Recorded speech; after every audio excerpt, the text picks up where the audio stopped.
Hello, everyone, and welcome to Bad Apologetics, the show where James and I save the West through indulgent conversations. Today's episode is going to be a little bit different from, like the series as we started it was looking at specific arguments people are giving in apologetic circles and engaging with those, talking about how, as James's subtitle on his book says, people overstate the case for Christianity, offering some alternatives and maybe some frameworks for people to rethink some of those arguments or address some of the kind of like social factors that sit around apologetics as well and can act to persuade people where maybe they shouldn't.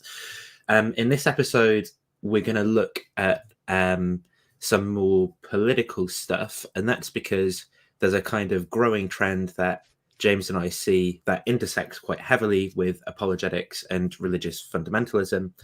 And it intersects in a way where essentially people's epistemology is damaged in some kind of way, and then they're taken up by lots of kind of rhetoric, bad argumentation, lots of the same features that we see kind of playing a role in apologetics, I suppose, because part of the goal of bad apologetics is to promote critical thinking, better thinking about these topics, and have fun at the same time.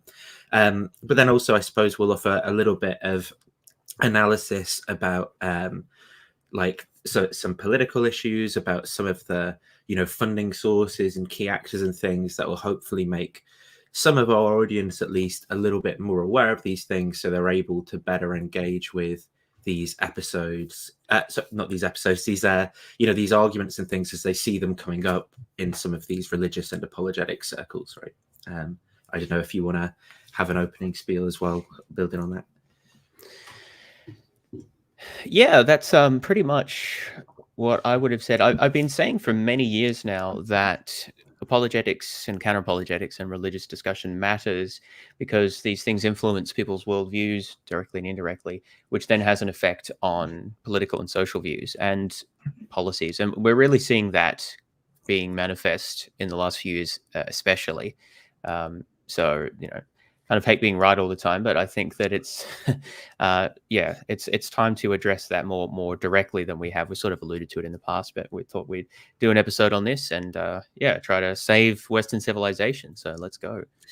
So I think when we started this, I mean, obviously, this is a blind spot in my thinking to some degree, right? Because I initially, I suppose, got into religion more through content that was being presented to me politically, like wrecked feminist videos or whatever online, and then clicking on those, getting recommended more things, and then eventually ending up in a kind of fundamentalist evangelical church. And so I think I should have been more aware maybe after.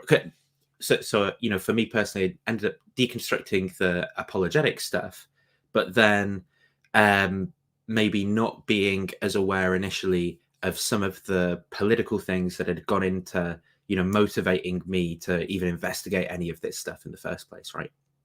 And so I think obviously the arguments that we look at in terms of apologetics and things, it's interesting and helps people to address those specifically. But yeah, all of this stuff takes place in a kind of context, and that context is the backdrop of social issues and things within which people are drawn into religious communities or forming identities of in groups and out groups and things like that. So I think that this angle will also address some of that stuff and might be interesting for people who have deconverted and are reflecting on the influences of religion in their lives, or maybe people who are committed to staying religious in some way, but they want to have a kind of healthy religion and not contribute to some kind of horrible political ideology that they might see on the rise in their country or something like that. So where are we? So the first thing that we wanted to talk about, I think, was, as a little motivating intro, a video called God Made Trump that's pretty recent about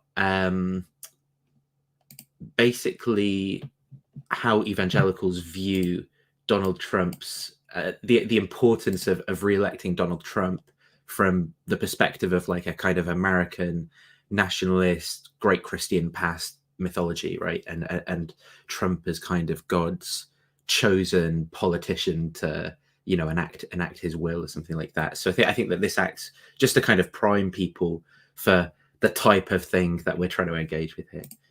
So I don't know if you've seen this video yet, James, but it's a little, I think it was Marjorie Taylor. Yeah, you sent this to me. So here it is. I was blessed with that experience.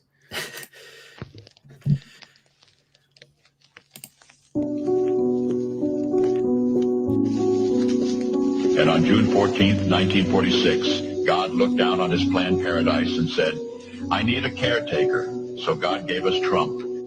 God said, I need somebody willing to get up before dawn, fix this country, work all day, fight the Marxists, eat supper, then go to the Oval Office and stay past midnight at a meeting of the heads of state.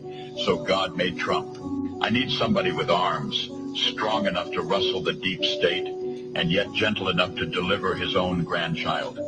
Somebody to ruffle the feathers, tame cantankerous World Economic Forum, come home hungry, have to wait until the First Lady is done with lunch with friends, then tell the ladies to be sure and come back real soon, and mean it. So God gave us Trump. I need somebody who can shape an axe, but wield a sword, who had the courage to step foot in North Korea, who can make money from the tar of the sand, turn liquid to gold, who understands the difference between tariffs and inflation, will finish his 40-hour week by Tuesday noon, but then put in another 72 hours. So God made Trump. God had to have somebody willing to go into the den of vipers, call out the fake news for their tongues as sharp as a serpent's. The poison of vipers is on their lips, and yet stop. So God made Trump. God said, I need somebody who will be strong and courageous, who will not be afraid or terrified of the wolves when they attack. A man who cares for the flock, a shepherd to mankind who won't ever leave nor forsake them. I need the most diligent worker to follow the path and remain strong in faith and know the belief of God and country. Somebody who's willing to drill, bring back manufacturing and American jobs, farm the lands, secure our borders, build our military, fight the system all day, and finish a hard week's work by attending church on Sunday. And then his oldest son turns and says, Dad, let's make America great again. Dad, let's build back a country to be the envy of the world again. So God made Trump.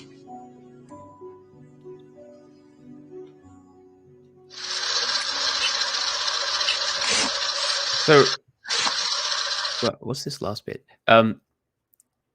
One of the things that I was thinking about watching this video was what virtues the video is claiming Trump has. And from what I can tell, there are only two. That is, what is it that's good about Trump? I guess you could sort of say, well, the particular things that he's trying to achieve, like, you know, dealing with the deep state or whatever. But in terms of like his personal characteristics, the only two that I think are really mentioned are hard work and determination. And hard work is emphasized a lot throughout the video. And yeah, determination and gumption to like get it done and stuff like that. What I thought was interesting is that I think essentially, well, first of all, Trump's work ethic, I think, is debatable from what I've heard. But pretty much any person who becomes US president is going to be pretty determined. Like you have to be to get to that position. So I don't really know how much that distinguishes Trump from anyone else who gets to that office. But what's also interesting is what's not brought up, like pretty much any of the virtues that are extolled by Jesus, right, are not mentioned at all here. It's just hard to reconcile what is being portrayed as good about Trump and what is portrayed as the sort of characteristics someone should have according to like actual Christian teachings. What did you think about that, Nathan?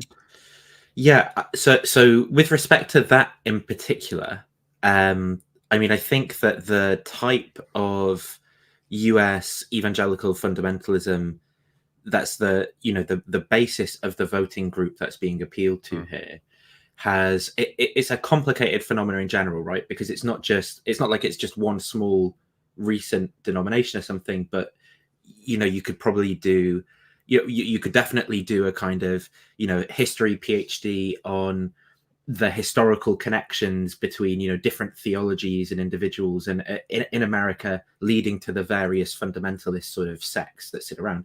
But I think the one thing that they sort of tend to have in common is a particular hermeneutic for reading the Bible, right? And that hermeneutic they will claim is very literal, but also not literal when they need it not to be. So they kind of have a particular selectively literal.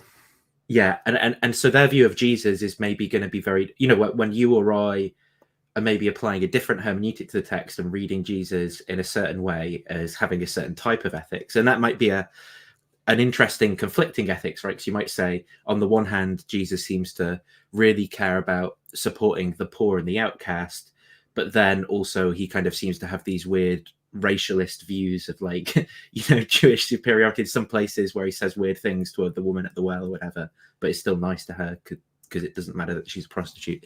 But either way, looking through that historically framed hermeneutic rather than the fundamentalist hermeneutic lead to a different view of Jesus. But I basically think that the type of Christianity that a lot of the people in this voting base inhabit, is one that's going to be permissive of a strong man and, someone who is more concerned about hard work and American industry than that poor and vulnerable people have a good quality of life, right? And I actually think that this is a flaw in general with lots of the, there's a lot of Christians around who want to make these Tom Holland type arguments of how, well, Christianity it's revolutionized the West by it made the idea of Roman power a bad thing, and it extolled the slave and the individual rights, and that is why we're able to have feminism and women's rights today, and that's why Christianity is good.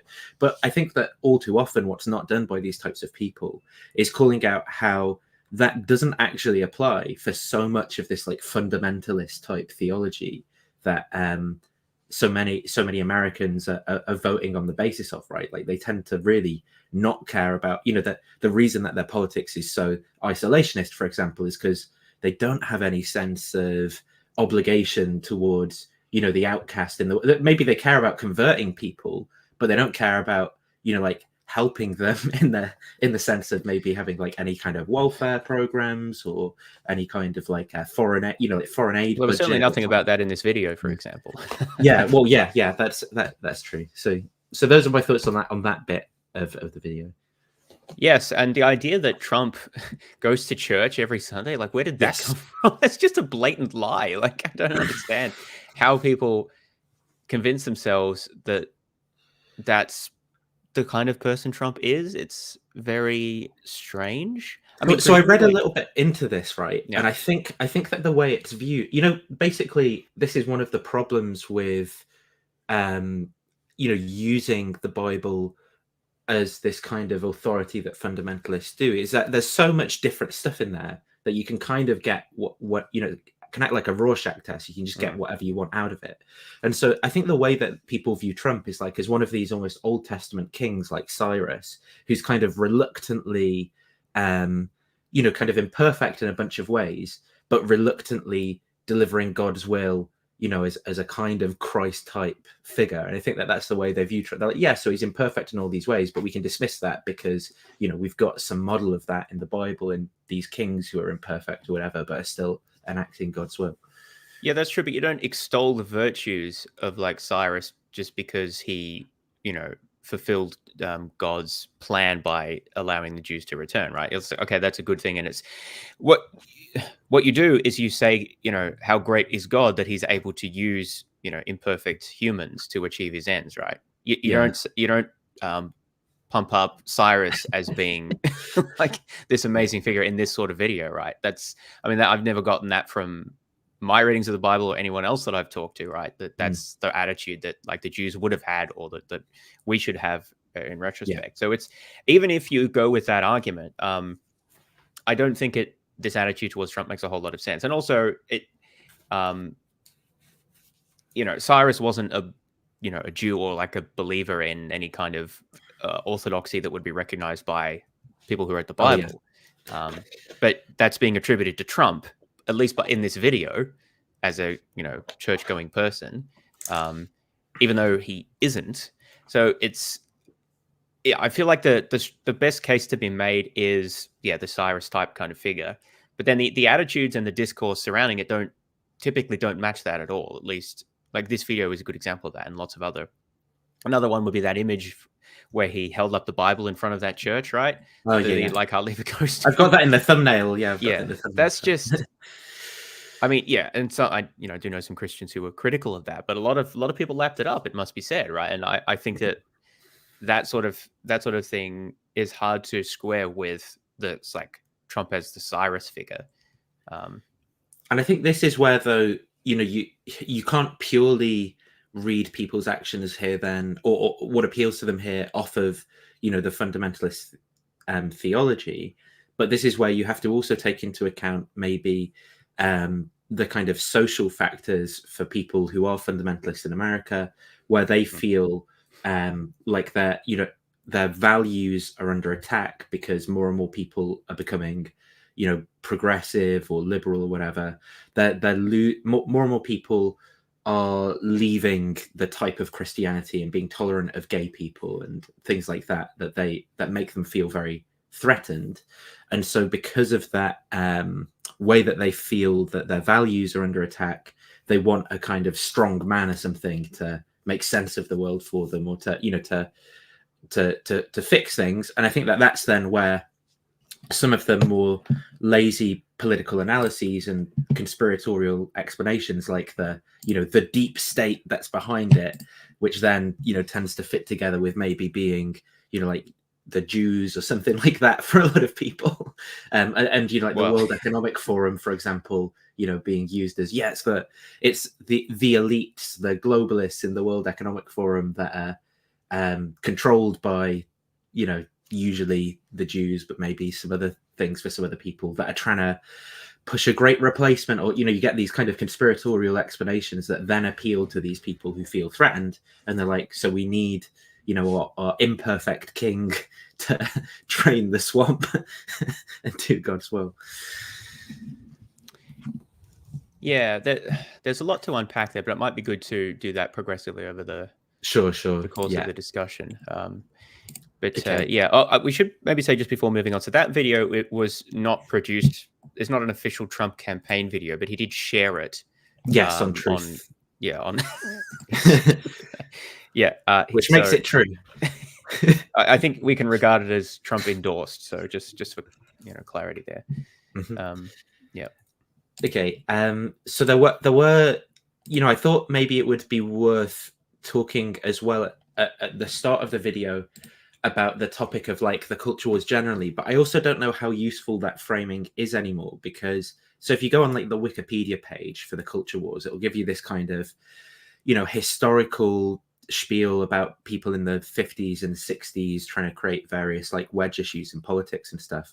But I kind of think a lot of that initial historical stuff is maybe disconnected from the way people think about it today, and most of the people who view this are going to just be familiar with the culture wars from them being referred to endlessly by all of the people doing long form podcasts like we are now, but from a more guru-y religious leaning type perspective, right, where they'll refer to these big issues like people being trans and how that's bad for some reason, something like that. So people are probably going to be familiar with culture wars for all intents and purposes. So I think the next thing I wanted to talk about then is, obviously, we're going to talk a little bit more in depth about Trump and post-truth politics at some point. But I think I wanted to look at the way that the sort of Trump type populist politics then is being proliferated in other parts of the world. So I did leave out Australia because I mean, you're probably way more of a way more Yeah, informed it's on that. here too, but we don't. Yeah, we're probably the Uh, least important manifestation of it, to be honest. But there And are, it's not as bad here as it is in some places. okay. So there are a few clips just looking at, for example, the UK and Europe, right, and some of the kind of key issues that are taking place there. And this is a big year as well. With like, I think there's just a ton of elections taking place this year as well. So the rise of populism in various places where there are elections is something that's a little bit important. So the first clip, I can't remember if this is even. Let's just see what the clip says, because it's only like a minute or two. So this is what's his bloody name? The EU Parliament guy who used to be a Belgian. Yeah. I Belgian used PM. to follow him. He's grown facial hair. Guy Guy Verhofstadt. Yeah, that's it. In the world of tomorrow, the brutal world of tomorrow, with China, with India, with the US, with Russia that wants to become again an empire, we can only be safe and in security when we work together in one big continental organization. I'm sorry, the world of tomorrow is not a world of nation states. It's a world of empires. That is the brutal world of tomorrow. So the reason I just wanted to play that little clip at the start was just to give people a sort of idea of, say, a big geopolitical issue that's going to come up again and again, which is basically just about defense and safety for people in Europe. You know, there's a land war in Europe where Putin's invading, and that's a real problem that I think people should be. I think there are basically normal takes on that, right? And there are some very weird takes on that we'll get to from a lot of populist type thinkers. And something that we're going to see with populists again and again is ways that they're kind of they don't share this kind of value of, that's like terrifying and a serious concern. So we have political disagreements about how best to get there, maybe in terms of defense spending or how we run a budget or something like that. But instead, it's literally like, should we even be concerned about Russia? Maybe they're the good guys. Maybe maybe the kind of Western liberal or democratic values are not worth defending anymore, and we should have people who are more like Putin or more kind of like strongman type leaders and things. The second clip is going to be about the way that populist politics then in the UK has become so powerful. So this is going to be very specific to people in the UK, but I think you'll see the kind of a lot of the key features from the Trump playbook and the way that undermines people's ability to have good political discourse or care about truth or something like that in order to inform their politics, and the way it becomes more about popularity, right? Gibbons, why is the far right of the Conservative Party so powerful? The way I see it, their only way out of the current mess is to move towards the centre, but many in the party want to head further to the right. What am I missing? Another question, Amazing Grace, not my daughter, currently appearing in New York, by the way, at the Soho Playhouse, and it's not her though. Why do the ERG and the right wing of the Tory party hold so much power and sway over their leadership? Are they in the majority? What is it that makes the Prime Ministers dance to their tune? Well, it's actually not very different from the power that the left had with Corbyn and the Labour Party. It's partly that the Tory party members are older and more right-wing than the general population. It's partly that Boris Johnson bucked the trend in the 2019 election, where he got an over 80-seat majority by tilting to the right, when the conventional wisdom is that you should fight in the centre. But more than any of that, it's that people who are very ideologically charged, people who spend their time in an echo chamber talking to each other, it doesn't matter whether it's Corbynistas with their own particular socialist vision of Britain, or whether it's right-wing conservatives with their particular, I don't know what it is quite. And with Liz Truss, it's sort of distorted tribute act to Margaret Thatcher. With others, it's kind of nationalism. But whatever it is, they operate in an echo chamber, they talk to their party members, they convince themselves that everybody in the country agrees with them. And in the case of both Corbyn supporters and sort of Boris Johnson, Liz Truss supporters, of course, sometimes they're right. There are often things that the centre ground politicians aren't concentrating on that the public really care about. So Corbyn was absolutely right to say that the public were very, very angry about the 2008 financial crisis and the way that the banks got away with things, and that no centrist party was really gripping that. And unfortunately, I think it probably is true that the right of the Conservative Party has caught on to something when they think that there's a lot of concern amongst the public about immigration. So there will be things that they say which resonate with people, which convince them they're right about everything. But the major problem is the way that they can hold the balance of power out of all proportion to their numbers. So these horrible group, from my point of view at least, during Brexit, called the Spartans, led by Mark Francois, who eventually were reduced to a rump of barely kind of 30 people, in the end were able to control the whole party because that was the 30 votes that was needed. I saw last night, I was... So just to pause on that point, so it's basically demonstrating this kind of same pattern of a kind of lurch towards extremist politics, right, in the UK. Obviously, there's going to be specifics to issues that affect the UK and don't affect other places, but you can see the general feature of a kind of polarizing discourse, extremism in party politics, leading to these issues kind of becoming more and more polarized, even with politicians being unable to kind of sensibly solutionize about policies in a center ground, but instead following this paradigm of just becoming like very radicalized and no kind of goodwill towards the other side, and just appealing to kind of populist voting blocks. So these issues like immigration or other things that they think are basically going to appeal to some demographic that they're trying to manipulate. So in the wake of Brexit, for example, a lot of people went, yeah, some people clearly care a lot about immigration. This is a big issue to them. And, there are genuine issues about immigration to be addressed. But then they decide, well, what I can do is I can basically ramp up the rhetoric around that and make, this kind of single issue the reason for which a lot of people are going to vote. That just makes the whole discourse become increasingly toxic, as the rhetoric's ramped up and up and up. And then there's no longer then at a certain point, you've got this bizarre government in place constantly talking about, stopping the boats or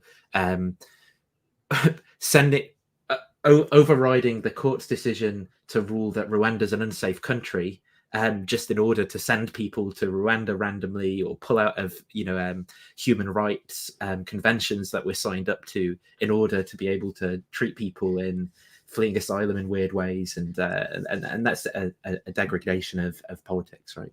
That whole sending asylum seekers to Rwanda is utterly bizarre. I don't understand.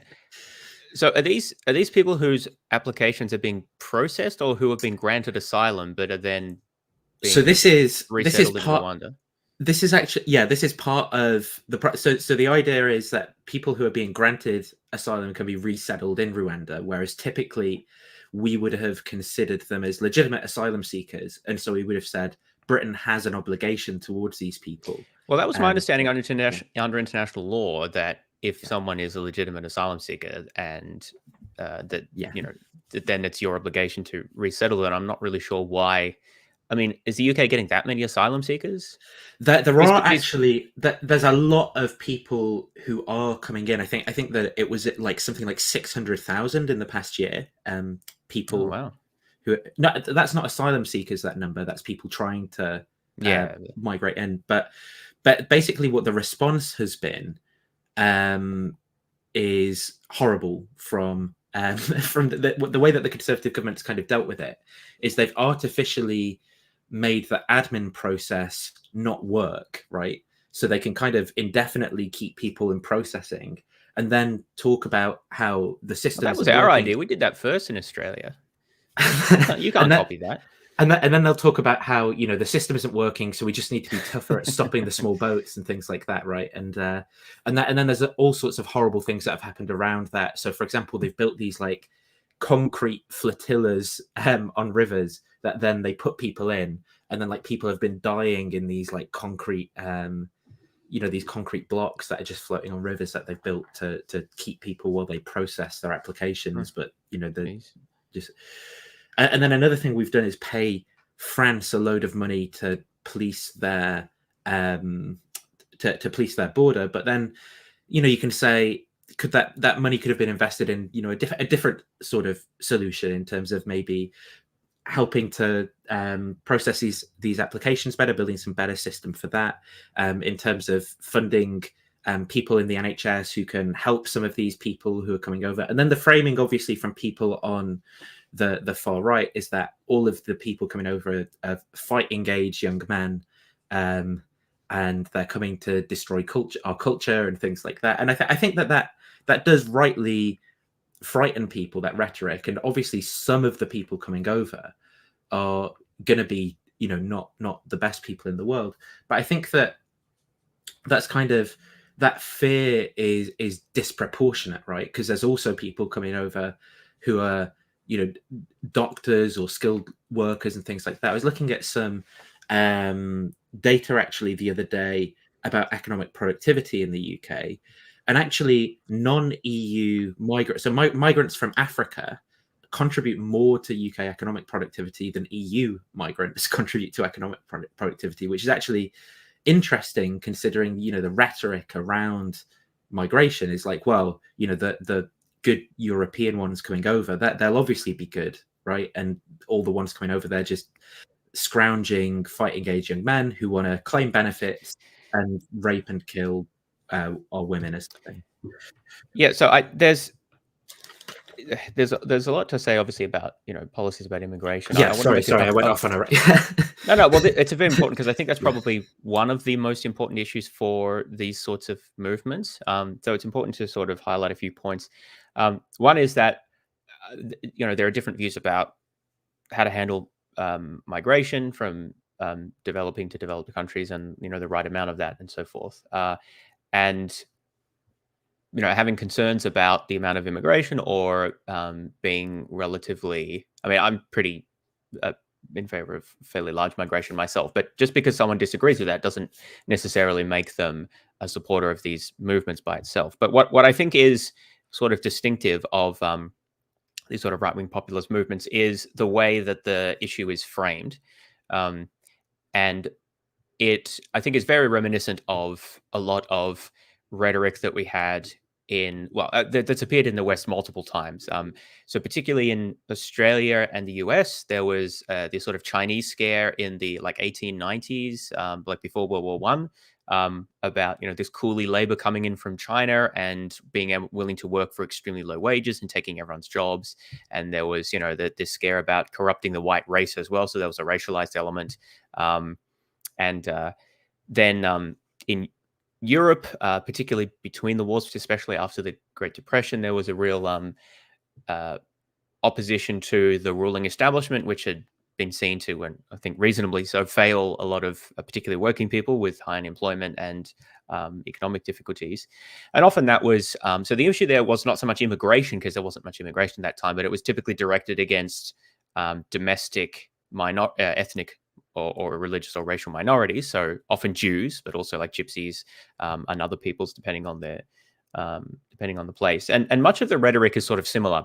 You know, it's adjusted for time and place, but, you know, there's a common concern about like cultural or racial corruption. So these days, explicitly racializing discourse is pretty passé in the West. You do see it a little bit, but usually the language is in terms of culture or civilizational. But the concerns are often fairly amorphous. It's sort of like, oh, well, they'll come here and like undermine our values or something like that, right? If you try to press for exactly what this means or what the specific concerns are, it's often sort of difficult. And the thing is that the as you said, the magnitude and the expression, the way that the concern is expressed, is not proportional to the problem. There are problems of integration of immigrants in Western countries, and there are problems of radicalization of like youth from Muslim backgrounds and crime and other things like this. But, you know, if you're to approach the issue from a balanced public policy perspective and think about, well, what are the risks here? What is the amount of danger in terms of like crime or violence or other things, and how can we best resolve these in accordance with like our treaty obligations and humanitarian concerns and, you know, economic growth and population and things like that. You know, we need immigrants to keep up the population, things like that. I don't think you get anywhere near the sort of level of hysterical concerns that we have, you know, and there's a lack of any connection between the actual sort of economic or social situation and the degree of concern from it. And that degree of disconnect, I think, is really reminiscent of past instances of this sort of concern about like an ethnic or religious other group. So there's that component. And then there's also the employment, like they're taking our jobs kind of aspect to it. as well as it costs too much money. We can't even take care of our own. There's people, homeless people and people who need help with looking after their children and can't afford groceries and all this sort of thing. Inflation. Again, that's sort of always been the case, and well, until we reach the singularity or some sort of luxury society. Communism, fully until automatic luxury. there'll always be not enough to go around, even in a very rich country. So, well, there's more than enough to go around, James. Well, not enough for everyone to have everything that they want, right? That's what I mean. There's scarcity still exists, and so that argument will always be made, right? So, those arguments are pushed very, very strongly, and in my view, out of proportion to the actual situation. And then, at the same time, there is I think, lack of realistic policies about what to do about the situation. Because the reality of the situation today is that there is a lot of people from very difficult, who live in very difficult circumstances in the developing world, who would prefer to come to Western countries. From a range of literally their house is being bombed to, they might be in a safe environment, but like, they can earn 10 times the wages if they come to Europe or Australia or wherever. So obviously they're going to want to do that. And they're going to want to do that for the same sorts of reasons that are typically promoted, especially in America, but elsewhere as well, as being the sort of Western values that we really want to promote, like, taking care of the family, wanting for a better life, education, hard work, stuff like that, right? That's why a lot of people won't want to come. So that's the reality of it. And it's very, like, we can try to stop the boats, we can try to send them to Rwanda, we can try to build a wall, we can do all of these things, but none of those things actually change the underlying situation. And nor do they deal with other issues like, the demographic issues in Western countries, or the issue of like unskilled labor. Like, a lot of that is migrants. So how's that going to work in the economy if you just shut that all down? So there's those issues that are kind of not really dealt with in any serious way. It's largely very strong rhetoric, which, as I said, takes on cultural or like pseudo-racial or ethnic overtones. And I think that's what's really characteristic of these sorts of movements. And I think we've really seen, this has always existed, right? I've given some examples of times when it was more pronounced, I think. But we've seen a resurgence of this in the last couple of decades, I think, particularly since the global financial crisis, which was mentioned in that video, because that was a real shock and to a lot of people, and it obviously did a lot of harm, but especially did a lot of harm to the credibility of basically the sort of consensus, dare I say, neoliberal set of policies that has dominated the West, let's say, since late 70s, early 80s. And one of those is much higher levels of immigration compared to like 50s and 60s.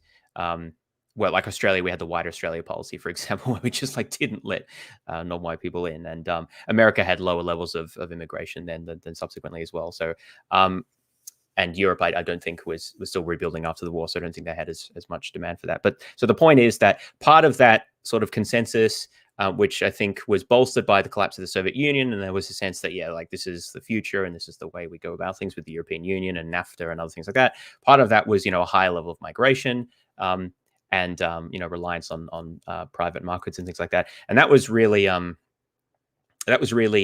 shaken by the financial crisis, as well as by the I think Arab Spring and resulting increase in migrants to Europe as well. And so there's a combination of factors, but I think those are some of the most important. And now there's been there's always a baseline level of opposition to the status quo or immigration, but we've seen a heightened amount of that since those sort of instances. And Trump found a really effective recipe for taking advantage of that, and that's been copied now in other.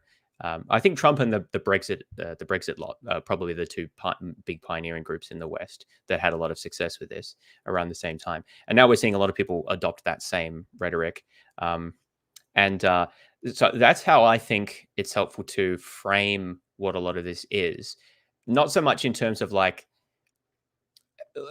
I think it's not primarily, what I'm trying to say, it's not primarily about like how many immigrants should we have. I don't actually think that's the real issue. The real issue is how it's framed. It's sort of like, are we in danger of kind of having our civilization corrupted by these immigrants who are coming here to destroy us. Like that's the kind of language that these groups are using, more or less. And if you agree with that, or if that resonates with you, then you support this sort of thing. And then there's the other side of politics who sees things very differently, who opposes that. And I think, what's dangerous is the real lack of connection between let me rephrase that. It's the fact that this way of framing the issue and approach to the issue is deliberately trying to circumvent like traditional political dialogue or official channels, or like a classical public debate about like, well, what's the best policy? How will we deal with this? And it's framed in extremely emotive, grandiose terms. That's what I think is particularly damaging. Like we could have a debate about, okay, what are we going to do about immigration? What's the appropriate amount? How do we deal with integration? Things like that. But it's almost like we can't have that because of the level of hysteria that's been raised around it.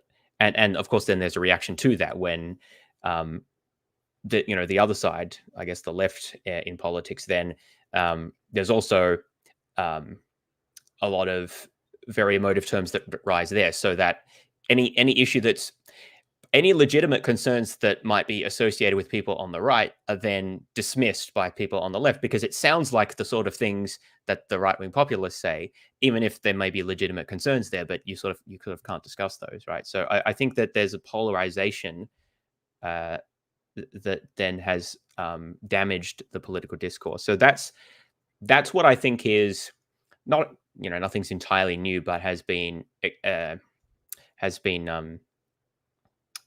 strengthened in the last, 10 or 15 years, and is now what we refer to as the culture wars. Like that's sort of it. It's the two particularly extremes, but like larger than they used to be, with a very highly emotive description of the problems that they see facing society, both of whom are in opposition to the status quo.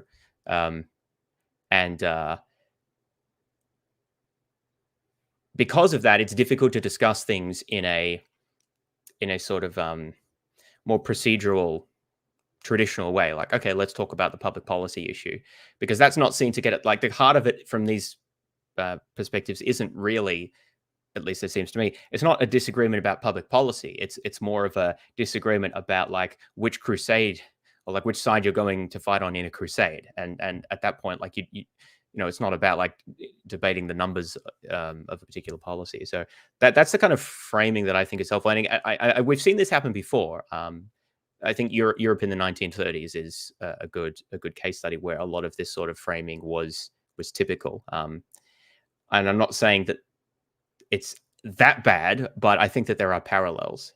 Anyway, I've kind of gone on for a while, but that's sort of a framing of how I see about this. That I just to emphasize again, it's not so much about an isolated public policy issue, which you could have a reasoned discussion about, because I think all of the issues that will come up is like, yeah, you can discuss that, but it's the attitude and the framing of it that is the real issue. And then of course how that links to then like religious ideology as well, which we'll get to.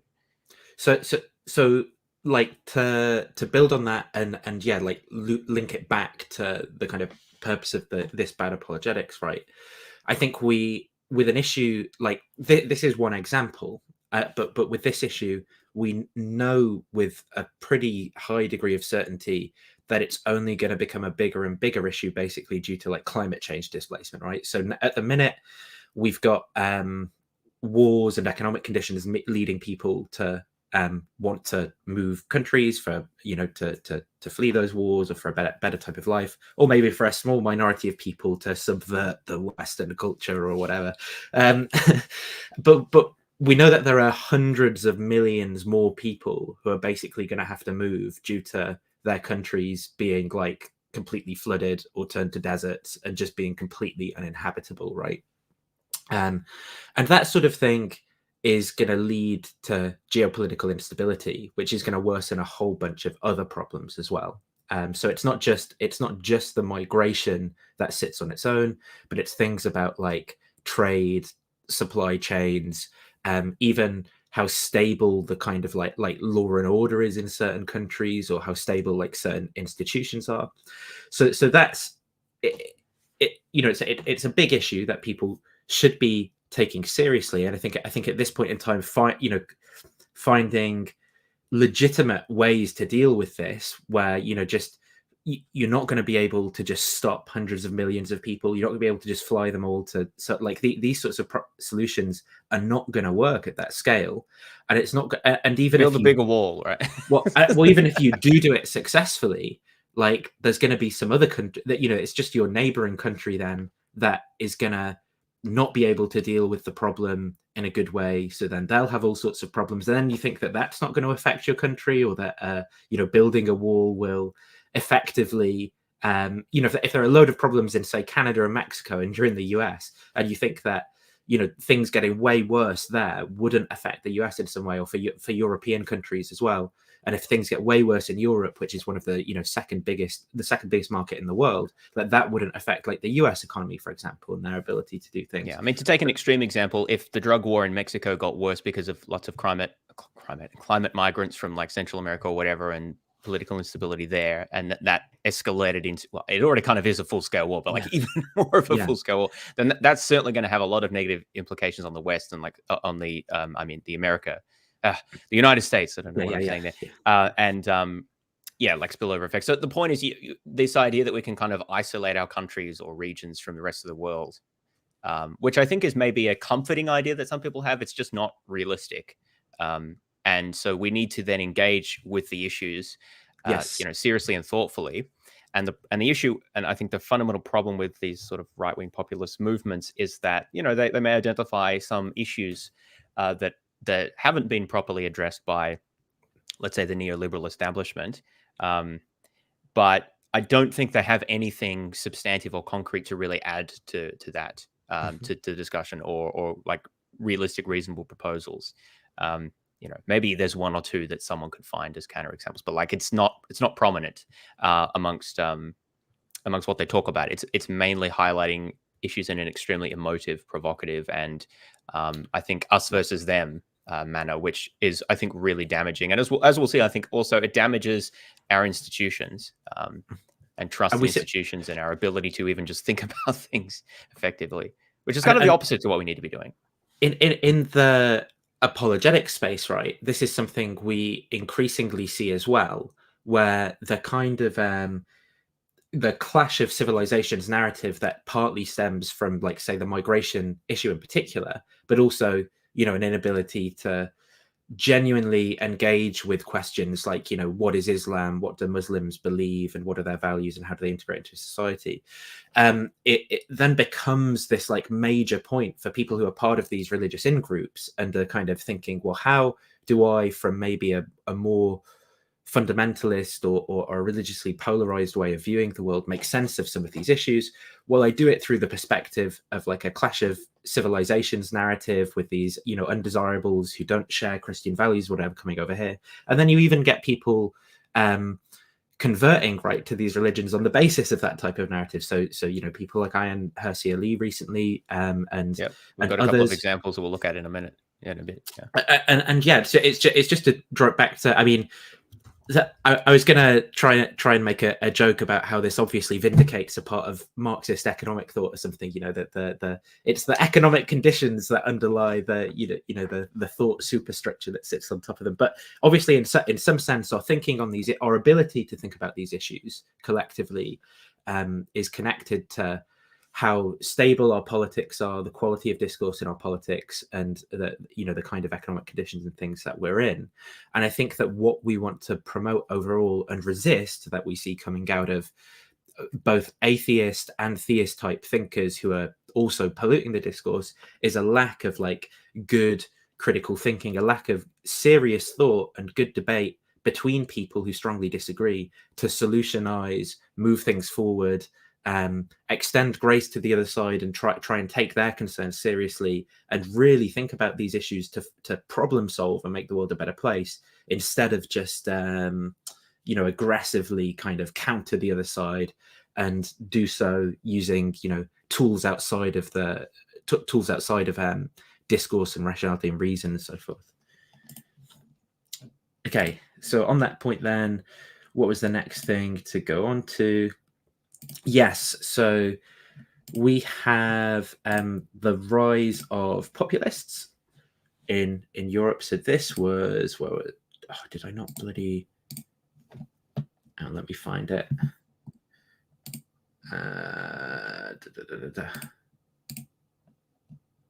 Here we are. So let me just share that.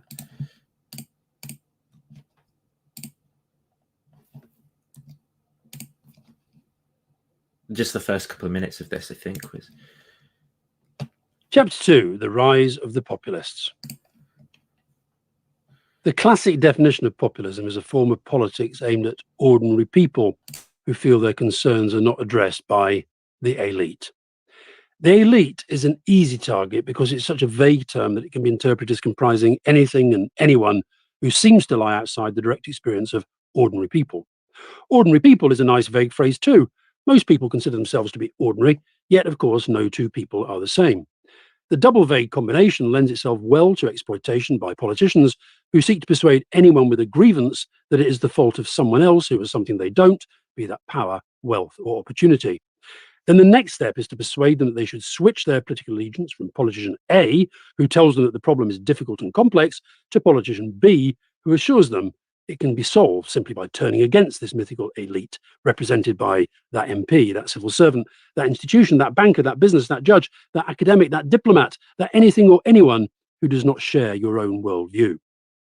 I feel the following definition, however, offered to me by an Australian who called himself Sleuth for Truth and was responding on Twitter to an interview I'd done in Australia, gets closer to the heart of things, for it recognises populism's negative effect as well as its negative motive. Populism, said Sleuth for Truth, is the art of agitating disaffected voters to vote against their best interests by amplifying problems and not really offering anything in return.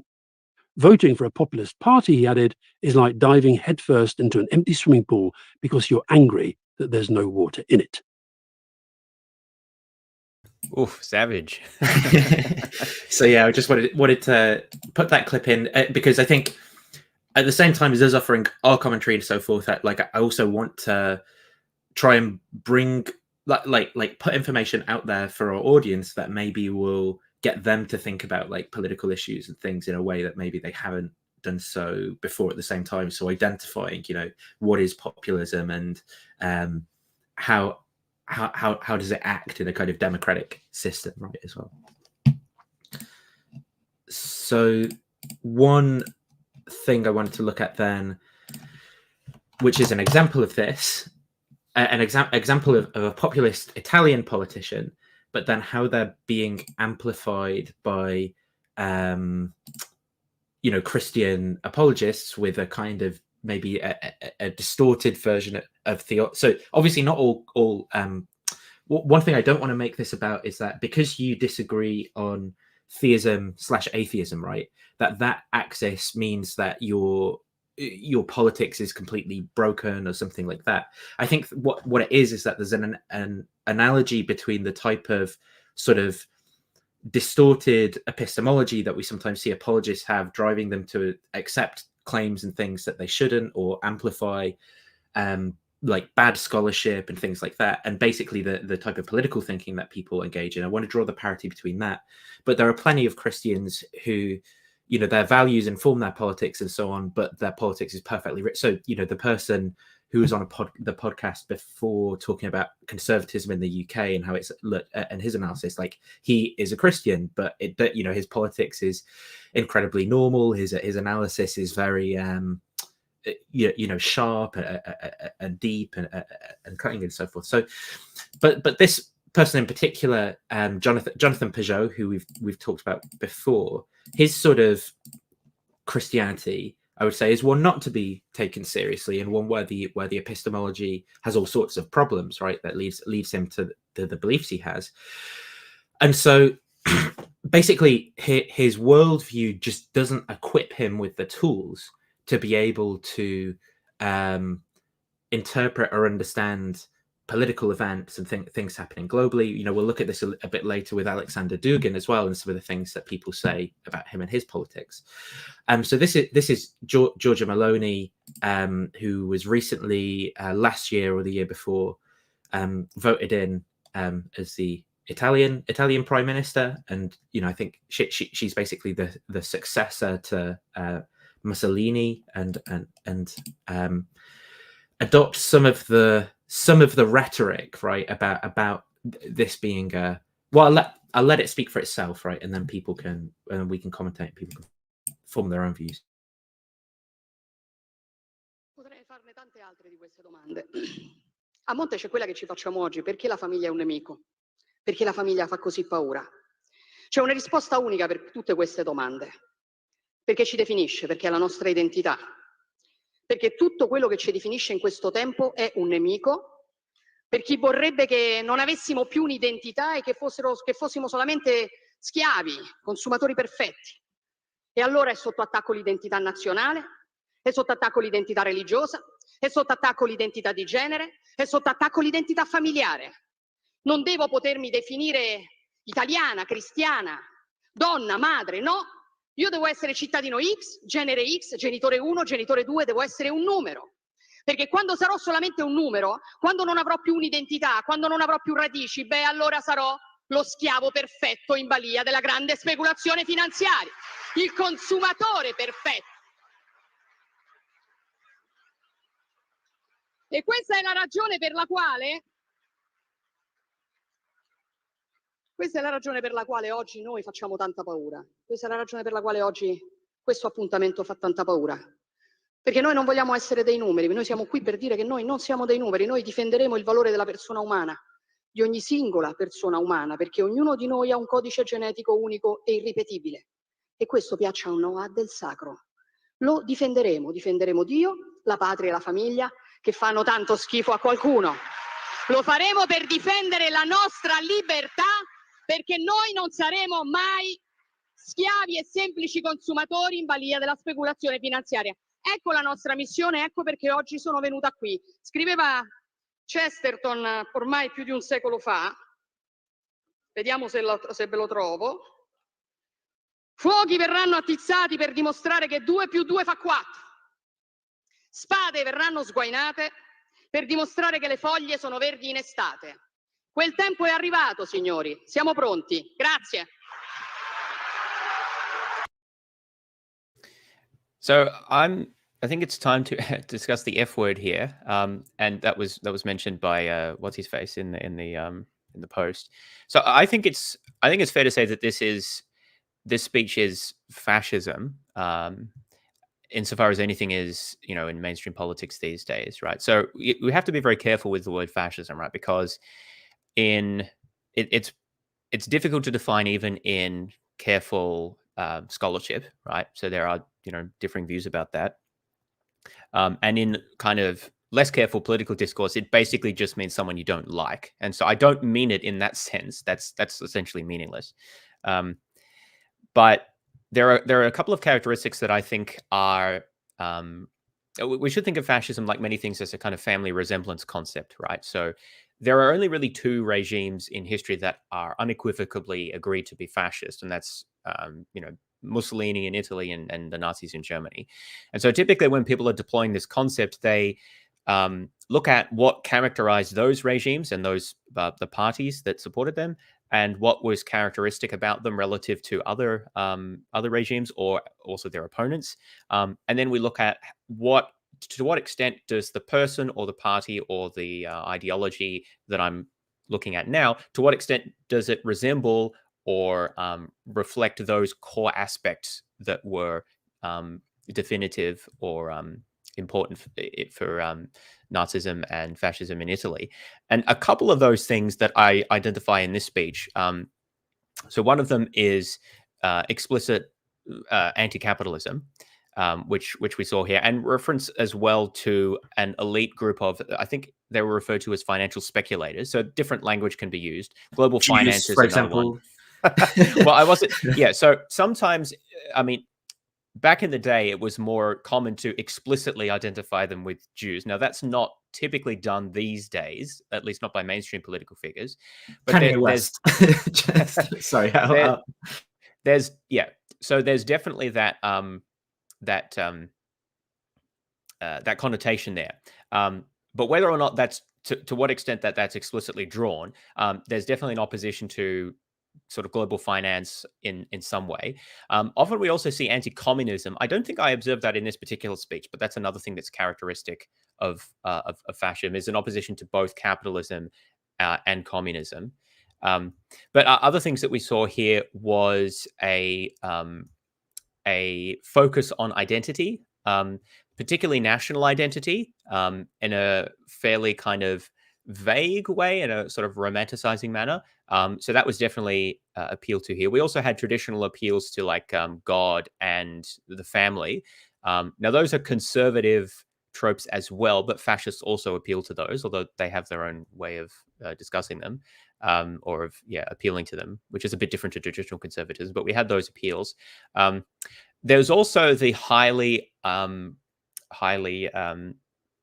emotive highly emotive language discussing them as a sort of an amorphous other. That was used multiple times in this extract without. The only time I think it was defined who that was global, like financial speculators. But it's clear that that can't be all that was being appealed to, because many of the things were like had nothing to do with financial speculation, like the fact that you can't call yourself a woman and a Christian and so forth. Yeah. Or things like gender X, like that's clearly not financial speculators in a direct way, right? That there's a broader sort of amorphous they that's being referred to. That's classic sort of fascist language. Of course, other politicians do that as well, but it's very explicit here. Well, very explicit in not being explicit about who's being appealed to, while simultaneously blaming them for all of these problems. And also we saw another characteristic of fascism, which is explicitly militaristic language. That particularly came out at the end. So fascists often have a strong focus on like the martial spirit and martial culture, and typically promote a strong military. But there's also a more kind of cultural aspect to the way that kind of everything is painted as in a kind of a militaristic, martial, combative framework, and we definitely saw that language used here. So these this combination of militaristic language, very strong us and them with a vague them, but which also appeals in a sort of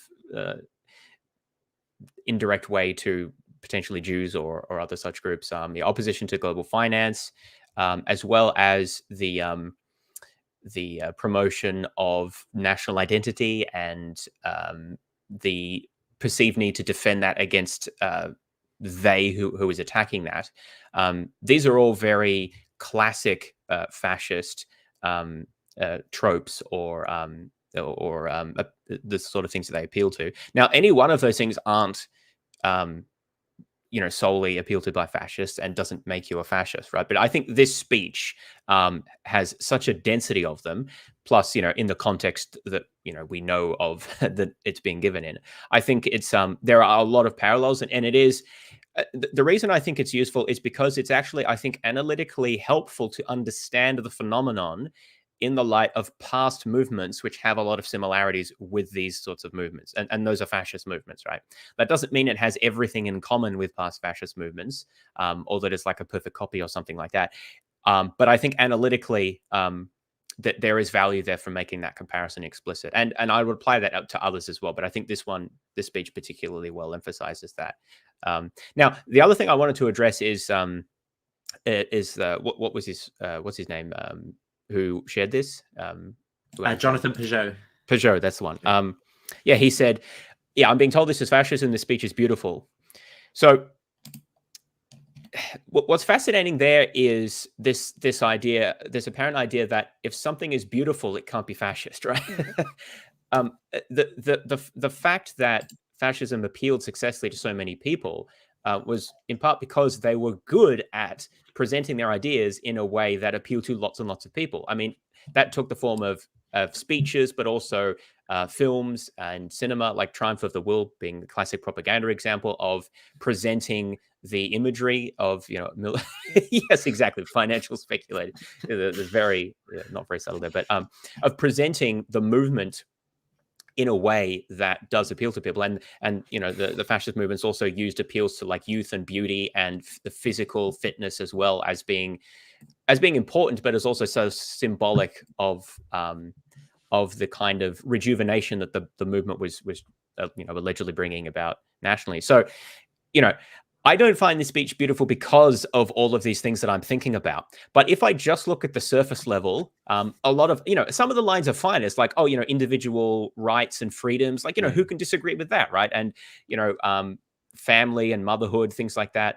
And, that's agreeable. And if you don't think about it critically, I think it, you can see the way in which it's put together to deliver an effective emotional appeal, especially if you're already concerned about them, whoever that is. So, like, I think the mistake is to think that fascism looks ugly and scary, even just at a superficial view. But often it doesn't, right? Like, that's the whole point. Yeah, why it's do you appealing think it was so were, popular? Yeah. So, I think you can find this beautiful, at least in some ways, but then, ideally there's some critical thinking that happens. You're like, like, who is they? And what's this financial speculator stuff? And like, how serious are these issues? And like, you might think that there's some valid points being raised about, I don't know, attacking gender identities or something, like whatever it is. But I don't think immigration was directly mentioned here, but maybe that'd be another thing you could think. But a lot of this rhetoric is, I think, highly problematic. And ideally, so I guess the point is, ideally, you would want someone to have that critical thinking that comes in afterwards, or during or after they listen to the speech, and being able to unpack some of this and maybe see some of these disturbing parallels. But even if you don't, like, think, well, what is actually being said here, and what are the concrete proposals, and like, how does this compare to the status quo, and what exactly is she saying? And and then you realize that this is a whole lot of nothing. Most of it's a whole lot of nothing, and some of it sounds like dangerously close to other highly emotive and us and them kind of language that is not really helpful for resolving these problems. So that's what I get out of this. But I think it's interesting that even someone like Peugeot is apparently not able to critically evaluate this in any way. How did you sort of respond to that? So I thought, I think that this is a really good example, right, of that kind of characterization of populism that was given. The idea of saying, well, yeah, the pool is empty, and so solving it by kind of jumping into it. That you want water in the pool, but you try and solve it by jumping in head first when there's no water in. Because I think that there is a grain of truth to what she's saying that even appeals to my political sensibilities, right? And it's not just capitalism bad, but it's this idea of people maybe fundamentally being viewed as something like consumers rather than citizens, or people being in not because there's the Illuminati, the Jews, or some people pulling the strings behind the scenes who have set it up this way, but because the way that our economic system just historically has kind of grown and grown. People just find themselves in this overwhelming world where they're bombarded by so much marketing and so many different things to buy. They have expectations for a certain quality of life and so forth, that they can feel very, very overwhelmed, very alienated from their lives, and find it difficult to understand how to flourish as a person and see beyond, like the advertising that they're always just being bombarded with, and life can just seem like an endless stream of working and buying things, and that can feel very alienating. And people want, they want to understand, well, how can I be a person and flourish and have intellectual pursuits or social pursuits that satisfy me in some way. And I think that a lot of democratic countries in the West sort of identified that sense of alienation and disaffectedness that people felt as being even, characteristic of what drew people into fascism in like the 1930s, right? And that's why in the post-war period, a lot of countries were like, yeah, we need to invest quite heavily in our public institutions. And that's why in the UK, for example, we built things like the NHS, where it's like, well, yeah, but citizens are going to be less disaffected if it's easier for them to get university education. If we have something like the BBC broadcasting public information with a sense of duty to journalistic standards and so forth, right? And so So part of what I think Giorgia Meloni's saying here, I agree with, but it's then, you know, the way that she responds to that isn't to say, so it's our job now as the state to think really carefully about what's the relationship between capitalism, business, and economics, and the types of policies that we want to produce to regulate that, so as people can live happy, healthy lives, right, as citizens. And so rather than going down that route, and I think that route would lead you to say, oh yeah, isn't the EU actually really good, right? Because you can look at these laws, for example, where they say, well, you don't want companies to be allowed to produce goods that are just going to break in the next 2 years, so they have to buy something else. Now, now Apple are going to have to use the USB-C charger, and that's a good thing. It's just going to make people's lives a little bit better. They're a little bit less just driven by consumerism and so forth, but instead now there's a kind of government regulation that's going to change the way that the markets work. Little changes like that. Instead of thinking in that framework and paradigm, she kind of jumps from here's maybe a legitimate problem to, and so we need to now there's a war on our hands for God. They're picking up their swords to make us think 2 + 2 = 5. So we're here ready for the fight or whatever. It's like, whoa, hang on, hold your horses there. And the problem with that is that a lot of the people who are they feel that sense of these concerns, and then maybe come across someone like her and they think, well, she's the first person that's really answering these concerns that I have, because all I see from the ordinary politicians, the establishment, the elite, is the upholding of the economic system that makes me feel bad. And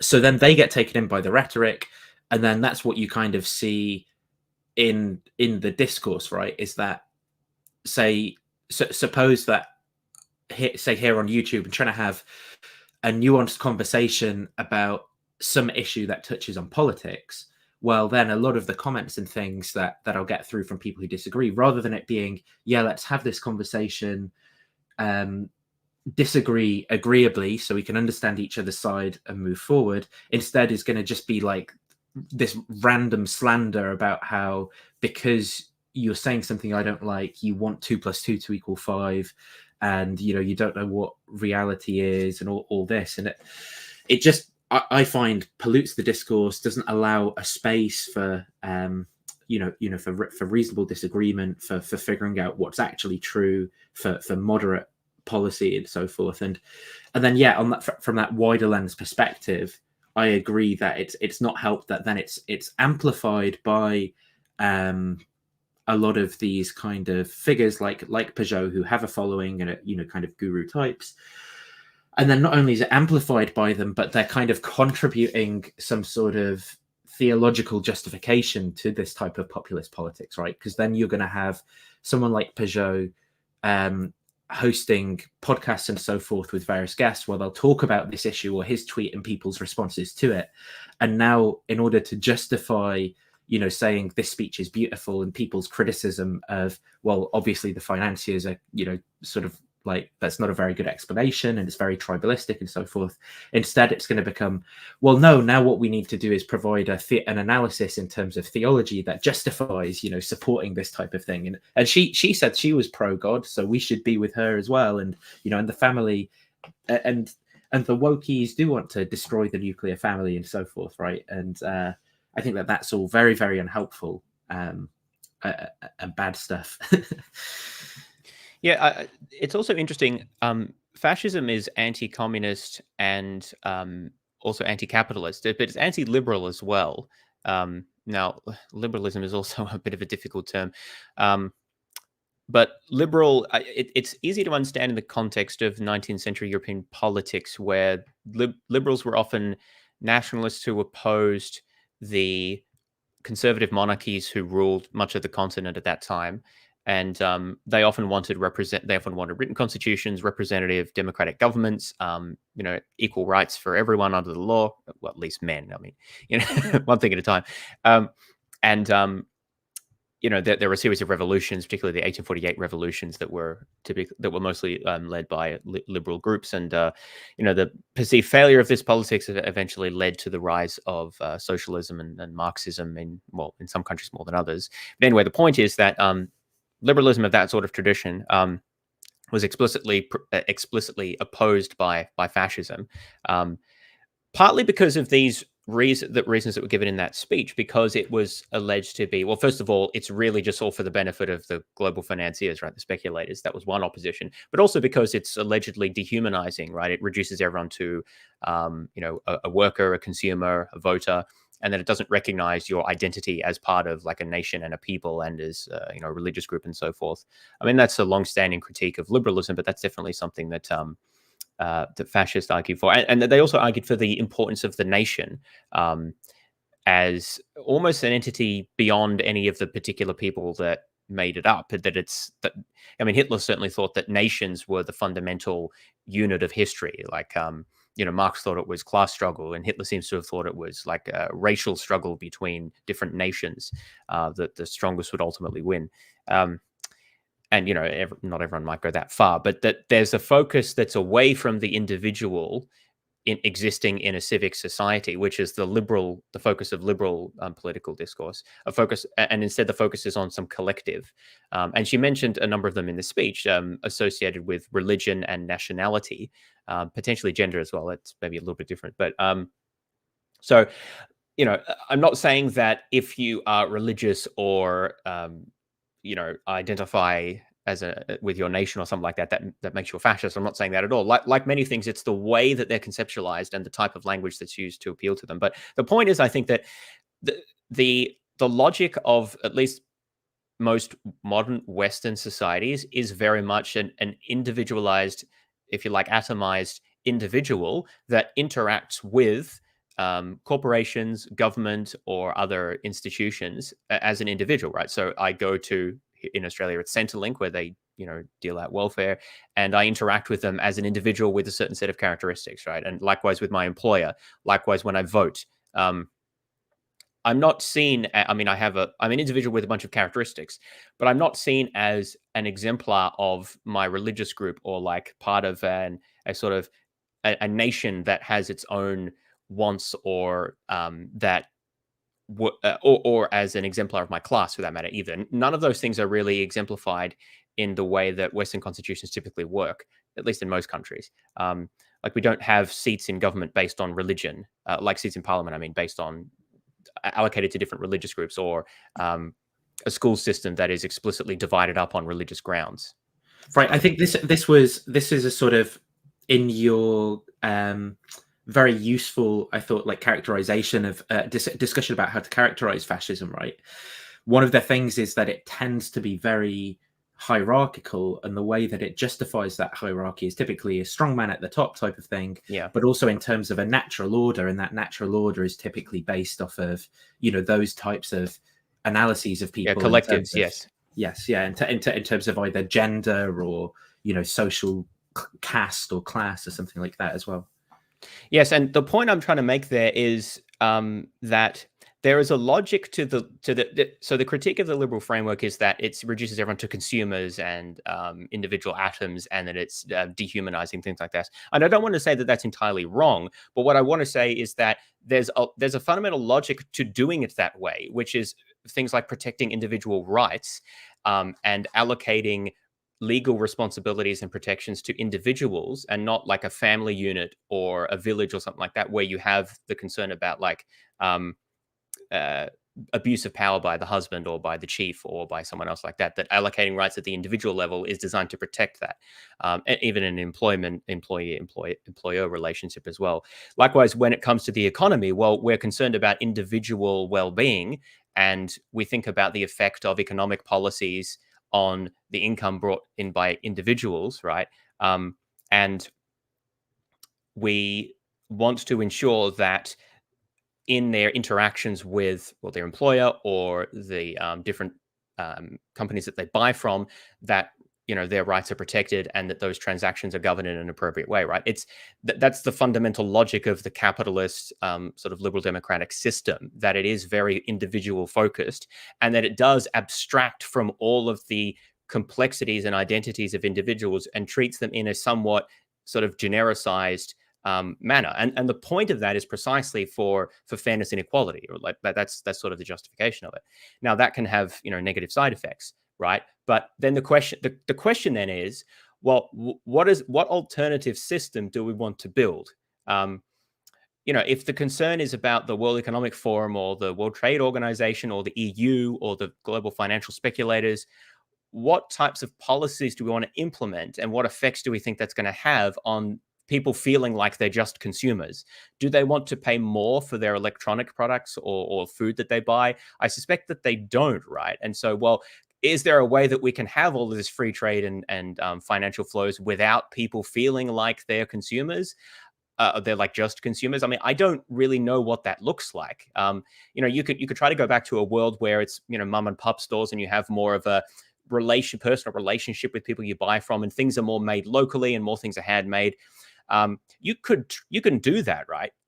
But that's going to result in a very substantial economic upheaval and generally a fall in living standards, right? Now, at least in material living standards. And maybe we think it's worth it, right? Maybe we think we get things back from that.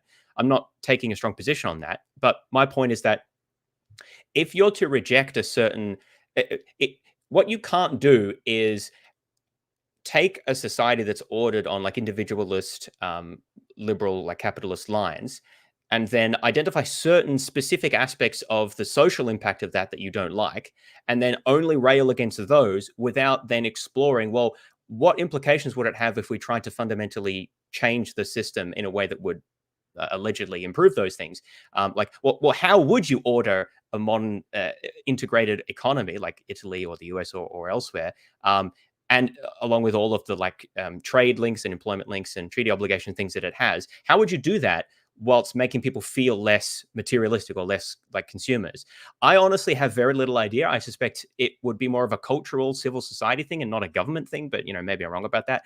But that's a very serious question to adjust, because there are systems that don't look like that, but none of them, that they're also like a feudal system or a state Marxist economy or something like that, but they're all so far from anything that we have in the West that I don't think that there's any ability to really say, oh, we're just going to go back to that. And that's what I think is the ultimate dishonesty about a lot of this rhetoric, that not that it doesn't identify legitimate concerns or issues, but that it's not honest about what plausible alternatives or solutions that it has, which really it doesn't have any, right? Because there's fundamental reasons why the system works the way it does. Not all of them good, right? But there is at least a logic to it. And then you have to deal with that if you want to seriously then consider major changes. But there's a complete disinterest in doing that. And I think, at least at a certain level, a deliberate refusal to engage with that, but just to highly emotively focus on certain aspects of it. And that's what I think is quite frustrating, because there is an appeal. That's why it can be beautiful, right? Because it appeals to things that people care about. But the sort of pernicious side of it is that it doesn't have anything serious, I think, to say to contribute to actually resolving these things. And it also pollutes the discourse through the highly militarized language and the us and them language and the blaming certain sometimes poorly defined, but also sometimes very precisely defined groups. So I think that it's important to sort of think about the political, to think about the political, what am I trying to say? The political ideology that underpins what people are critiquing. Because I think that what people don't think about is the ideological underpinning of the existing order and how the criticism relates to that. And that's actually what I think is definitive of what makes something fascist. It's the type of critique and the way that it's levied against the current system. It's not that everything they say is unique to fascists. Like, it's not. There's a lot that she said that Bernie Sanders would agree with, right?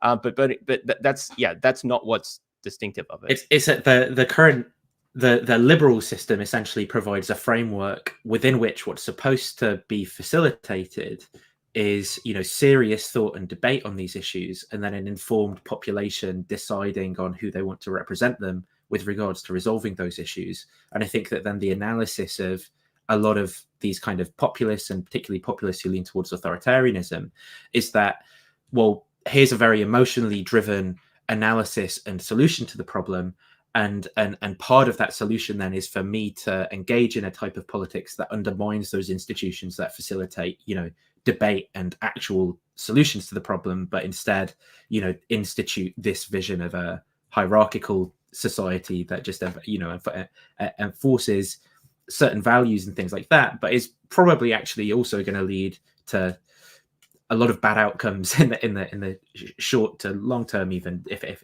they continually act. Well, yeah, the authoritarian aspect is something that I haven't emphasized, but I think it's also very important because fascist movements are pretty much always authoritarian. Like they have a charismatic, or at least a leader who's trying to be charismatic. The successful ones are somewhat charismatic, at least, and it's very hierarchical, not just in operation but also in its outlook, I suppose, the way it describes things, and tends to the idea is, well, we'll resolve this by the Trump video. God Made Trump is a great example of this. A bold leader with gumption and the willingness to do the right thing is what will resolve these problems. Now, there may be a mass movement that supports that leader, but ultimately it's sort of the leader and his immediate followers who are going to make the changes, right? It's not by a grassroots movement which will implement the changes at a local level. That's not the focus. The focus is very much on the authoritarian leader. And I think that for a lot of people that is comforting. Partly it may be because some of the social conservative aspects that are being appealed to, like gender, the family, and religion, are typically hierarchical as well. But I don't think that's the only aspect. I think it's also because, as the quote from the book that we heard mentioned, fascists and other populists, not all populists are fascists, right? But I think fascism is a inherently populist ideology to some extent, because of its anti-elitism and so forth. The appeal is that there are complex problems that have very simple solutions, and the very simple solutions typically look like get the right person in power and give them the authority that they need to clean the swamp and get rid of all of them and who's messing things up for us. So there's something that's comforting about that, because it's a very simple message, and a very, in some sense, easy fix, at least conceptually easy fix to the problems. It's just get the right person in. I think that's ultimately a childish way to think about the world's problems, or even a nation's problems, that they can be solved by one person, even if they had the best intentions. But it does appeal to a lot of people. And I think that there is a deep psychological element to that. And I think that it does. This is where there's a religious connection. I do think that, again, at least some religions, in at least some forms, potentially a lot of forms, appeal to the desire for an authority figure who is maybe not right now. Often there's a sense of, well, eventually things will be made right. An authority figure who is in ultimate control of things, who will eventually make things right. And that there's a psychological comfort that comes from that. And so I think that there is, not that everyone who is religious is fascist or vice versa, but that there's a psychological kind of commonality between that desire that a lot of people have. I think that this is where, there's a discussion to be had about basically different theologies, right? And the way that they interplay with politics and things. Because I think, interestingly, in the UK, the reason that our constitution with a monarch and religious ceremonies around their crowning and stuff works so well is basically because the Church of England is an atheist organization, right? And because you've got this long history of you've got this long history of a point in time where it was religious, and then the kind of development and natural selection of a bunch of these ideas and processes leading to a kind of liberal democracy being formed within this kind of ceremonial and this ceremonial bubble and stuff like that. And then so I think to naively read what's happening with those ceremonies and British institutions and things and go, so yeah, clearly theocracies are great, right? And it is like a really bad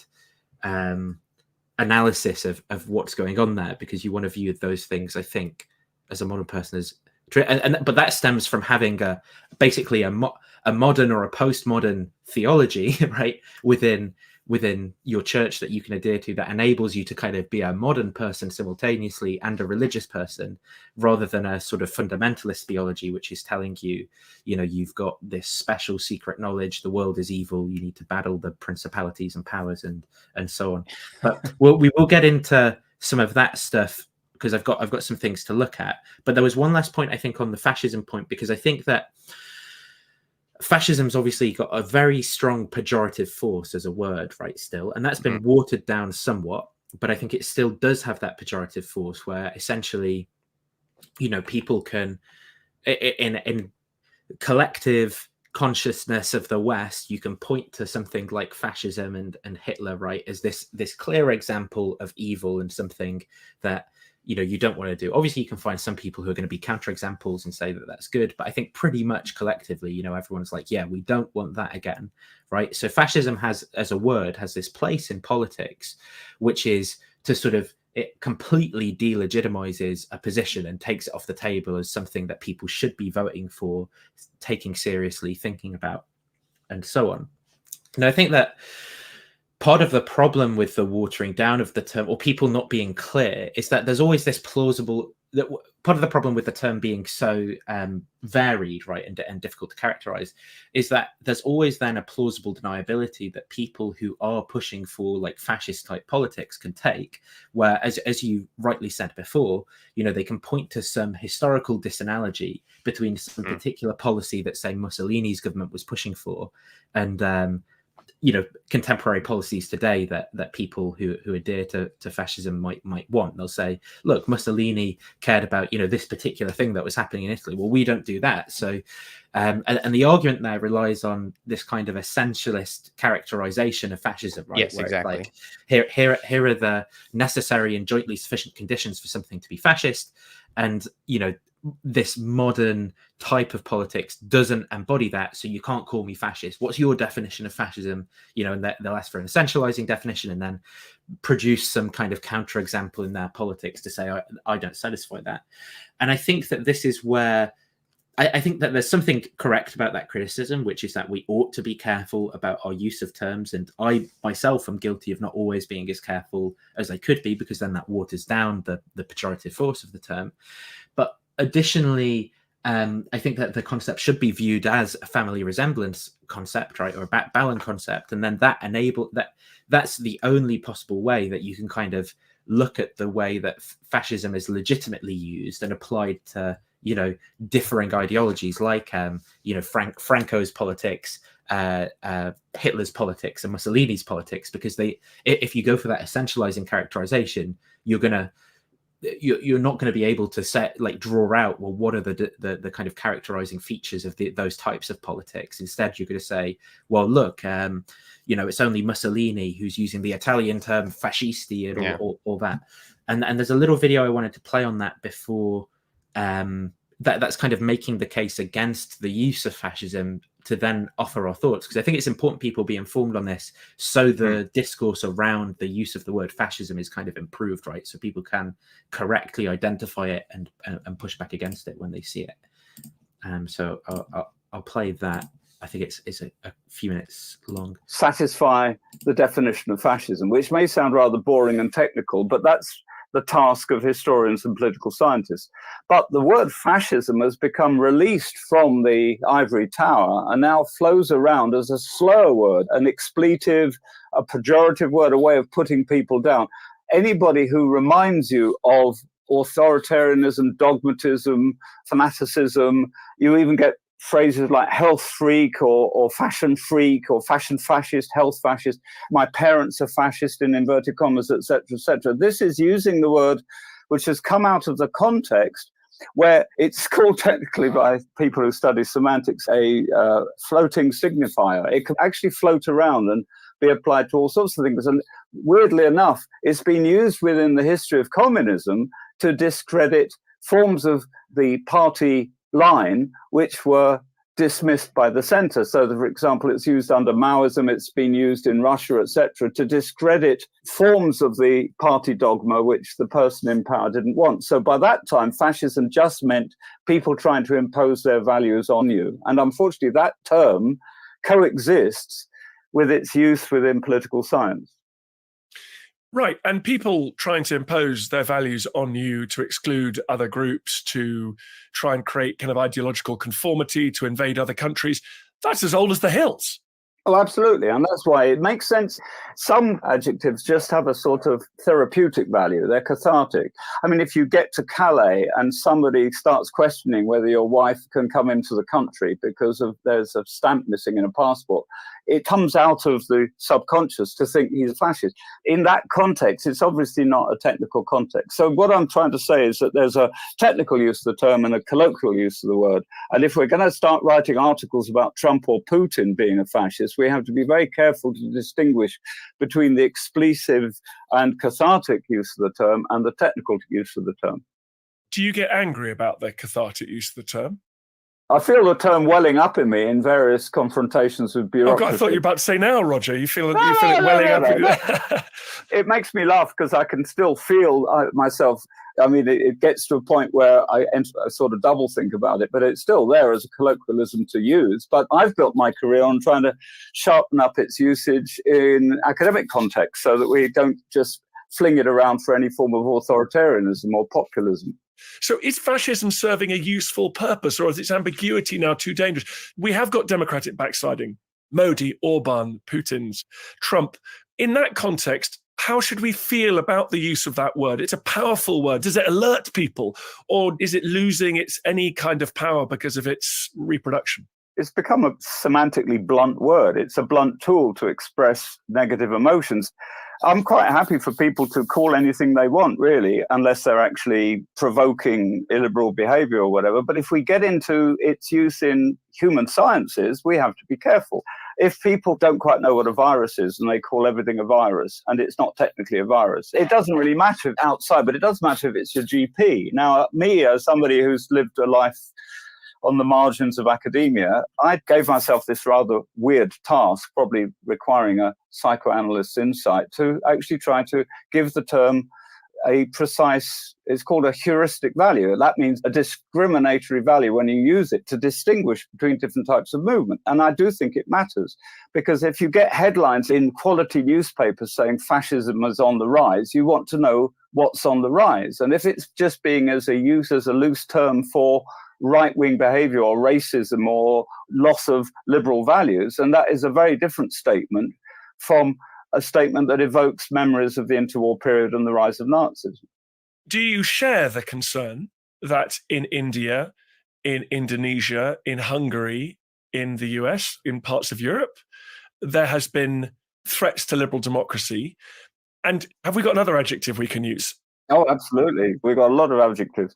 I mean, it's a bit like if you say a Portuguese man of war is a jellyfish and you get stung by one, it doesn't really matter that it's not technically a jellyfish. It does if your life is to do with preserving jellyfish. I mean, it's really worth looking up, but they're not jellyfish. They're colonies of organisms which actually swim along together. It's not even an it, it's a them. And that is fascinating in its own right. But if you're on a beach and you got stung by a Portuguese man of war, nobody's going to pedantically tell you not to use that term. But if we're going to start talking seriously about threats to liberal democracy, the reason why we need a conceptual toolkit is because if we lump them all together and then call them fascists, then if we're trying to combat them, then we might be reacting inappropriately to them, because there are different ways of fending off the danger they pose. Now, I've had some success in this. I pioneered a definition of fascism which put emphasis on a particular aspect of Italian fascism and then showed that it was a major feature of Nazism and, interestingly enough, of movements that called themselves fascist, like the British Union of Fascists. And what they all have in common, to the exclusion of other forms of right, is that they are revolutionary forms of nationalism. They want to actually create a new order based on quite often a very racist form of nationalism. So Mosley wanted a new order. He didn't want to just be a democratic politician.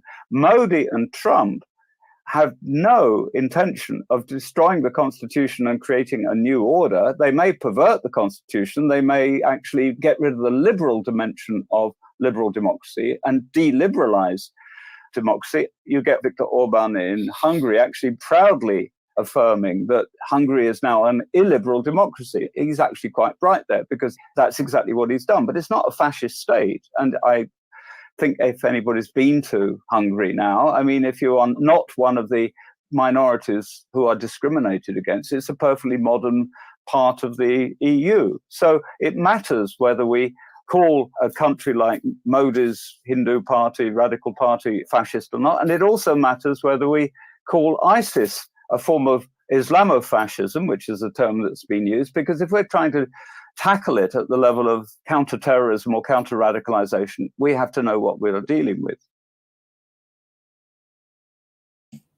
Okay, so I think that that's a good articulation of some points that would maybe be resistant to some of the things that we said. I do think there are some problems with what was said there. So I think my view, you know, he said, like when he said the word floating signifier, right? He's assuming that there is some one thing being signified, and that's going to be his, you know, attempt to provide a kind of essentializing characterization of fascism there. If you take a slightly different view of meaning as use, then, you know, you might kind of look at that and say, well, actually, the job here of a historian or linguist is instead to describe the way that the word is being used by people and look at that kind of the etymology of the word, its changes over time, and provide a description of its use today. I agree, though, with the criticism that you don't want use to become too loose, because then it becomes blunt and loses its pejorative force. I think that was a good point. And I think that more analysis of the metaphor he offered about it in the argument where he said, well, you don't want to call everything a virus, right? Though it doesn't really matter if ordinary people are doing that. It does matter if your GP is doing that. Now, you ask the reason, well, why? You ask the question, sorry. Well, why is it important that your GP doesn't do that? And it's because in that sort of thought experiment, obviously, if they called everything a virus, it would blunt their ability to be able to treat you for certain symptoms that you were presenting with, right? If you use the word in that way, it would disrupt our ability to achieve success in treating diseases.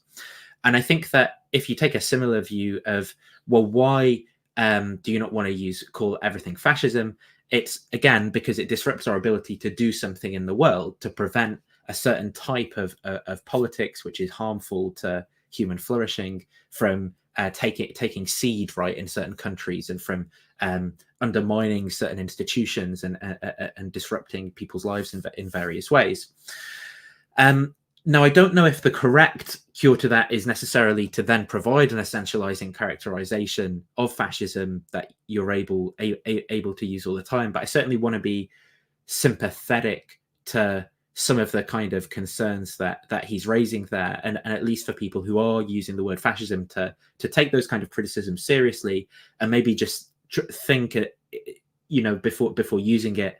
In this case, should I be more careful? Do I have, you know, a good case to make about why I'm using this term to delegitimize this person's politics? Would I be better off using a word like, you know, illiberal or something like that in this particular case? Because is it just going to basically come around rhetorically and be used against me by, you know, someone who's a kind of Orban sympathizer or something like that, or a Putin apologist, to say, well, it's not technically fascism, and then, you know, that will become a whole red herring, and then you can't do what you want to do, which is point out the horrible things about those forms of politics.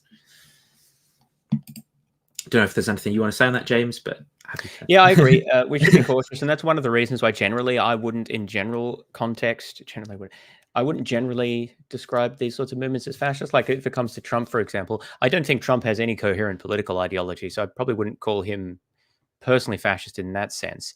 I do think that some of his supporters are, and there are fascist elements to his rhetoric and movement. So I sort of disagree a bit with the speaker there, and I think, I mean, talking about what Trump wants is a bit of a pointless exercise. I don't even know if Trump knows what Trump wants, other than he wants what's good for Trump. He wants to win. I think that's probably the best thing you can say about Trump. But in terms of what some of his supporters want, I think it is explicitly to overturn the democratic political order in the US. They may not frame it as overturning; they'd probably frame it as returning it to the, you know. Oh yeah, his claims about, you know, modifying the Constitution but not overthrowing it. I think that's a difficult, tricky topic, right? About what exactly it is that. Yeah. But anyway, so the point is, I think that you know, you can distinguish between what the leader of a movement wants or says and what some of his supporters want or say, and also you can distinguish between rhetoric and like the official policies of a movement and so forth.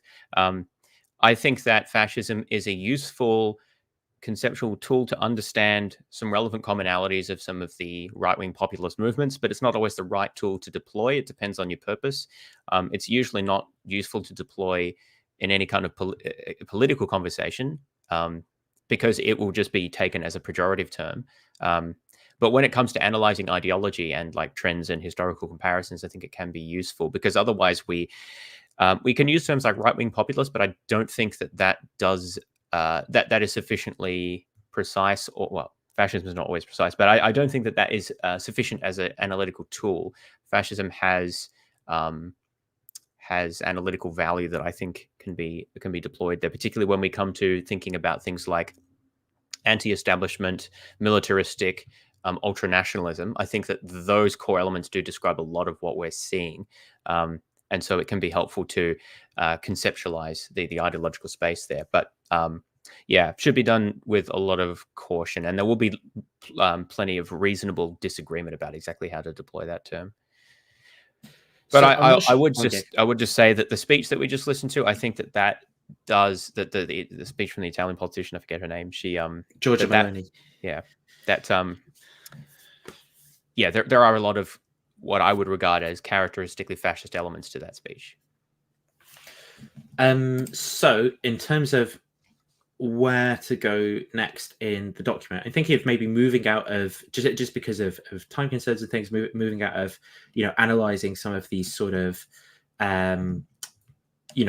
occurrences of authoritarian and goofy politics and things, and maybe moving into some of the other sections. But if there's anywhere you want to go, James, feel free to point out and say. Otherwise, I'll just sort of move forward through the document. The next section that I've got is talking about irrational belief formation, conspiracy theories, and drivers of extreme political beliefs. And because I think that these are all contributing causes, right, to some of the things that we see. But if you want to go somewhere else in the document as well, I'm happy to do that. You've got some survey results here that I think do you want to bring them up? Because I don't know which one you mean. Oh, I can see where you are actually. Oh, yeah. Trust in. Yeah. Because this is a. How do I keep changing this interface? Where is it? Oh, hang on. Sorry. Yeah, here it is. Okay. This has got a weird banner that I thought was Facebook. Yeah. So this is from. Could you zoom in just a little bit more than that? Just for the graph, I think. Yeah. This is from YouGov. So this shows degrees of satisfaction. What's the exact question? The way democracy is working in the US. And this is from 2023. So this is pretty recent. And I don't know if the sampling methodology was like exactly comparable with the Set 97 poll, but the difference is extremely stark. So would be very surprised if that would explain all of the difference here. And it looks like it's US adults as well, so that seems similar. But the number who say extremely dissatisfied, I think, is certainly concerning here. And we see that in the past that most people voted answer to 5 or above, whereas we're seing some 5s, but a lot of zeros, which is sort of interesting that there's also this it's not sort of continually increasing in the low levels. So I don't know what that reflects exactly. Yeah, it's like there's just a jump to the extreme rather than like the absolute extreme. It maybe reflects a little bit of not thinking about the scale very carefully, because you'd think that there'd be more 1s and 2s than just all zeros. But anyway, I don't know if this has. Oh yeah, it has divided by party as well. Now this is in 2023. This is sort of interesting as well. I don't know if you have a sense of why there would be this partisan difference. I mean, obviously, Republicans don't have the president in office, right? But it seems to me there's plenty to worry about as a Democrat or an independent. I don't know. So obviously, not being an American, I'm not as informed about US politics as many Americans will be. The sense that I get is something like that it's very difficult as a Republican, or has been very difficult, to do politics in a way that is critical of the MAGA type movement. And so I think for and then I would say sort of inherently then in the MAGA type movement, right, are these claims about, for example, the election being stolen and things like that. And I know of, for example, one congresswoman in the US who has said, the election wasn't stolen, Trump's doing that. But I think I think her career, took a kind of bit of a tumble after that, right? Because the way that politics is working in the US is so divisive, so polarizing, that if you agree with anything that the other side says, then everyone on your in-group is kind of turning against you. And then you've got all the backstabbing and stuff as well, where people are trying to grow their political careers within the party, so they'll kind of turn against her and stuff like that. So I think that there's all these things going on, mostly like it's the type of like MAGA republicanism and its popularity and power within the Republican Party in the US that's making it very difficult to very difficult to say that anything is going right with respect to the way that democratic institutions and things are running. And part of what I see the goals of that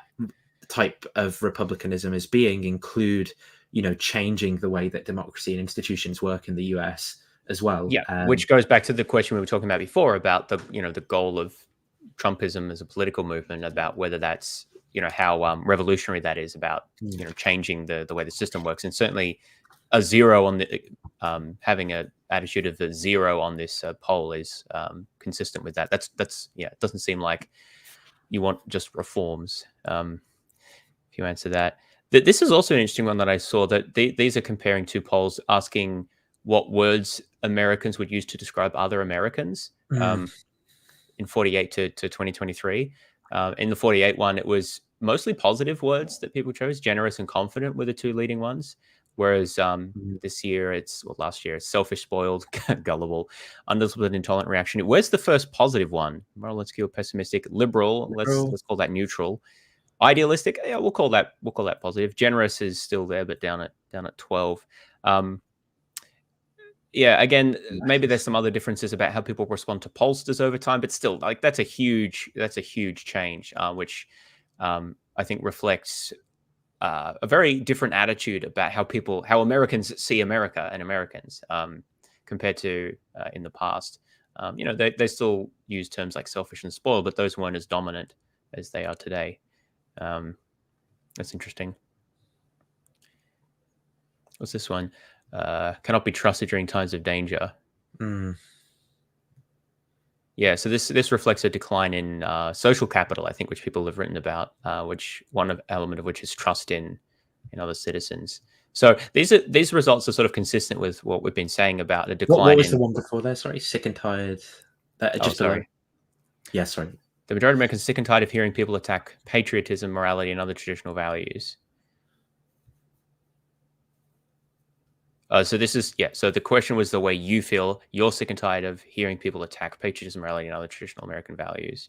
So 87% of Republicans agree, 41% of Democrats agree.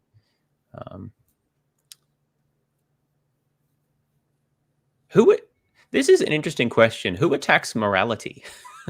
I think what they mean by that is attacking.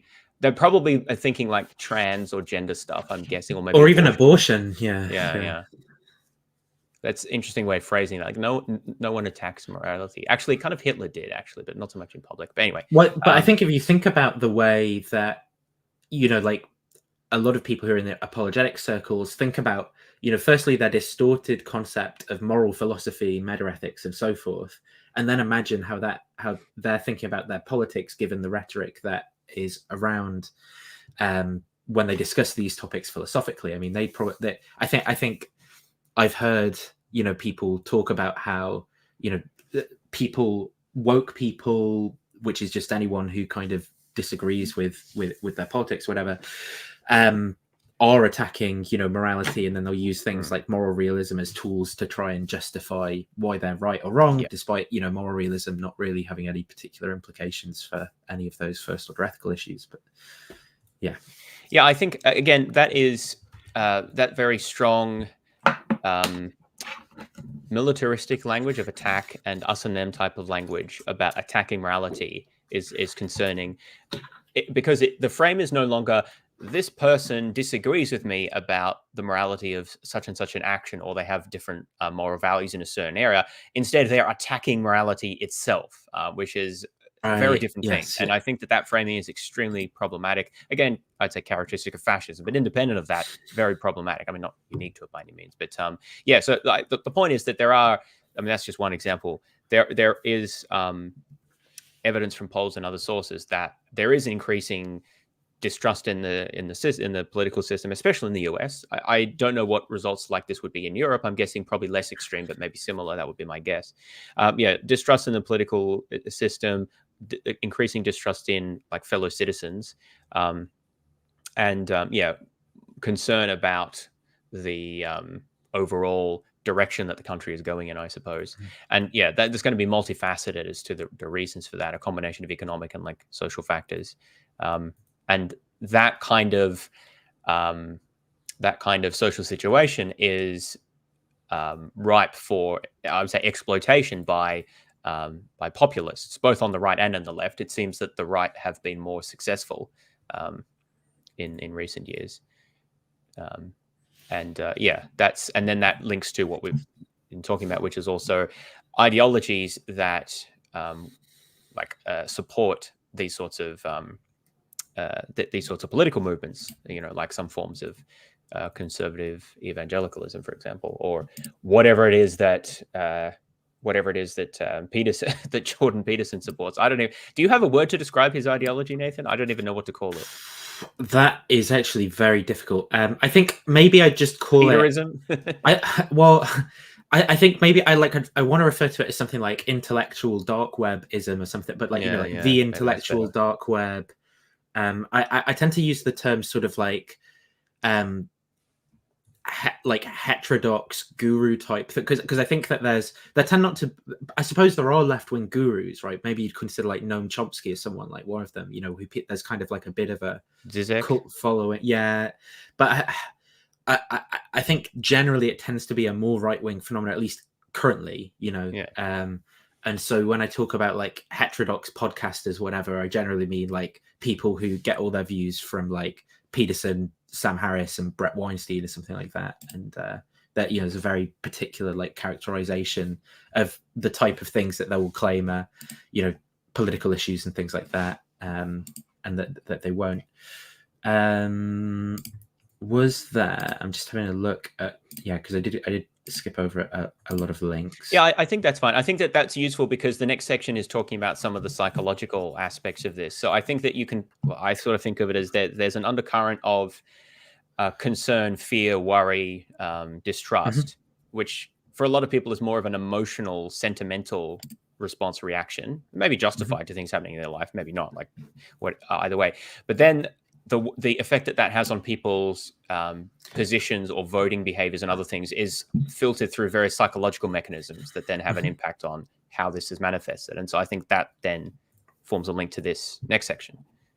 So one of the things we get, like, psychology is a part of this section as well, but also technology and stuff like that.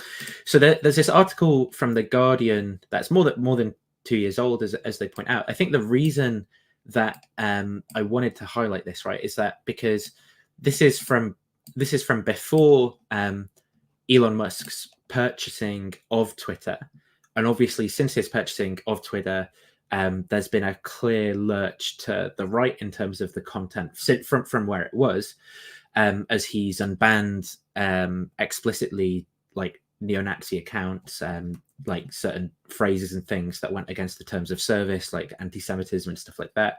Even as we'll come on to a little bit later, he's endorsed some kind of like anti-Semitic things, and we'll also talk about the way that the way that online spaces are being used by malevolent political actors to influence public opinion, to get people emotionally riled up and stuff like that. But basically, at a point in time where a lot of people on the heterodox right would say that Twitter had a left-wing bias because obviously it was riling, you know, all the liberals up to vote for Bernie or something like that.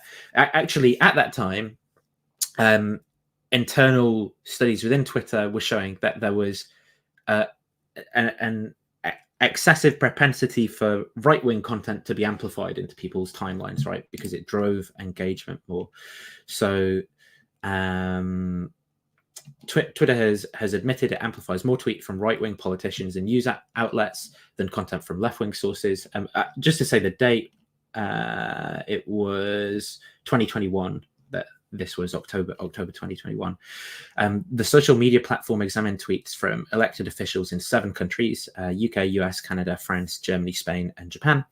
It also studied whether political content from news organizations was amplified on Twitter, focusing primarily on US news sources such as Fox, New York Times, and BuzzFeed.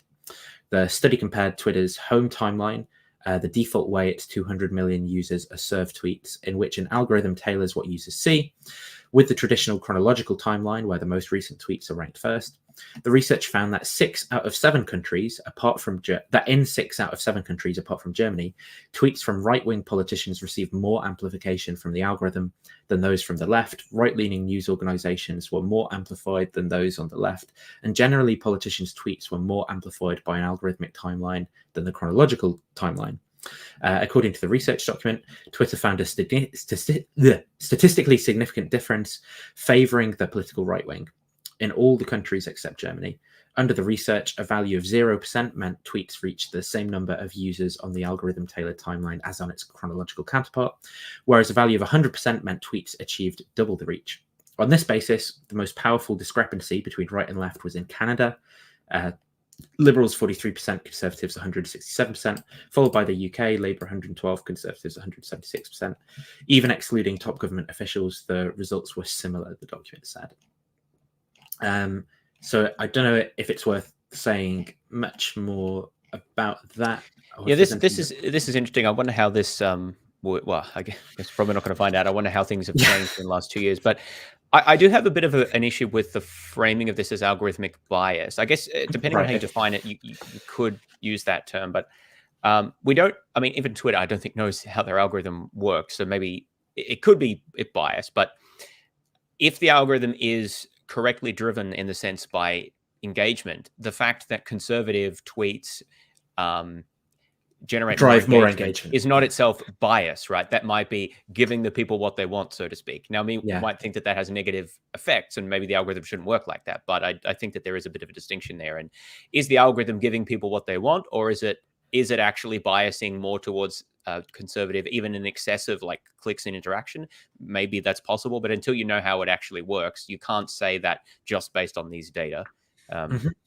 But yeah, I mean, either way, it's sort of the outcome is that whether it's the algorithm purely sort of biasing things, or just because for whatever reason people find it engaging, conservative content is doing very well in social media and driving a lot of engagement. I think that's clear.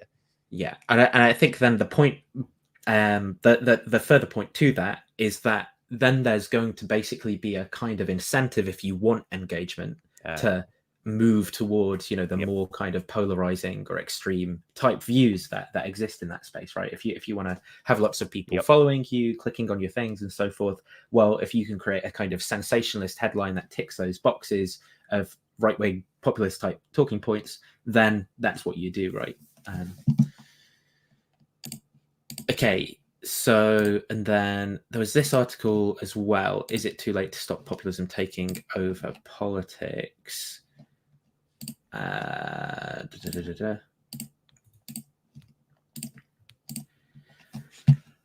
So, bizarre conspiracy thinking has infiltrated the mainstream media in many Western democracies. How can we push back? Welcome to the 2020s, the beginning of what history books might one day describe as the digital Middle Ages. Let's briefly travel back to 2017. I remember sitting in various government buildings, briefing politicians and civil servants about QAnon, the emerging internet conspiracy movement, whose adherents believe that a cabal of Satan-worshipping elites runs a global paedophile network. We joked about the absurdity of it all, but no one took the few thousand anonymous true believers seriously.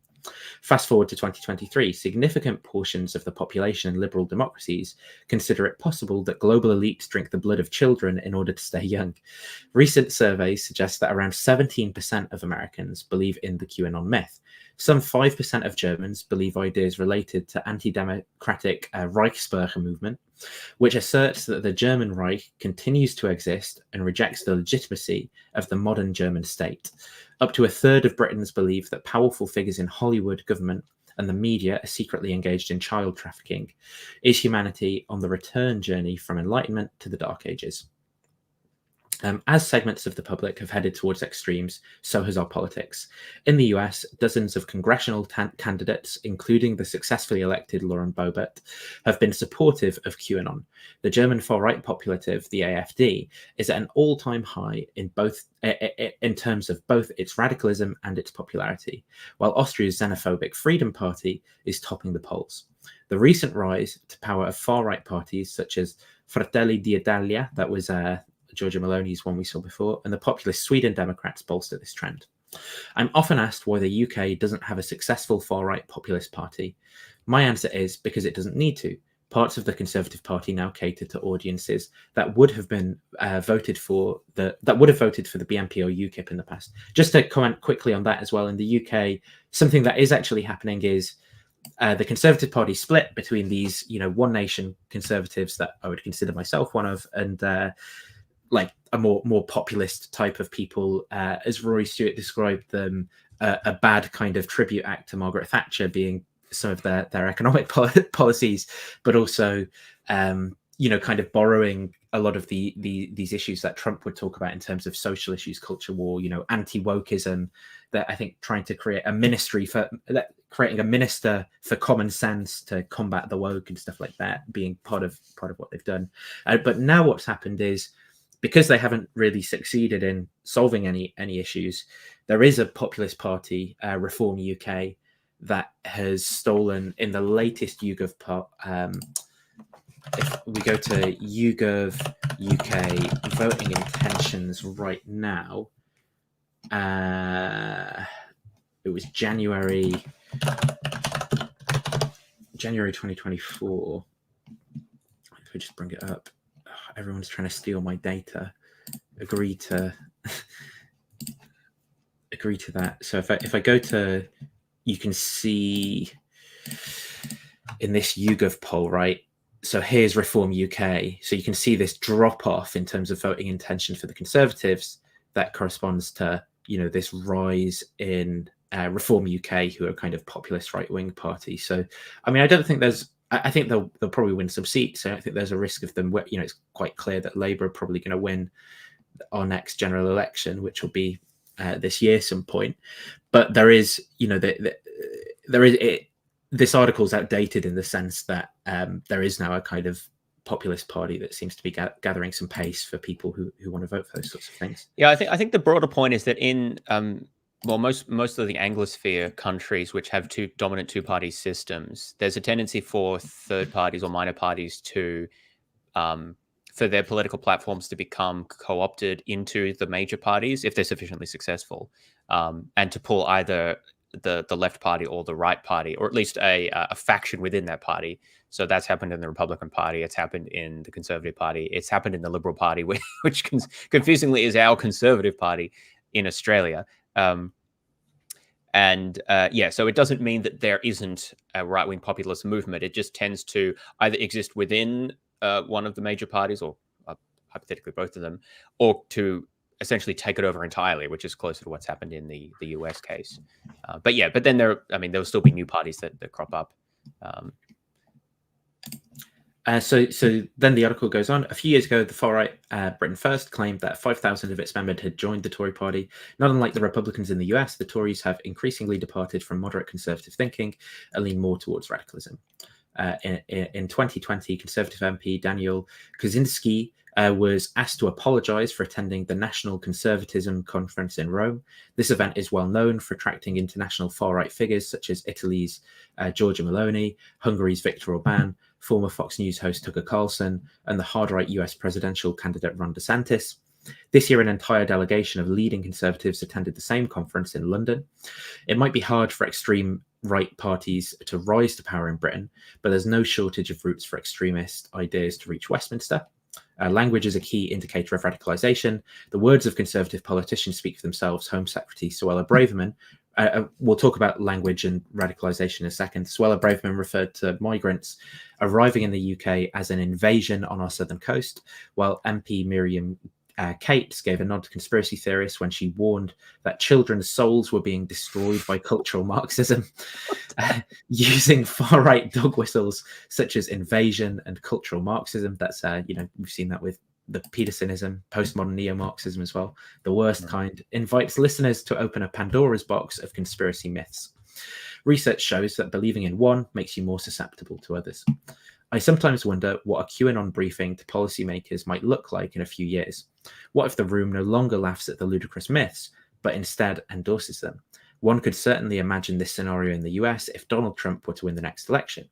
In 2019, before conspiracy myths inspired attacks on the US Capitol, the German Reichstag, the New Zealand Parliament, and the Brazilian Congress, I warned in a Guardian opinion piece the threat QAnon would soon pose to democracy. Are we now at a point where it's too late to stop democracies being taken over by these far-right ideologies and conspiratorial thinking? There are various ways we can...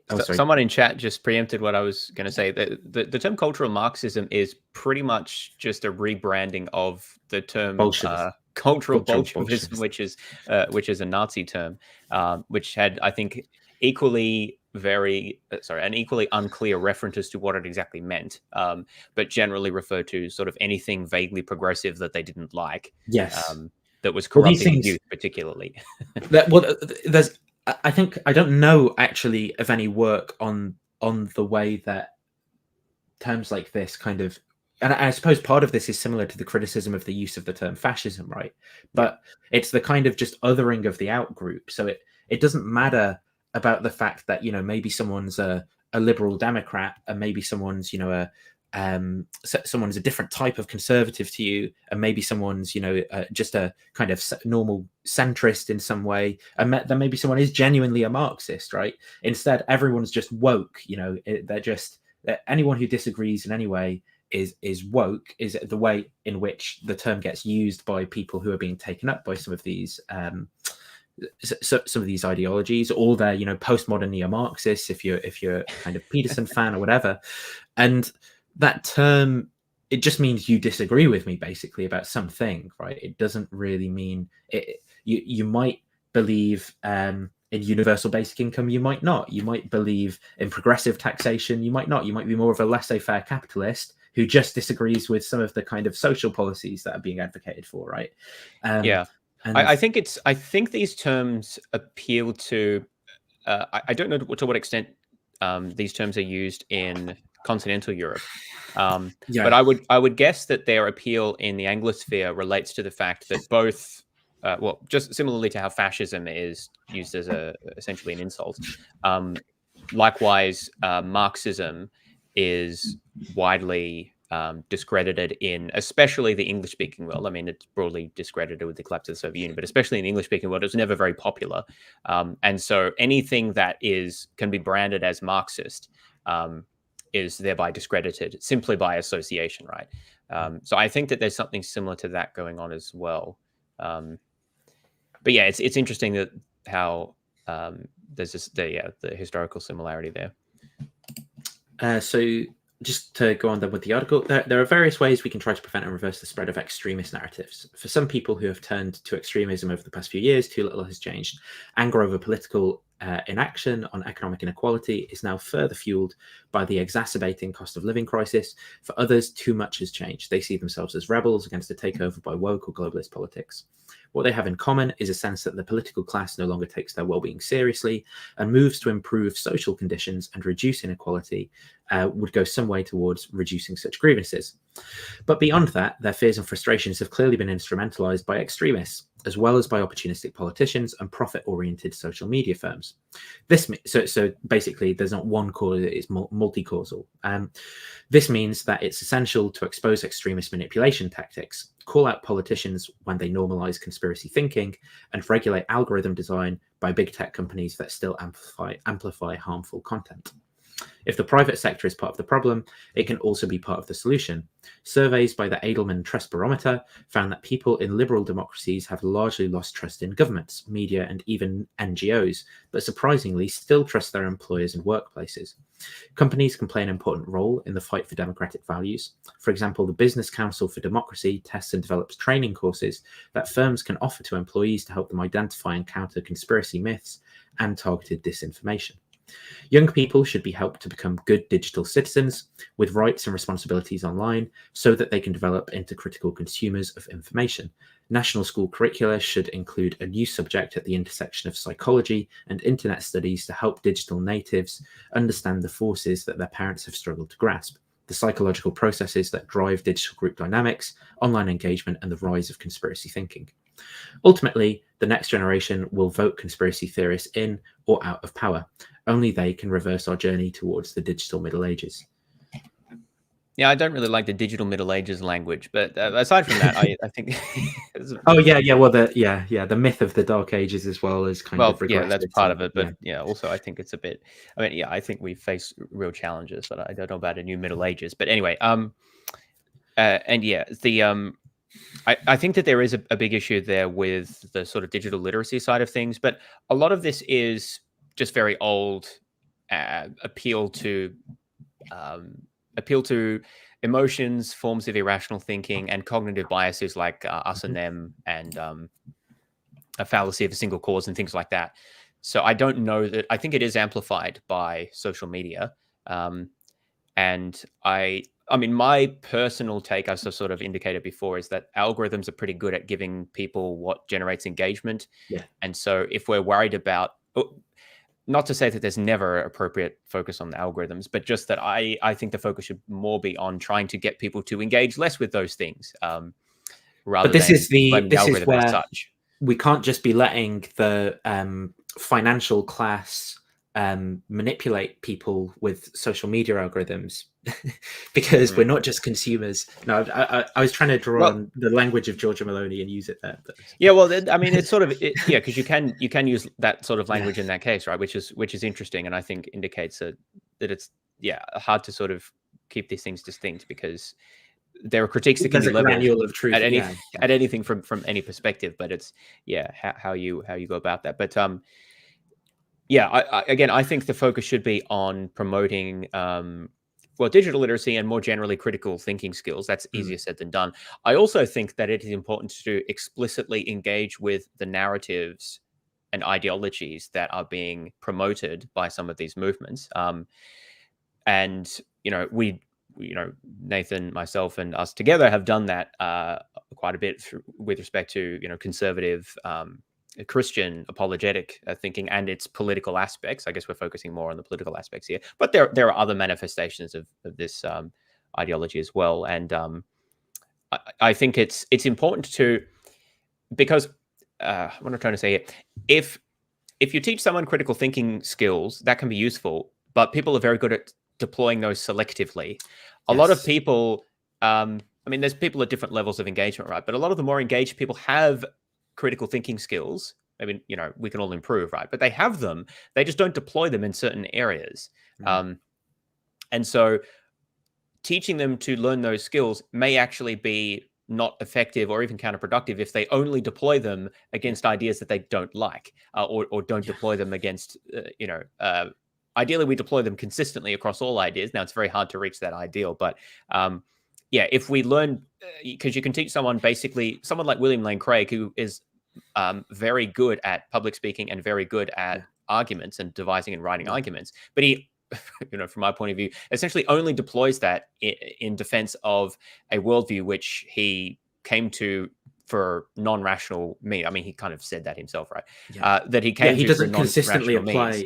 It's not like he uses. He doesn't those use it as a tool to exactly, to help him think clearly and consistently across things. He uses it in defense of a very specific worldview, and I think that is harmful, right? And to combat that, therefore, I mean, not so much to convince Craig, but like his followers and the type of thing that he promotes, promoting critical thinking is not sufficient. You also, I think, have to respond to and provide an alternative to the ideology that they hold. Because typically people, I think, respond best to an alternative rather than just saying, your conservative Christian nationalism is wrong or it has these problems.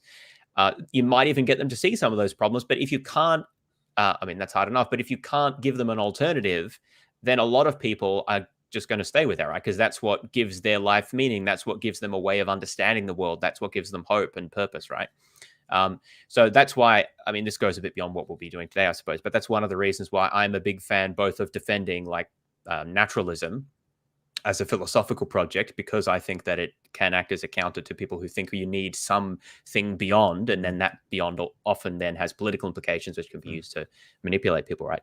You need something beyond to give life meaning or to make sense of the universe. So pushing back against that. The other side, which I've done less on but I'm also interested in, is defending, well, what I used to like to call classical liberalism, but unfortunately that term's kind of been stolen as well. So I don't even know what to call it, but basically just like essentially any kind of middle of the road neoliberalism. Well, I don't mind embracing that, but a lot of people don't. But what I mean is just, you know, basic like rule of law and democracy and a social welfare state and all of that kind of good stuff. One nation conservatism. That's what we. That's yeah, that means something different here, unfortunately, in Australia. Okay. But because One Nation is the name for a very right-wing nationalist party. Okay. But yeah. But anyway, the point is defending that kind of, I don't know, old school liberal values and even old school conservative values, but just that have kind of lost out in recent years. So I think that that needs a better defense as well, because it is under attack from the right and the left. Post-war democracy. Well, post-war democracy. I don't know. Unfortunately, I don't think it has a name that is that people can really get behind. Truth. I mean, that's what we should call it. Truth. No. Yeah. But anyway, the point I was trying to make is that it's not enough just to teach critical thinking. I think you also need to explicitly critique these ideologies, and I think also provide alternatives, or at least provide defenses of sort of better ideologies. You know, like for example, there's critiques of liberal institutions. Like, for example, talk about global financial speculators. Well, yeah, there's a lot of problems with our financial system. But I think there's a lot of good things about how the economic system works as well when you compare it to a lot of alternatives around. So we want to think about, okay, well, what does a good welfare state look like and what do good regulations look like in the financial system, and talk about how to do that well in a context of, you know, private ownership of property, which I would still say is a good thing. You know, so that's the sort of thing that, right, let's offer a defense of that. Let's offer a... let's offer an alternative that takes the critique seriously, but then provides meaningful and thoughtful alternatives within, you know, the status quo, broadly speaking. You know, and that's the sort of thing that I think is important too. Yeah, and I think that I mean, I tend to try and hold actually Australia, and you can tell me if this is right or not, as a kind of example of somewhere where even policies like, I think, compulsory voting, right, it kind of means that you have more. Rather than it just being people who are very politically motivated and fringe or whatever being motivated to vote, you have more engagement in voting. And that means that you tend to get more of these like moderate, normal people as well, who sit in the middle, who are engaged and will vote in, you know, like different ideas and things like that too. And so you've got kind of... I love compulsory voting so much. Like, I think it does help. Not that we don't have populist movements in Australia, but I do think that it helps to guard the capture of the political system by the extreme, highly motivated movements, because everyone has to vote and you get very high turnout. So I think that is one of the examples of an institute, what I'd call a liberal institution, that is helps to maintain the health of the political system. And I'd recommend it to other countries. We're not the only people that have compulsory voting, but it's relatively rare. But I think if you had compulsory voting in the US, I mean, obviously that wouldn't fly in the political system, but you'd never have Trump. It just couldn't happen. That he would have even... Well, primaries are another issue, right? Which is this terrible system. Aren't you going more to that direction in the UK? I've heard that they're doing more primaries now, or maybe it works differently to the US. I'm not sure. It's different in the sense that, you know, in principle, it still should be the case that, you know, you run as a local MP representing a constituency and people vote for their constituent MP, right? Rather than you're voting for like a party or a prime minister or something like that. Now, the problem is that the way that basically, if you want to be taken seriously, you essentially have to be part of one of the leading parties, right, or their representative for an area. Though obviously, I think the next general election could be a little bit different, just because of the loss of confidence in the Conservative Party might, there's more people exploring some of these different parties, like, I don't know, the Greens or maybe the Lib Dems again, and things like that. And yes, it is the case that then there becomes the internal party politics that's similar to, like primaries of essentially like who are the candidates going to be for certain seats that we're very confident that we'll get as a party and things like that. Like that happens. But there's a kind of active, there's a bunch of points of contention about our political system, about whether there are better ways of having like basically representation and like the first past the post system for forming parties and things like that. Like that, there's all sorts of debates in the UK around that, and whether something slightly different would be better. So in what you call it, Holland, it's more like directly representative. So then you end up forming, you end up having this system where rather than like one leading party sort of being able to push an ideology or whatever, you tend to have these like coalitions that tend to have to form because people, you have like lots of kind of smaller parties with different points of view. So like right now there's a populist called Geert Wilders in Holland, or not, a guy who's very strong on things like immigration, anti-Islamic and stuff like that. And I think he won something like 13% of the vote, right, in Holland. But even in that case, it's not like he can just form now my populist party, because he has to form a coalition, right, with a bunch of these other people in order to work. And so there's going to be some give and take in there that is kind of guaranteed. I think proportional representation also helps to avoid, it doesn't guarantee, but it helps to avoid the takeover of major parties by a fringe element. Like if you had that in the US, we wouldn't have all of these conservatives who don't really like Trump, but feel like they have to vote for him because there's no alternative. They're never going to vote Democrat, right? And so, I think that there are tools and technologies effectively. Compulsory voting is one. I think proportional representation is another, and not doing primaries in the weird way that the US does, at least. Tools and technologies that can help to mitigate the risks of not even just populism, but just like capture by anti-liberal or fringe or just harmful movements. Of course, they're never going to work if you get like an absolute majority of the population supporting something like that. But the thing is, that is fairly rare.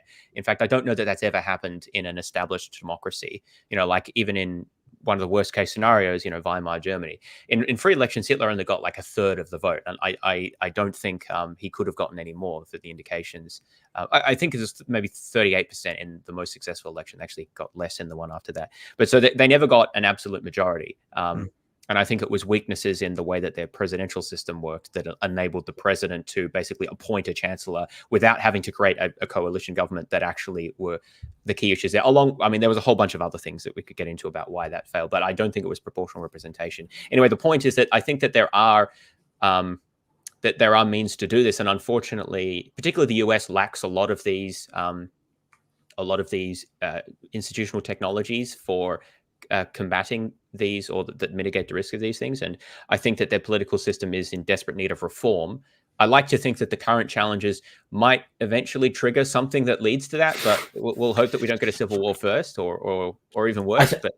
Well, I think that's what's so hard in the US, right, is that then people who are seen as identifying these issues sort of with the institutions and mechanisms of democracy in the US are then seen as being like far left political actors who are, it vindicates people who are on the populist right, their suspicion that there's a conspiracy theory against them to, so for example, if you see these states who are, so I think something relatively smart, right, is that the 14th Amendment about if you'd been involved in treason or whatever, then you can't run as a president. It's relatively smart that there's no federal definition of treason there. So it leaves it up to the states to have to decide on a case-by-case basis how they're going to interpret that. And so I think then you actually do have this essentially kind of more democratic process of then the courts in individual states, like thinking about how should we understand this word treason and should we apply it in in this particular case. The problem that you get then is that, you know, people who might be sympathetic to what the courts might rule treason is might then go, so yeah, the fact that the courts have called this thing treason, even though, so from a neutral perspective, you say what the courts actually did here is they went through as careful and neutral an analysis of what treason can mean legally as possible to come to that ruling. But then if you're someone who's sympathetic to what they've ruled against, you go, no, that's not what happened. This just, you know, this is actually proof now of the fact that, you know, there's these elites who are controlling things and trying to just undemocratically keep the guy that I want out, and so on and so forth. And, you know, you just have these really super difficult political things, because then it's like, well, if Trump isn't if Trump isn't allowed to run and doesn't win, say, do people then you know, do you continue with the kind of MAGA thing of, well, he wasn't voted in because he was kept out illegitimately, you almost want him to lose in a democratic election, or is he just going to run, you know, they stole the vote again? And like, how the hell do you actually practically deal as a politician? I understand what you're saying. I mean, I think that I think that the right situation is you implement fairly and as unbiased as one can the current legal and constitutional framework that you have. So, like, for example, I think that the first past the post system in the US and the place of the primaries and the electoral college are all kind of dumb and should be reformed. But insofar as that's what they have at the moment, that's what they should implement, and it should be, you know, all of the procedures should be followed appropriately. And in general, as far as I can tell, they are. There's a lot of fuss and noise about it in the popular discourse, but in general, I don't think the actual US political system. Got to be careful what I say here because people will disagree. You know, there's a lot of question about lobbying and things, and who's paying politicians. But I mean, in terms of corruption in the way that we understand it, say in somewhere like Russia and China, or in terms of the actual results of the elections or the courts, I think that the US political system is actually still functioning.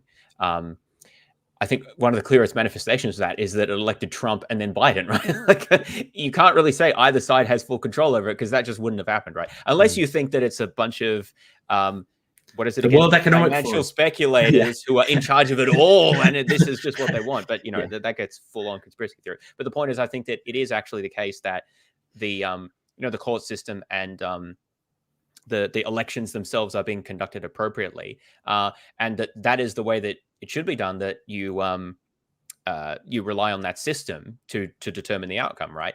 That, you know, if you're to say, well, Trump was unfairly prevented from winning because this particular state ruled that the 14th Amendment applied or whatever.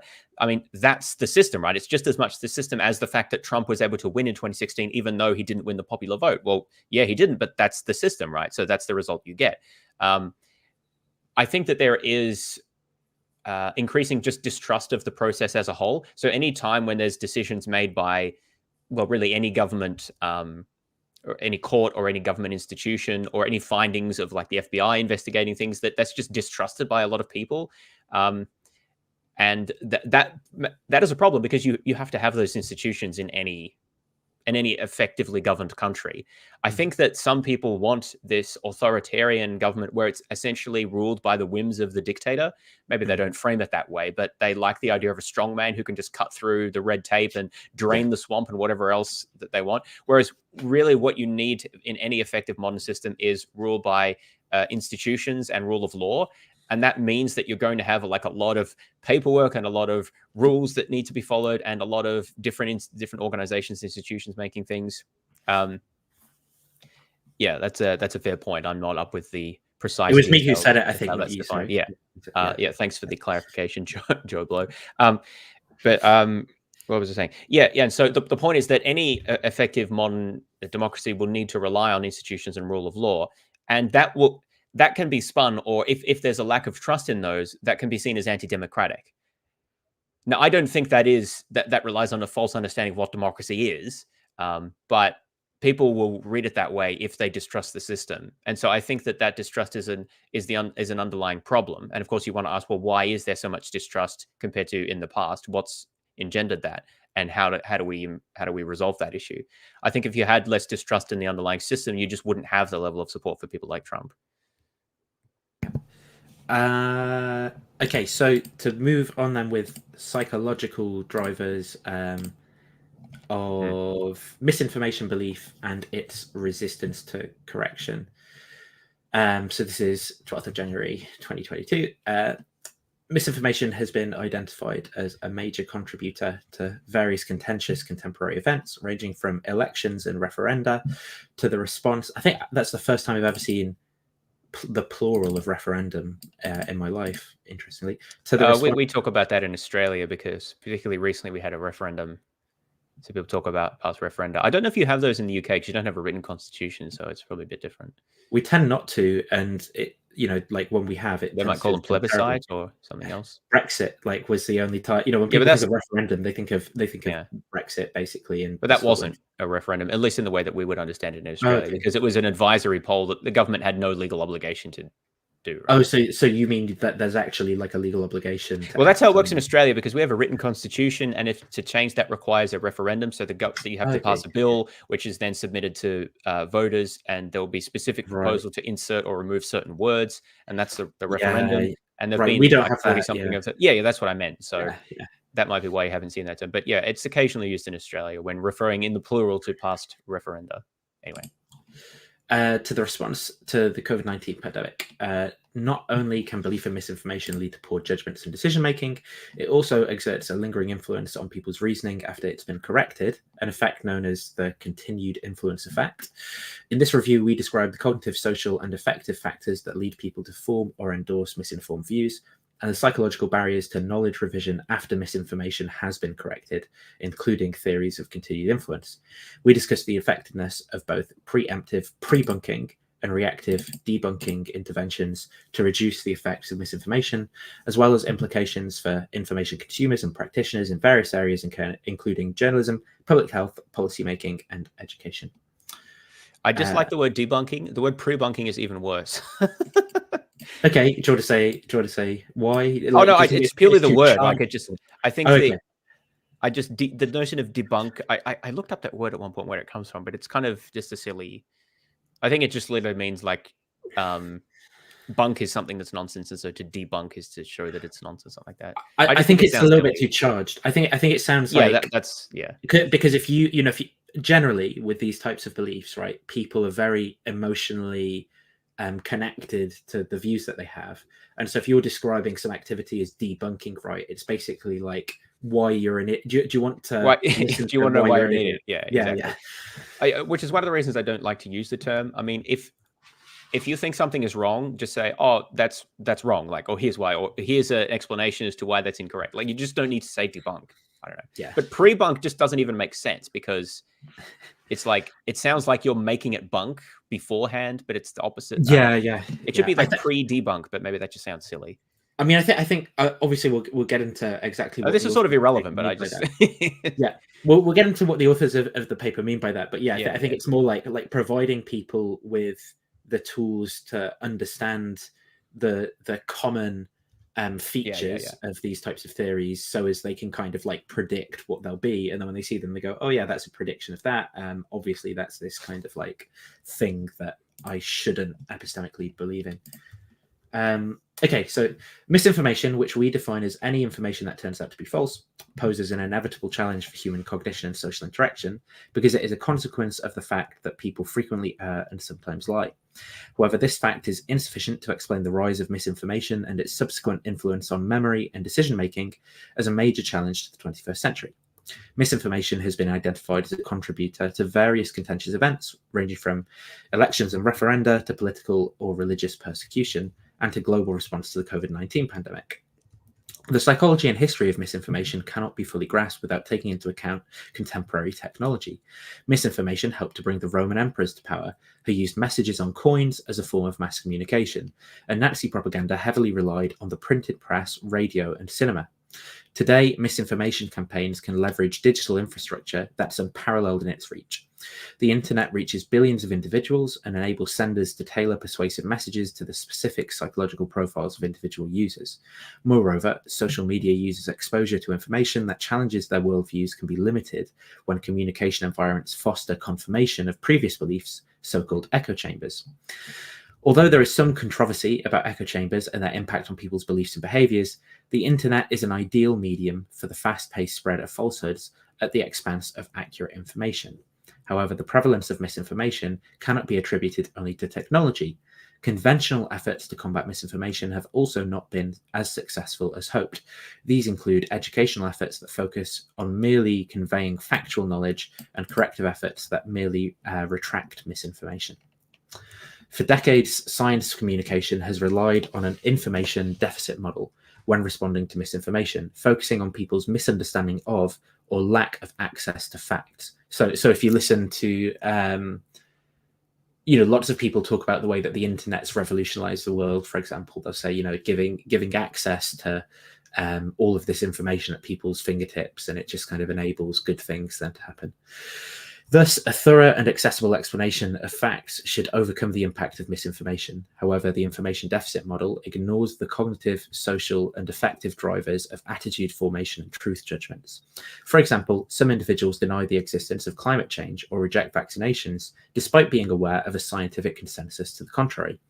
This rejection of science is not the result of mere ignorance, but is driven by factors such as conspiratorial mentality, fears, identity expression, and motivated reasoning.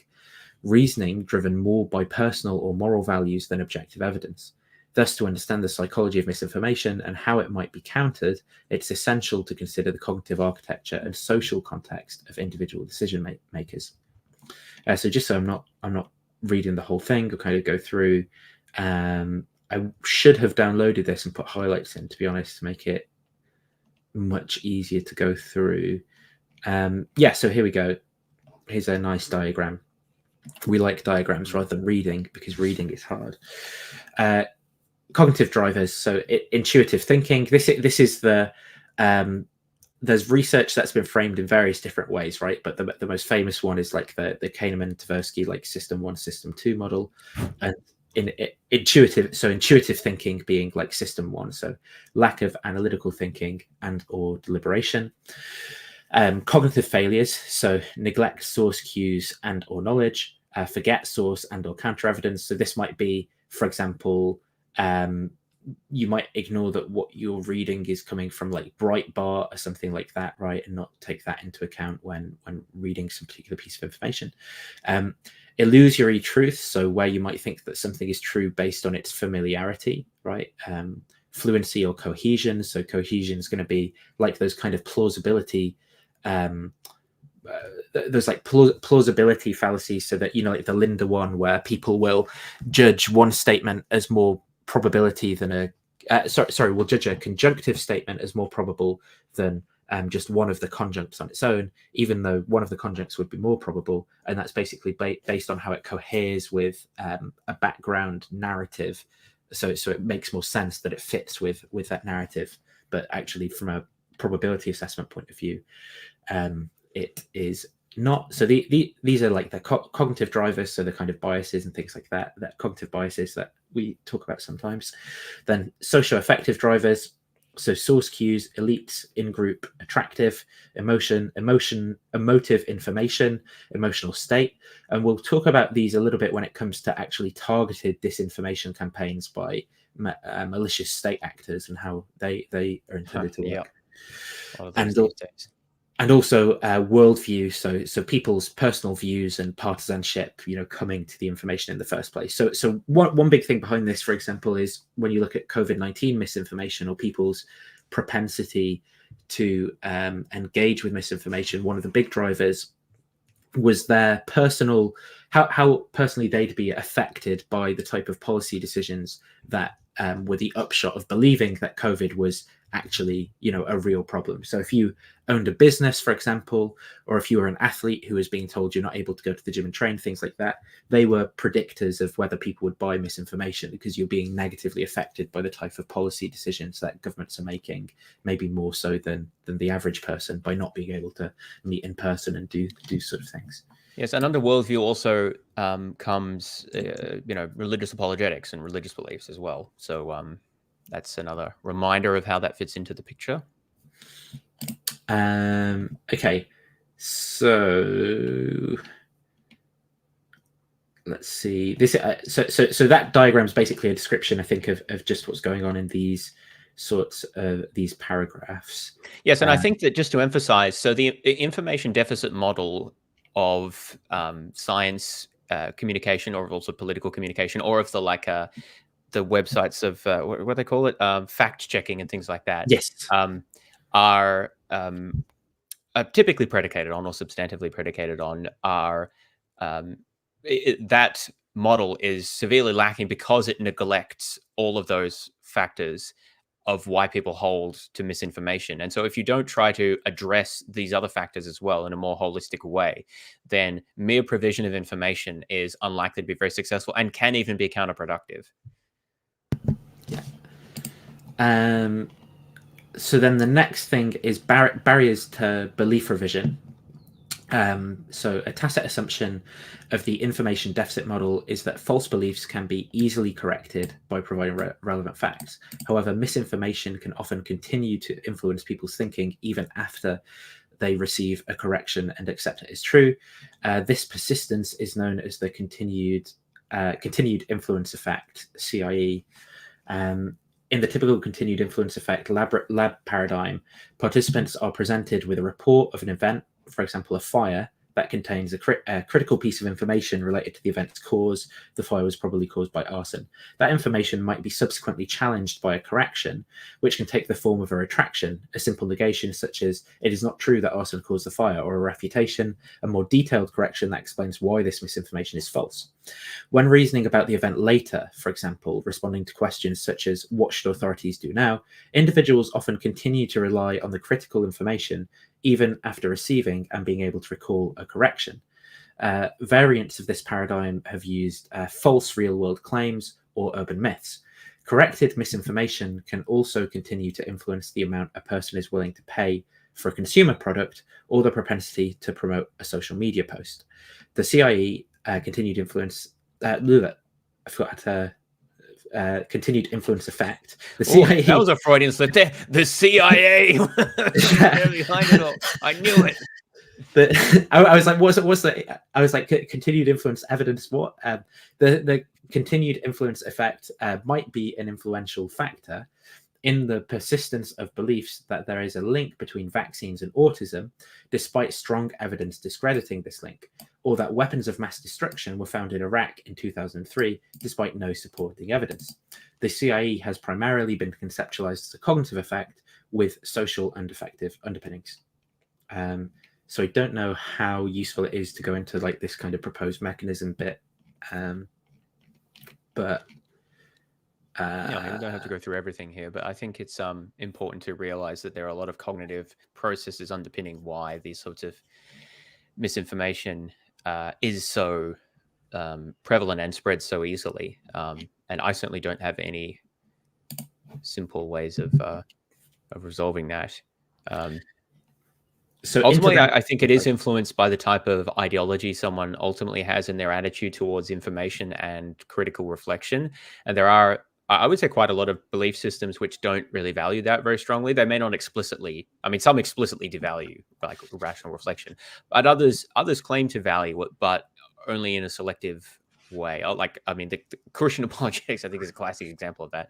And I think that it's important to promote ways of thinking and ways of looking at the world that value critical reflection and value evidence seeking and knowledge, you know, for its own sake, not in a purely instrumental means of trying to get what you want. But you know, that's a broader that then comes to the broader issue of like just promoting, you know, humanist values and things like that.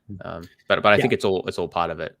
I tend to think here that you know, in terms of how do you promote or get people on board with, you know, the sort of things that are being shown here about biases by, say, cognitive science or sociology, that's sort of synthesizing it with like a virtue epistemology framework that's going to talk in terms of like the type of character that people develop and so forth, and the type of things that they value is going to be quite productive. I mean, maybe you could say, well, that's an empirical, you know, that's a kind of empirical claim about how productive that will be, and maybe you could try and come up with a way for someone to try and study that or something.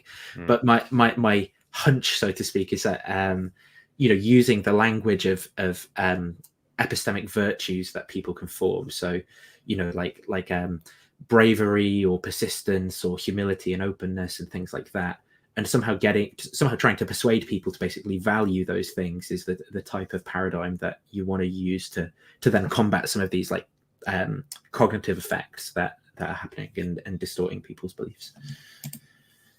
Okay, so proposed interventions. We've got a little diagram here. So an example of misinformation. The catastrophic wildfire was caused by arson. So there's a barrier there are various barriers to the belief updating. So like a need for a causal explanation, a lack of integration with other beliefs, and a familiarity with misinformation.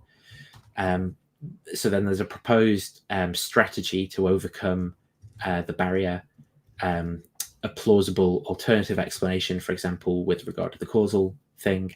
The lack of integration one, you've got salient correction, explicit reminder of misinformation, plausible alternative explanation, and detailed factual refutation. And then the misinformation thing, detailed factual refutation as well. And then they give examples. And what are they showing in this one? These are just more examples. So here are the two strategies, and two strategies that can be distinguished are preemptive intervention, pre-bunking, and reactive intervention, debunking. Pre-bunking seeks to help people recognize and resist subsequently encountered misinformation, even if it is novel. Debunking emphasizes responding to specific misinformation after exposure to demonstrate why it's false. The effectiveness of these corrections is influenced by a range of factors, and there are mixed results regarding their relative efficacy. For example, in the case of anti-vaccination conspiracy theories, pre-bunking has been found to be more effective than debunking. However, other studies have found debunking to outperform pre-bunking. Reconciling these findings might require considering both the specific type of correction and its placement in time. For example, when refuting climate misinformation, one study found that fact-based debunking outperformed fact-based pre-bunking, whereas logic-based pre-bunking and debunking were equally effective. So basically the idea being that, of these two different approaches, it's kind of context dependent how much any of these approaches, or even like subtypes within those approaches, works. Yeah, I think I just want to add here, I'm a little bit, I think this research is very important, and we can learn more about how to combat misinformation more effectively through such research. I am a little bit skeptical about the kind of intervention framework which looks at people's changes in people's attitudes or behaviors, typically in response to very specific interventions on a very short time scale. I think that it's likely that none of these interventions are in themselves going to be especially effective, because when you're dealing with a dense network of psychological factors and coming against someone's worldview, often deeply entrenched worldview and way of looking at things, any single intervention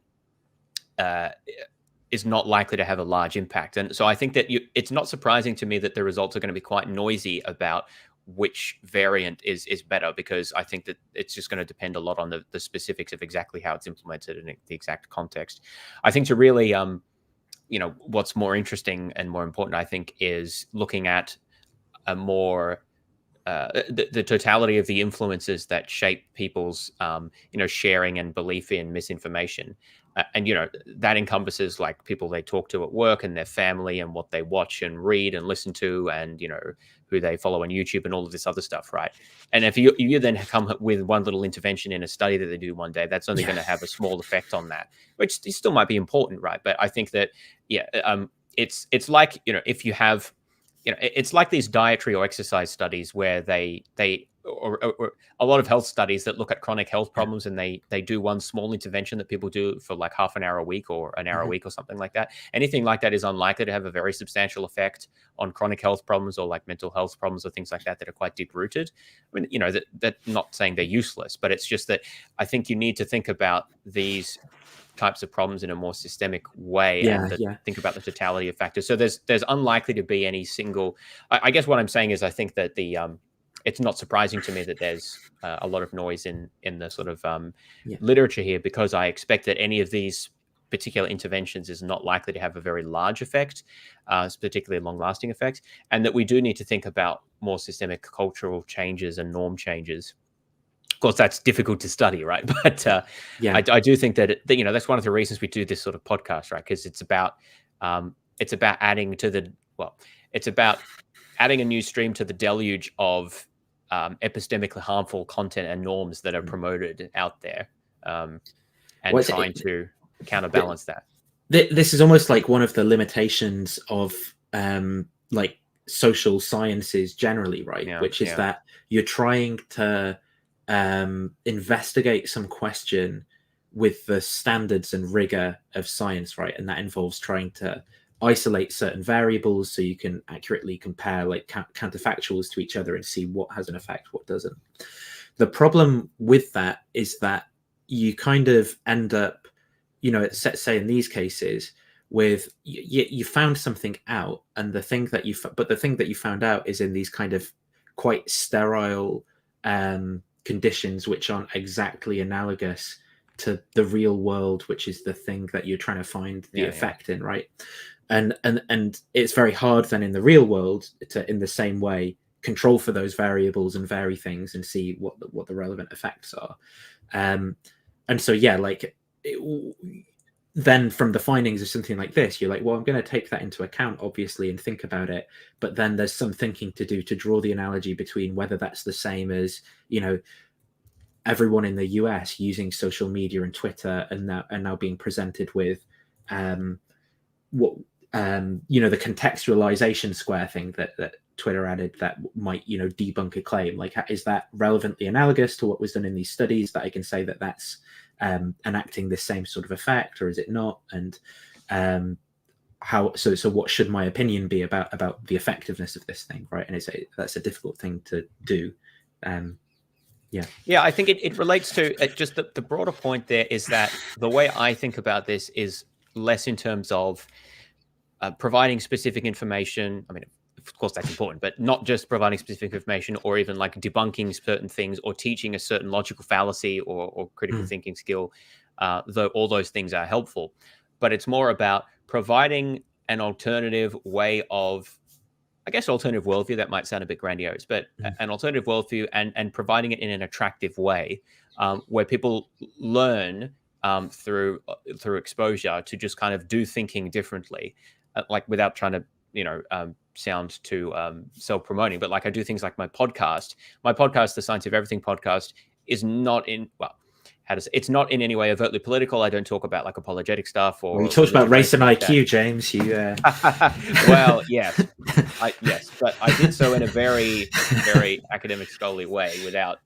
Anyway, but yeah, that episode did upset a couple of people, but I stand by what I said there. But anyway, the point is that in doing that in the podcast, what I'm trying to do is just sort of at a fundamental level is show how learning about science can be really fun and engaging and interesting, and promote that as a way that people engage with the world. And you can do that and still hold like false beliefs, right? But it's like part of a broader picture of showing people how to value scholarship and truth and thinking, critical thinking, in a positive way, as opposed to a debunking or negative way, or a purely like learn this skill so that you can rubbish other people's articles kind of way, which is like more of an explicitly negative way. So what I'm interested in is trying to do, I'm not saying that I found the best way to do that, but like, how do we do that in in lots of ways that are engaging to people and show the positive side of good thinking, essentially, as opposed to just focusing on isolated fact giving or debunking. Yeah. So I think that's the real. I think if we could figure that out better, that would be would really make some progress. I do think that what you're saying there could come under what's being put forward here as like pre-bunking though as well, because like sort of making embodying these sort of like epistemic and intellectual virtues attractive to people is going to be part of sort of inoculating people, as it were, against, you know, some of these beliefs and things, because they're going to be less you know, if you listen to some of the rhetoric that's used, or maybe, you know, maybe it's that someone's like a very aggressive debater or something, you're going to be less inclined to find that sort of thing attractive if the type of virtues that you're looking out for are like, you know, clarity, precision, good reasoning and yes, stuff. exactly. You value different things, and so the rhetoric is less effective. Like I just mentioned the sort of fascist speech we looked at before. I said, although I can see why some people would find this beautiful, I personally don't. I mean, you know, there's certain specific sentences in isolation that, yeah, I mean, I agree with that. You know, freedom and family values. Like, who disagrees with that? But overall, I didn't, and largely that is because of the analytic process that I just sort of have always going on with these sorts of things, and think and critically analyzing, like, well, what is actually being said here, and what is what's being inferred, what's being implied. It's contextualizing, right? I think, yes. And I think that is also a very, very tricky topic, the context. Because so something I've seen recently in critical thinking circles is people talking about the concept of people being high and low decouplers. So people sometimes, yeah. So and there was a really interesting. I'll send you the blog post. It's a guy who's doing a PhD in a PhD in like the psychology of rationality or something like that, answering some specific question, who wrote this blog post because he was interested in why he was seeing, you know, like people on Reddit who talk about critical thinking or whatever, talk about, you know, high and low decouplers. And he was like, well, where does it come from? Does it have any basis in the literature? Was the basis of this blog post. And I think it's a kind of, as he pointed out in this article, this blog article he wrote, it's a double-edged sword, right? Because sometimes people might, for example, defend what, say, Sam Harris is doing is like, well, he's a really high decoupler, meaning he's able to remove the background information and context just simply from the argument that's being given. And in the article, he kind of points out, well, yes, that's an aspect, but actually the context can be like super important as well to what's being said. So it's a kind of, you know, there's a kind of skill to be able to, there's a context within which the questions are being raised. So, for example, suppose someone's a Holocaust denier, they can almost hide behind, well, look, I just made a really, you know, a rational, reasonable argument for this case. And it's like, well, what's the context within which this rational, reasonable argument for the Holocaust is being raised? Well, it's in the context of a society where talking about that is delegitimized, right? So then engaging at the level of this is a serious argument to be taken seriously, almost, you know, within the context, within that context, presents it's like reason giving in favor of like making that a live option and making people consider it and think about Holocaust. And so there's an interesting question there about, obviously you don't want people to just be making system one stereotypes about things and unable to think about things, but what's the relevance of the context within which someone is making claims and stuff, and does that then have bearing upon the claims that they make in the more kind of neutral exchange of arguments type discourse that's being had as well. Yes, and we shouldn't always judge. I mean, thinking about the context in which something's being said and the sort of meta behind it is important, but it's also important to be able to, I guess, decouple it from that and treat it on its face. And I think that that's sort of the point, that they're both different aspects of critical thinking. I think you need to be able to do both. And, you know, the sort of fascist speech is a good example of that, because entirely on its own merits, there are a lot of problems with what's being said there. Vagueness is one of the major issues there, and highly emotive language. So even if you divorce it from any sort of knowledge of the context and think critically about what's being said, it's sorely lacking, right? Because it doesn't really say much of anything, but it does appear to be trying to rile people up in support of, well, something, exactly what isn't clear. But there's clear martial language there, which I think should make you uncomfortable, right? But then you embed it into the meta behind it, and it raises even more red flags, right? Because there's a clear connection to, you know, fascist rhetoric that's been used in the past and the sort of culture war that's going on. So, and there can be cases where those do go in different directions, like someone... there could be a speech that Trump makes or something, or comments that Trump makes, which in and of themselves are entirely fine. But then you look at it in the context that they're being made, and then you realize, that's where the problem lies. And vice versa, of course, right? It can be that, you know, it's in the context is sort of benign, but then specifically the content is like, oh, that was a problematic thing that was said there.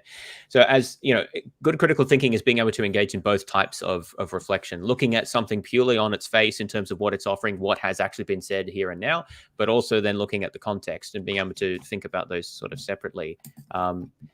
Yeah, and it's true that sometimes people will hide behind the idea of, well, you're just bringing context into it. Like, what about that? Like, this is a classic of denialist arguments, right? Where they'll focus on certain points, and then try to say, well, you're just trying to discredit what I'm saying by calling me a denial or a denialist or whatever, whether it's global warming or whether it's Holocaust or vaccines or something else, right? And I think a good response is able to, and of course you have to address questions like, when is it worth the time and giving attention to these things? But I think at a certain point when there's already enough attention being paid to them, it's worth responding to them. You can take it on its merits and say, all right, we'll treat this claim seriously and show where the problem lies. And then you can also bring in the context behind it and say, okay, well, we've seen why the claim is lacking. This is the context behind why the claim is being made and what they're trying to do here, and then show the second element to it. I do think it's a mistake to only do the kind of contextual debunking, like just try to discredit people from who's funding them or the appeal, like the types of appeals that are being made, or who else makes this kind of argument. You do need to also show that the argument fails on its own merits. But I think it's important to not fall into the trap of then only doing that and not like, don't play into their hands by only just arguing each point by point, because they'll just always come up with a new point, right? And you have to. This is what I think Christian apologetics is a good example of this, like, because they'll gish gallop you with bringing up, you know, more and more points that you can never fully address. And so I think the challenge is, if you only point that out, it will look like you don't actually have responses to the specific points, and that looks like you are hiding behind that. But if you only play that game, then they'll win, because they'll just always find more things to throw in your face that you haven't researched yet or don't have time to address. So I think the balance is being able to address those points as appropriate, but then stepping back and saying, well, here's the strategy that's being used here. And, you know, I'll never be able to refute each individual point because they'll just bring 1,000 new ones. But the point is that by applying this method, you can see that these points are incorrect or misleading. And the reason is because of the method they're using to construct them, which is ultimately dishonest, right? And you try to then illustrate to people so that they can see that for themselves, ideally. But I think it's in practice, it's very hard to get that balance right.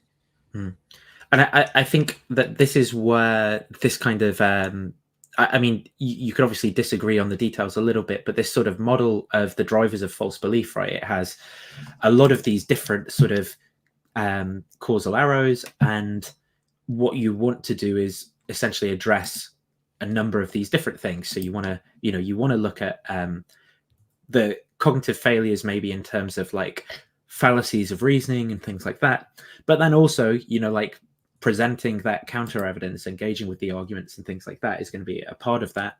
But then there's also going to be these social things. And so maybe like befriending someone or being nice to them is a part of that, because maybe part of what's driving them is a sense of alienation or, you know, like social isolation or something. And then they're consuming lots of misinformation.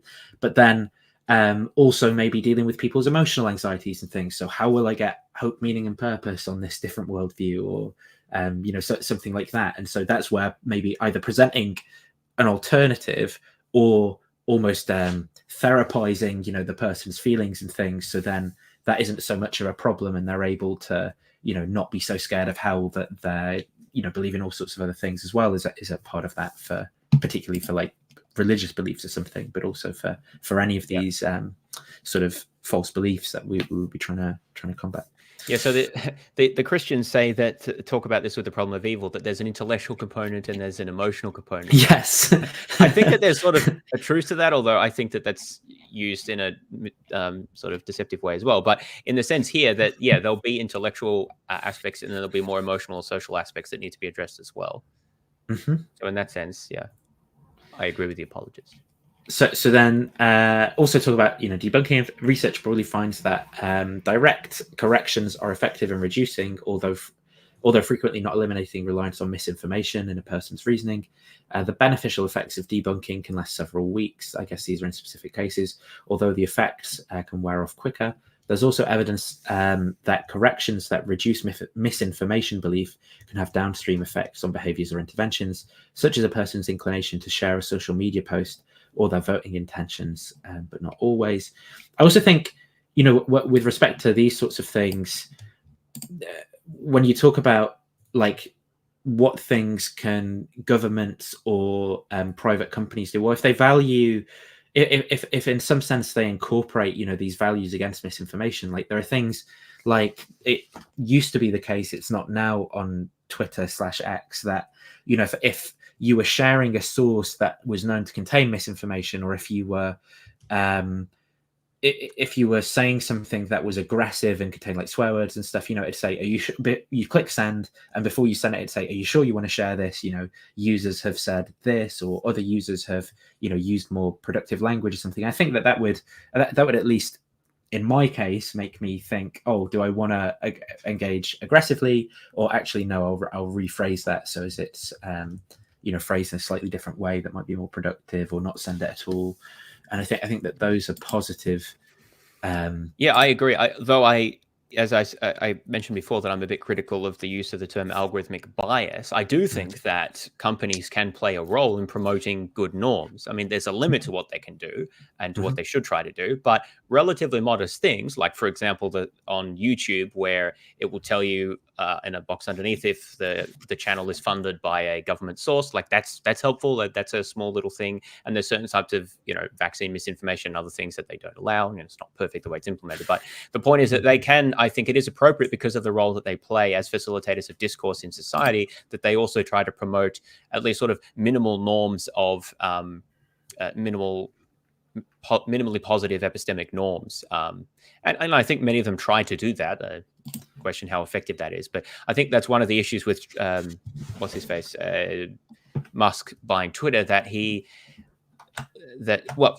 because of the extent to which misinformation has taken hold, even fairly minimal attempts to do that are now seen as political. It's a sort of classic truth has a known progressive bias, right? It's like, and so then people, Trump supporters typically are praising of Musk in coming in and clearing the swamp of Twitter of a lot of the sort of policies that they did have. And again, Twitter had plenty of problems, but upending things and just making it a wild west of anyone can say whatever they like doesn't seem to me the appropriate response to that. But that that's been praised as the sort of thing that is desirable. But I don't think that's desirable. We should be calling for companies like this to show more of a leadership role in promoting positive epistemic norms. That shouldn't come to the level of strongly endorsing very particular political positions or elsewhere. I think that there should also be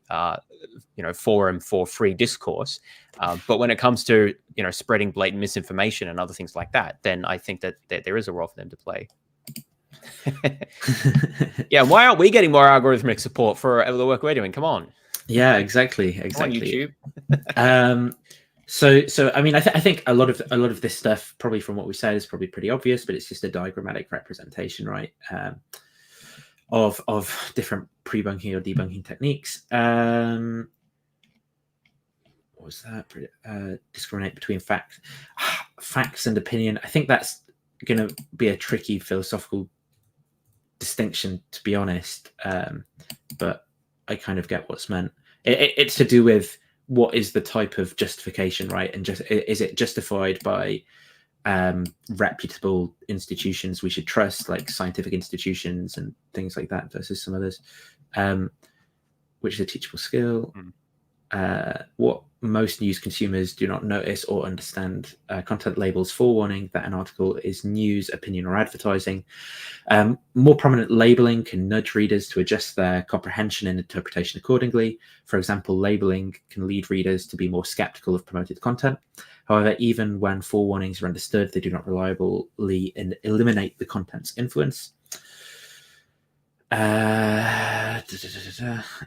Implications for information consumers. Funnily enough, news channels often label themselves in ways that I find useful. So anything, when I'm looking at YouTube for news coverage of something, anything that's from Fox or Sky News, I'm just like, I know that that's just not even worth watching. It's just such trash. So that's effectively labeled for me. Of course, other people don't think that way. But just having a look. Ooh, go away, trying to make me buy a subscription. Blah blah blah blah blah.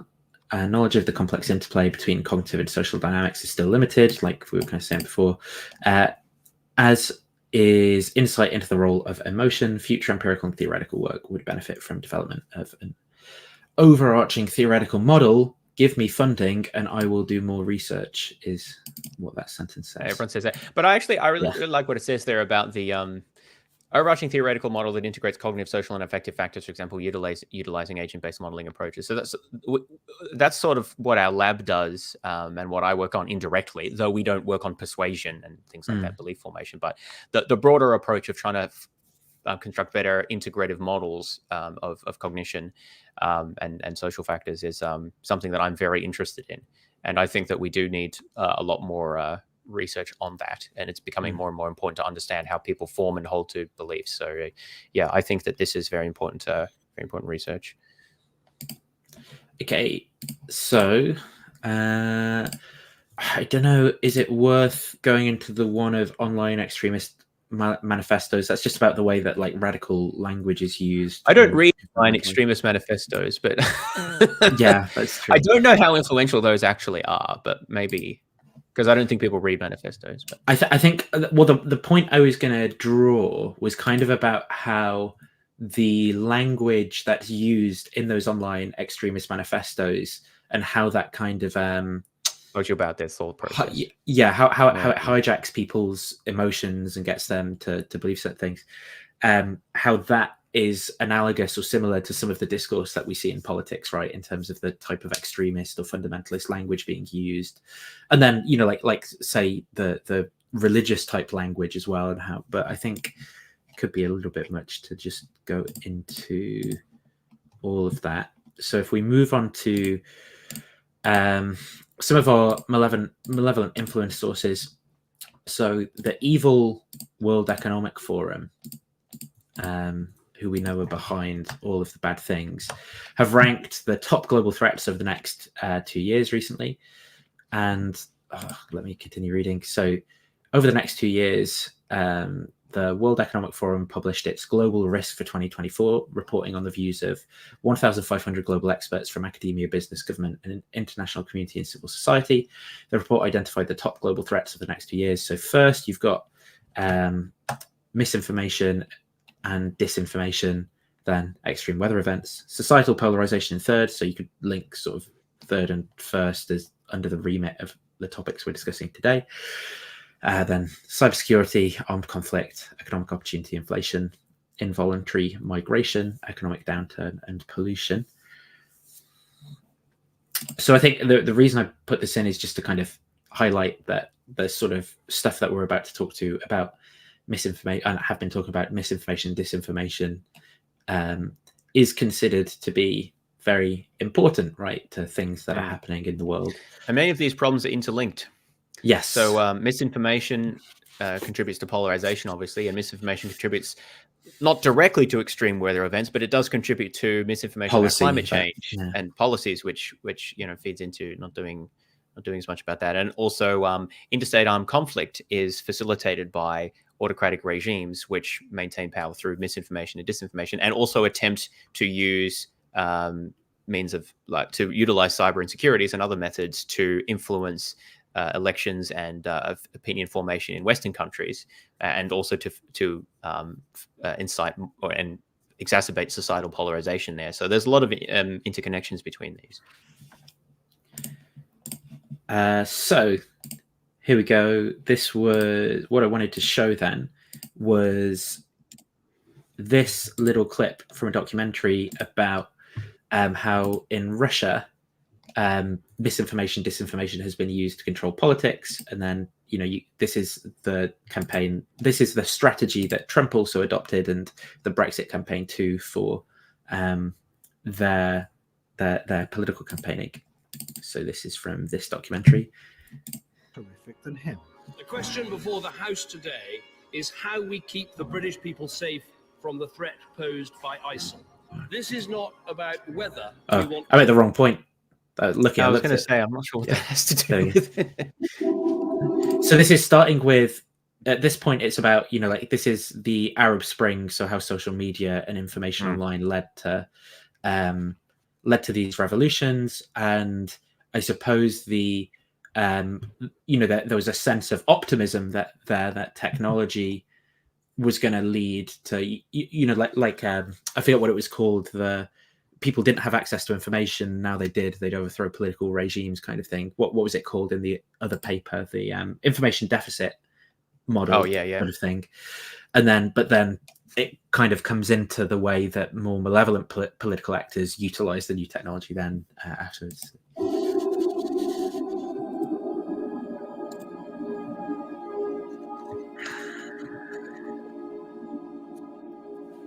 I'll just play this bit because it's creepy and weird.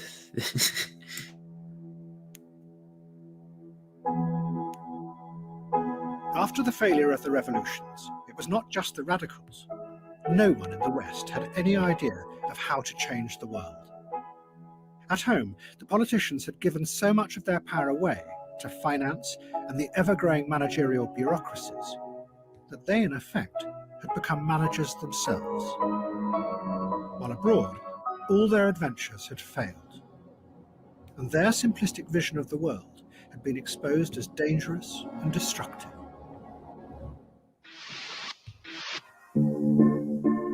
But in Russia, there was a group of men who had seen how this very lack of belief in politics and dark uncertainty about the future could work to their advantage.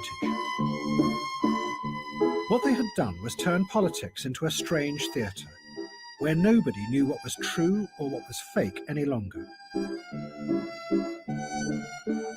They were called political technologists, and they were the key figures behind President Putin. They had kept him in power, unchallenged, for 15 years. Some of them had been dissidents back in the 1970s, and had been powerfully influenced by the science fiction writings of the Strugatsky brothers. 20 years later, when Russia fell apart after the end of communism, they rose up and took control of the media. And they used it to manipulate the electorate on a vast scale.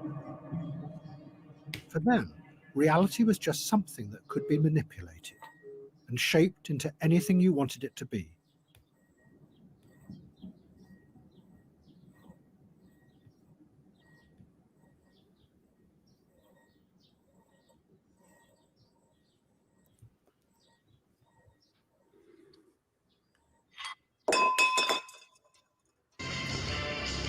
But then a technologist emerged who went much further, and his ideas would become central to Putin's grip on power.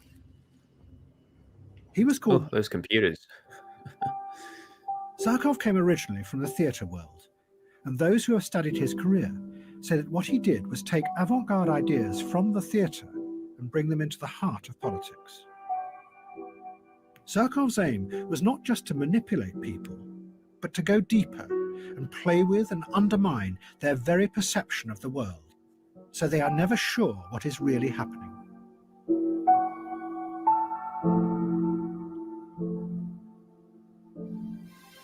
Zarkov turned Russian politics into a bewildering, constantly changing piece of theatre. He used Kremlin money to sponsor all kinds of groups, from mass anti-fascist youth organizations to the very opposite, neo-Nazi skinheads, and liberal human rights groups who then attacked the government. Zarkov even backed whole political parties that were opposed to President Putin. But the key thing was that Zarkov then let it be known that this was what he was doing, which meant that no one was sure what was real or what was fake in modern Russia. As one journalist put it, it's a strategy of power that keeps any opposition constantly confused, a ceaseless shape-shifting that is unstoppable because it is indefinable. Meanwhile, real power was elsewhere. hidden away behind the stage, exercised without anyone seeing it. And then the same thing seemed to start happening in the West. By now, it was becoming ever more clear that the system had deep flaws. Every month, there were new revelations of most of the bank's involvement in global corruption, of massive tax avoidance by all the major corporations, of the secret surveillance of everyone's emails by the National Security Agency. Yet no one was prosecuted, except for a few people at the lowest levels. And behind it all, the massive inequality kept on growing. Well, tax avoidance is not actually illegal, so you can't really prosecute people for that. But anyway. Nothing ever changed, because nothing could be allowed to destabilize the system. Also, obviously, there's like a political bias and angle of the documentary maker, right, as well. Yeah, but, you know. But then, the shape-shifting began. Oh, gosh. Thank you very much. So nice. So amazing. So amazing. What? That's okay. I love you more, okay? The campaign of Donald man. Trump was unlike anything before in politics. Nothing was fixed. What he said, who he attacked, and how he attacked them was constantly changing and shifting. Trump attacked his Republican rivals as being all part of a broken and corrupt system, a politics where everyone could be bought, using words that could have come from the Occupy movement.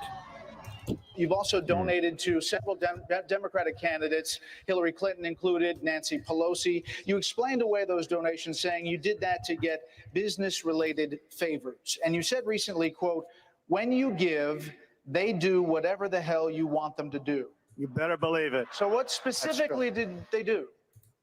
If I ask them, if I need them, you know, most of the people on this stage I've given to, just so you understand, a lot of money. I will tell you that our system is broken.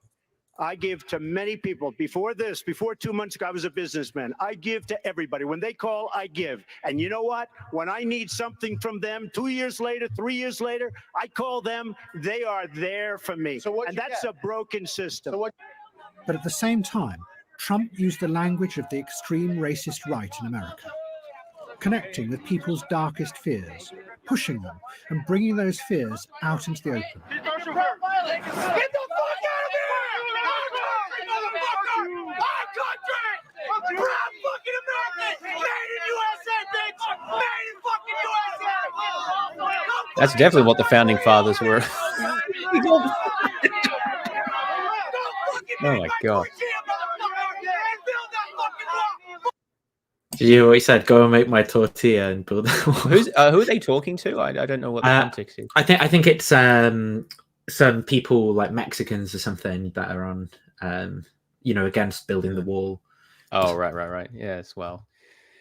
The pinnacle of society.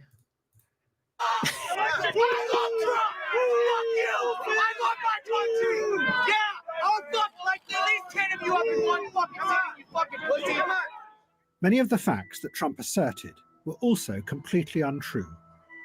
But Trump didn't care. He and his audience knew that much of what he said bore little relationship to reality. This meant that Trump defeated journalism, because the journalists' central belief was that their job was to expose lies and assert the truth. With Trump, this became irrelevant. Not surprisingly, Vladimir Putin admired this. Что вы думаете о Дональда Трампа? Ну, он яркий очень человек, талантливый, без всяких сомнений. Но это не наше дело определять его достоинство, это дело избирателей в Соединенных Штатах. Но он абсолютный лидер, мы сегодня видим, президентской гонки. Он говорит о том, что хочет перейти к другому уровню отношений, более плотному, глубокому уровню отношений с Россией. Ну, разве мы можем это не приветствовать? Конечно, мы это приветствуем. Все, что касается внутриполитических вещей, его оборота речи, что он использует для повышения своей популярности, повторяю еще раз, это не наше дело оценивать эту его работу. Спасибо.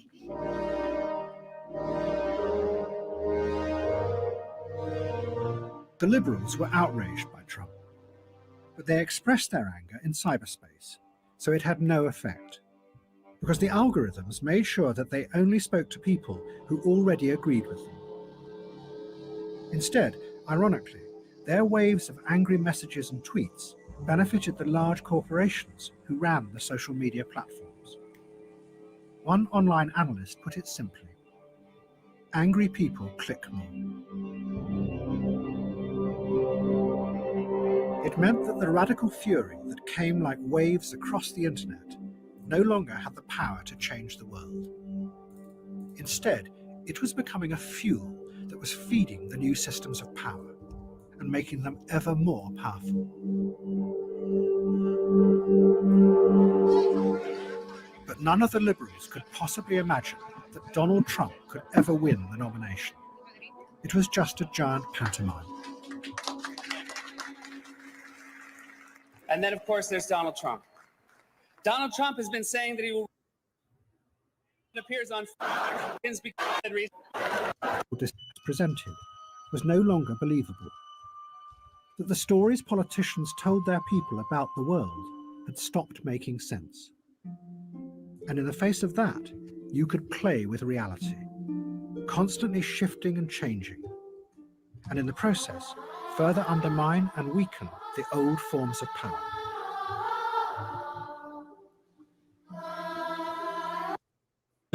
I mean, obviously, there are things that can be said critical of that type of analysis, but I think that it can show the way that populism, specifically with Trump, kind of worked using a particular misinformation type strategy, and then the way that also interacts with, like undermining a sort of pre-existing order, right, in order to offer a new one that isn't as concerned with truth and certain values about debate and stuff, but is more concerned with an effective way of just getting power against that system, right?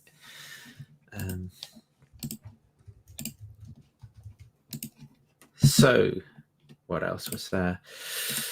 I mean, I put some stuff in here about, for example, what's been described. Steve Bannon, who is the guy who ran Trump's campaign, and was involved with Cambridge Analytica. His idea of flooding the zone with shit, so people, can't. Basically, you bombard people with so many different conflicting sources of information that they're unable to discern the truth with respect to some particular topic. And some stuff about Cambridge Analytica, but I don't know how useful that will be to actually go into. I don't want to get into the Cambridge Analytica stuff. But and then go ahead. Go ahead. No. I was just going to say, and then similarly with some stuff about like influences, particulars with respect to influences on Brexit, so that intersecting with it in Cambridge Analytica's influence, but then also connections to potentially like Russian funding for one side and breaches of rules that exist in place in terms of like funding that like levels of funding for referendums and things like that in the UK. But that's I know the pro-Brexit campaign was very flagrant in using misinformation. I don't know how they got away with as much of it as they did. I think that the NHS buses is one of the more well-known examples that I'm familiar with that figure about how much they were. What was it? It was the gross amount that was being sent to the EU, not the net amount. And factor in all of the other. It's like so misleading. Yeah. So it'd say like 320 million a week or something like that, I think was the number. Yeah, and it was just completely untrue. And so but then there's also this intelligence report that has since been redacted, produced by the Security Council, and that contains some information as well about Russian information warfare and its connections to things like the Brexit campaign. The problem with that is that it's obviously since been redacted because of the controversy of some of the things that it said. So as a source, how does that make sense? When you release something publicly, how can you subsequently redact it? I think I'm not exactly sure how it makes sense. I think it's just saying I think it's more of a political move to say, well, we no longer endorse or stand behind this as an institution or something like that. So yeah, then there's some more stuff on trust in US politics. So, we looked at that YouGov data, but then there's also this this Our World in Data stuff, which was actually quite interesting because, in some countries, namely, the social democracies, whatever, like Sweden, Norway, Denmark, Finland, trust in public institutions is very high and increasing. Yeah. But particularly in the US, I think is one of the worst examples. So yeah, here's trust in government in the United States over time. So, yes, I've seen similar data there. So trust in government was very high in the 50s and into the 60s, but yeah, with the social problems in the late 60s and the 70s, it went down quite considerably. I guess it's moved a bit up and down since then, but it is, I think, pretty much at all-time lows now. That's consistent with that data. Well, what's the exact question? They trust the United States government always or most of the time. It's a bit disturbing if 20% of people are saying that they don't. Yeah. It's also interesting that it seems, sorry, if you just go back on that, it doesn't seem that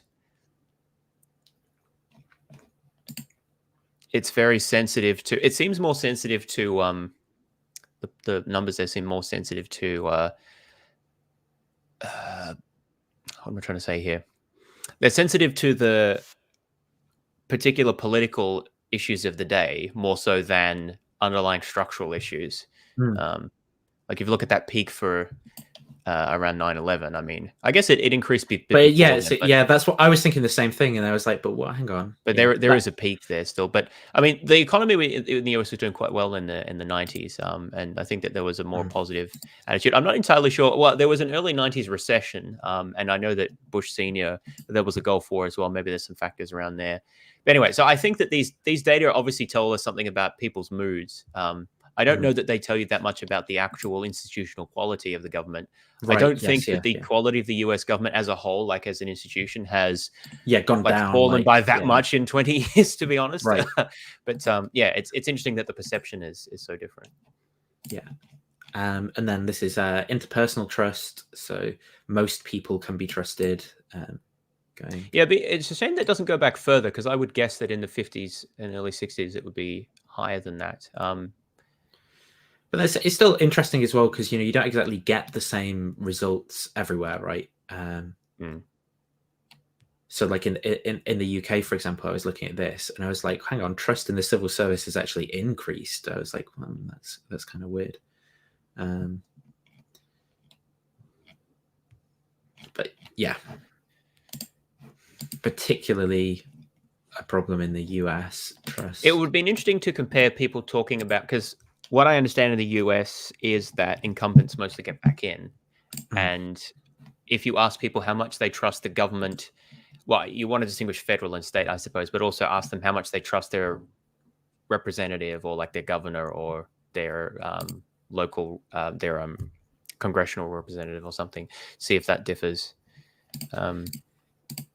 So, I mean, I've just got, part of the problem is I just got like a bunch of, I did not come up with a good taxonomy for this, because I've just got kind of like random stuff. Oh, now it's making me sign up to an account.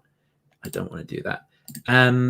But basically this thing about, Steve Bannon talk about the purpose of the Trump, the purpose of the, do you want to give a bit of background on Steve Bannon for listeners? And sure. I mean, myself as well is a bit helpful, because I don't really understand his deal very well.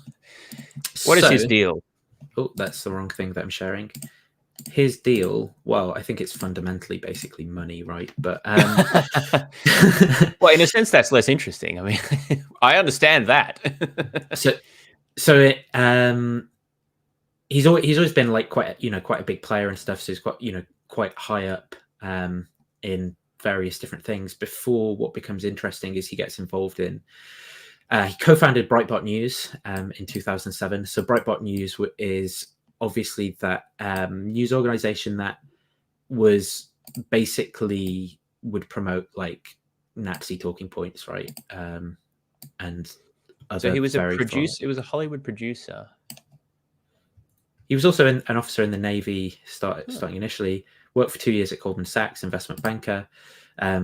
He became acting director of a research project, Biosphere 2, which like all of this is quite interesting, but also makes me think, he's probably fairly well off or something, because you kind of don't get to move around in that many spheres and things without connections and the monetary freedom to just randomly do things. But I don't hear much about Breitbart these days. I don't know. I mean, they're still around, I gather. I think so, but yeah, I think it's fallen off a little bit. Oh yeah, by 2019, Breitbart had lost nearly 75% of its readership. Decline in advertisers and readership. Yeah. So in 2016, Bannon became the chief executive officer of Trump's 2016 presidential campaign and was appointed chief strategist and senior counselor to the president following Trump's election. He left the position 8 months later, rejoined Breitbart. Let's have a look. So if we go to, so there's this stuff in Breitbart, blah, blah, blah. Other media activities. Government account. Cambridge Analytica. Bannon served as vice president of the board of Cambridge Analytica, a data analytics firm owned largely by the Mercer family. So he did this just slightly prior to, being the CEO of Trump's campaign. So basically, the story goes that he, used what he found out about the ability of Cambridge Analytica to manipulate government elections and people's opinion. And this was something that Cambridge Analytica. Well, this is something that in that book, Mindfuck, by like a whistleblower from Cambridge Analytica, this was kind of the instigator for the whole, like inquiries into the ways that Cambridge Analytica had been operating in Western democracies. But it turned out that, far prior to that, they'd been interfering in, say, like African elections and things like that, and, like influencing. But there's a charge of a sort of colonialist attitude, right? Because this would be by, say, people who went to private schools in the UK, and they kind of felt, well, who cares if it's in that backwater? And then all of a sudden, where it's happening in, like Western democracies, it's like this big problem or whatever. All complicated topics, but the point is that there was a collection of Facebook data, and then that data was used to produce a graph, basically, of like people's interests and likes and things, and what types of topics are likely to get them mobilized and motivated in certain ways.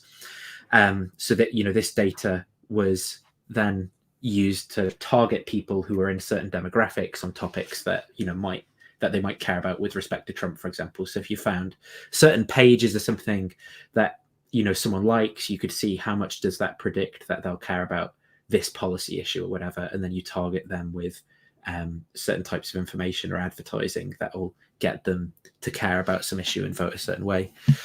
Not exactly sure what he did since then, to be honest. But I think there's been, investigations into Russian interference. So did they, for example, pay Cambridge Analytica to do certain things with respect to the Trump campaign, and other kind of scandals and things. So he's one guy, and then he said, the purpose of Trump in government, the Trump government, is to the deconstruction of the administrative state. So that's some kind of insight right into the attempt to undermine those democratic institutions and things like that, and put in place a kind of authoritarian, more unchecked form of government. Then some other kind of key players in this area as well, who are obviously changing the state of public discourse, either through technology or things that they directly or indirectly say. One of them's Elon Musk. So we've got his purchase of Twitter, and then his sort of endorsement of various kind of anti-Semitic things. So, for example, here he is talking about how the Anti-Defamation League are falsely accusing him of being anti-Semitic, and saying that they're responsible for the loss of ad revenue on Twitter because of pressure from the ADL on advertisers. That sounds like he's trying to shift the blame.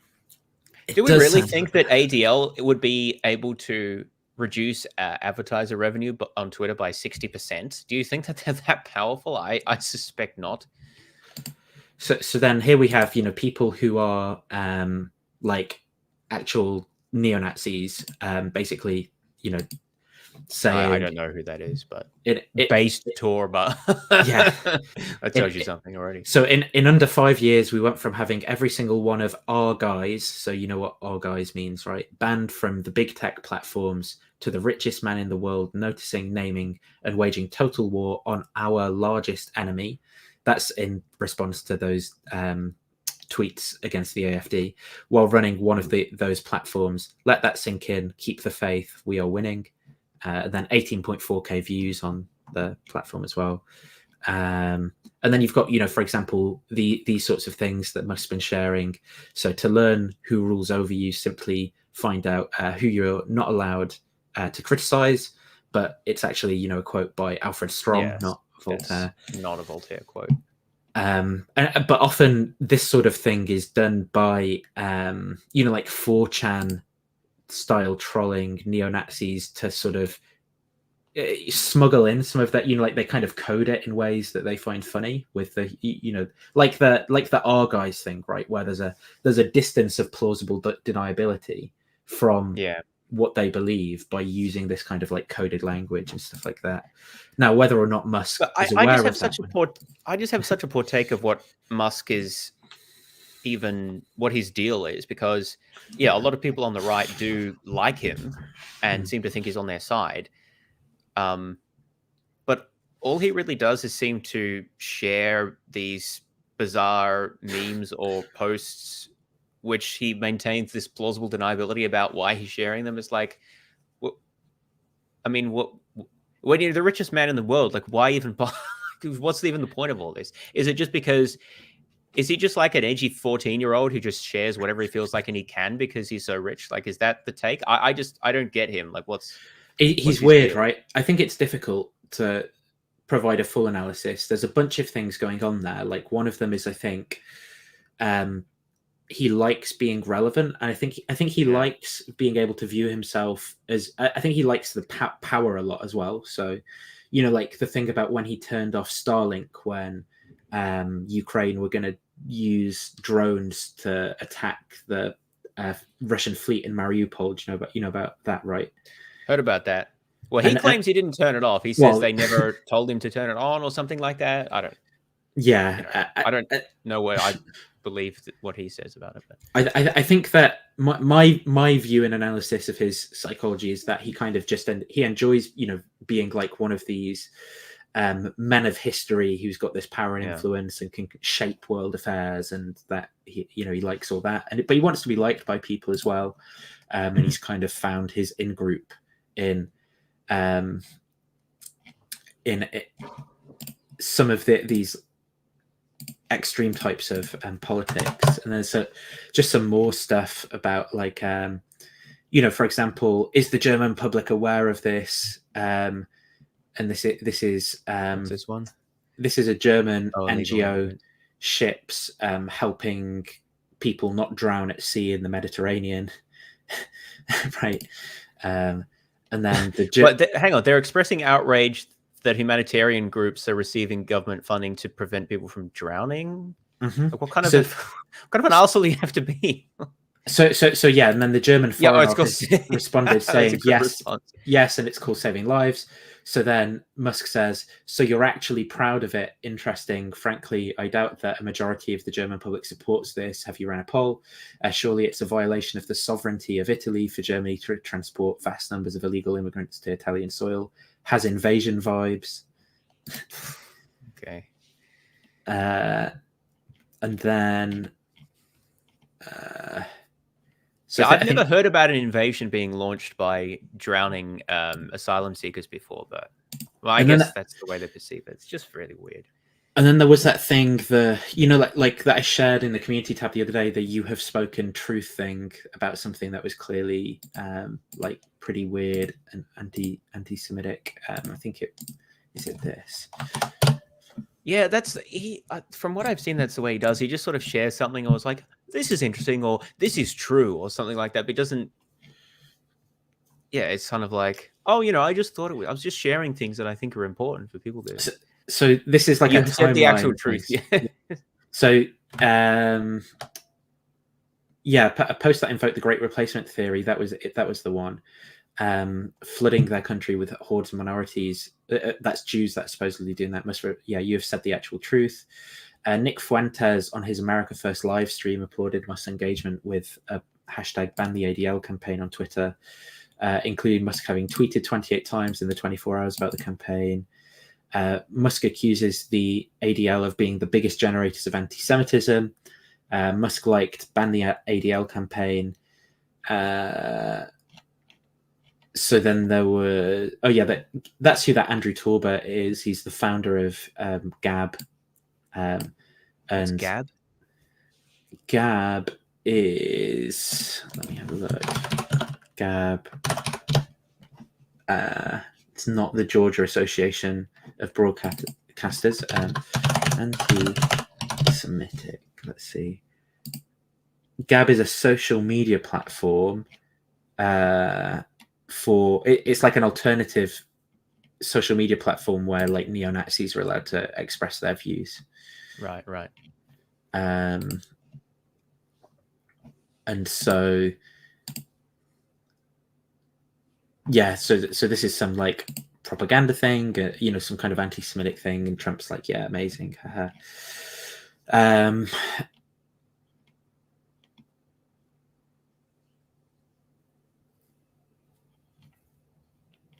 That was the Voltaire thing.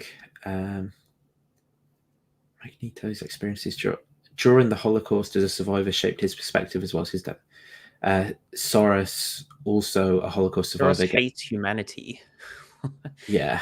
How does Musk know that? I mean, this is sort of thing interesting. Yeah. Deep state. I just said it was interesting.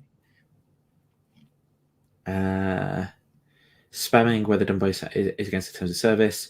Finman is both puppet and puppeteer, so referring to like Jews as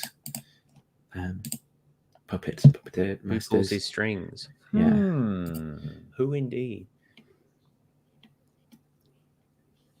Oh yeah, is this arguing with the Holocaust Museum? What was he arguing with them about? Tweeted a meme comparing Canadian Prime Minister Justin Trudeau to Hitler. The Holocaust Museum responded to him. Yeah, right. Saying, yeah. It's James Lindsay that explicitly argued with the Holocaust Museum on Twitter. Take the red pill stuff. Who do you think owns the press? Hello, stuff like that. Well, that's from 2018. That's sort of ironic in retrospect now that he owns the press. What does he do with that power? So obviously it's nothing's ever really explicit here, right? And that's what I mean. Yeah, it's always sort of yeah. So there's one of the big political actors. Their kind of influences on the discourse and stuff like that. There was someone else I wanted to talk about. So this Chris Rufo guy.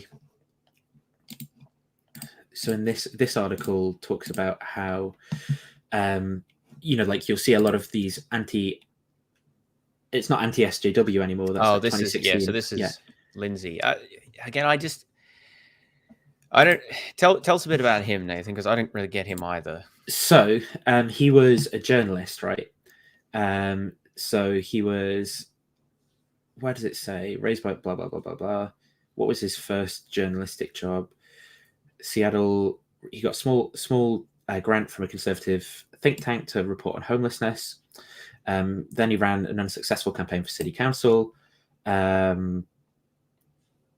So his work outraged Seattle's homelessness activists.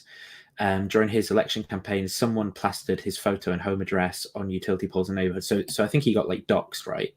And those. This is quite a common story. I don't know if you saw Big Papa Fascist calling into my show the other day, right? And a call in. I saw the video. I didn't watch it. Yeah. So like I found out afterwards that he'd been doxxed, right, by someone who like a neo-Nazi, and so I think that, you know, when personal things like that happen, I think that can often polarize people in weird ways as well, because it gets so personal for them, and then they're kind of like traumatized by that, and it becomes very difficult to have like more neutral, nuanced perspectives on things. So when Rufo received the anti-bias documents from the city of Seattle, he knew how to spot political kindling. So he basically began putting together this case that the type of stuff to do with like civil rights and stuff is a part of this critical theory, you know, a part of critical theory. And then, so Rufo summarized his findings in an article of the website City Journal, the magazine of the center-right Manhattan Institute, under the banner of anti-racism. Seattle's Office of Civil Rights is now explicitly endorsing principles of segregationism, group-based guilt, and race essentialism, ugly concepts that should have been left behind. So he put together this kind of reading of the historical origins of these views and stuff, you know, that's very critical of people like Ibram X. Kendi, Robin DiAngelo, and, you know, not people I'd necessarily agree with, whilst having whilst agreeing with like a critical theory perspective of an analysis of like political power and stuff like that, right? And Kimberly Crenshaw, Derek Bell, these scholars argued that the white supremacy of the past lived on in the laws and societal rules present. So what the key point, if I get to it in the article, is Rufo eventually came to see it that conservatives engaged in the culture war had been fighting against the same progressive racial ideology since late in the Obama years, without ever being able to describe it effectively. We've needed new language for these issues. Political correctness is a dated term, and more importantly, doesn't apply anymore. It's not that the elites are enforcing a set of manners and cultural limits. They're seeking to re-engineer the foundation of human psychology and social institutions through new politics of race. I mean, that sounds like a normal, stable take on what's happening. Re-engineer the foundation of human psychology? Huh? Yeah. What are you talking about? It's deeply conspiratorial, and it you know, it's like it's also so personal, right? If you're told someone's trying to re-engineer your psychology, and you kind of just you accept the premise of that it's very like frightening thing, right? As well, that fear will motivate a lot. And so critical race theory becomes the perfect villain. But then there's something that happens. So he appears a little bit later, then talking about these things on Tucker Carlson Tonight. Tucker Carlson's that journalist who interviewed that crackhead who slept with Obama. You seen that? Oh, no. That reputable journalist. So after he got fired from Fox, he went over to X on Twitter, where he now does his live streams. And the first interview he did was with this guy claiming to be like Trump's gay prostitute. And he said like he was like a crackhead. And Trump or Obama? Sorry, Obama. Yeah, Obama's gay prostitute. And Obama slept with him and stuff. Yeah. Yeah. Anyway, so that's just to poison the well of Tucker a little bit. I mean, basically, clearly not more of a political actor than like a sort of journalist with high standards and things like that. Rufo had a 3-minute monologue. It's absolutely astonishing how critical race theory has pervaded every aspect of the federal government. Carlson's face retracted into familiar pinch squint while Rufo recounted several of his articles. Anyway, the next morning, Rufo was home with his wife, and he got a phone call from a 202 area code. The man on the other end said, "Chris, this is Mark Meadows, the chief of staff, reaching out on behalf of the president. He saw your segment on Tucker last night, and he's instructed me to take action." Soon after, Rufo flew to Washington, D.C. So basically, he has this kind of meteoric rise to power amongst people who are interested in having this kind of narrative against critical race theory on the right. So like Trump's presidency and People Networked and stuff receives a bunch of funding and things like that as well from this side. And so, whatever's going on, he basically ends up being in a position where in 2021, the the National Progress Alliance is Peter Boghossian's nonprofit, right? For example, and there's a donation of $690,000 from Chris Rufo to the National Progress Alliance, right? And it's like, what's that funding doing? And then here we are a few years later with endless videos and interviews about how critical race theory is destroying the West with, like Peter Boghossian's YouTube channel, for example. And then there's a bunch of people who are disseminating these ideas. I think the donation, I'll pull up the donation because it says like for promoting free speech or something like that.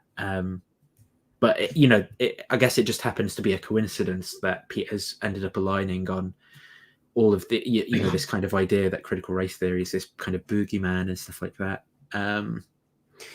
It's interesting. It seems to have been basically deliberately used as a way of labeling and thereby labeling a hodgepodge of vaguely related ideas and practices in a way that you can discredit them without actually having to argue against them. I mean, a lot of the stuff in academic critical race theory, I personally disagree with, but it has very little connection, I think, to a lot of the political uses that the term's being put to by the right. And I think it's one of these things where the labeling is not actually helping us to understand anything. It's just being used to prevent people from actually thinking about the issue. So, it's critical race theory. This is sort of corrupting our youth nonsense, right? We don't even need to take the ideas seriously or know even what the ideas are. And I think that's very harmful. So encourage free expression and civil discourse. So that's the 2021 donation of the $690K to a National Progress Alliance is Peter Boghossian's nonprofit, so he gets funding through there. And then you've got again the 50,000 donation in 2022.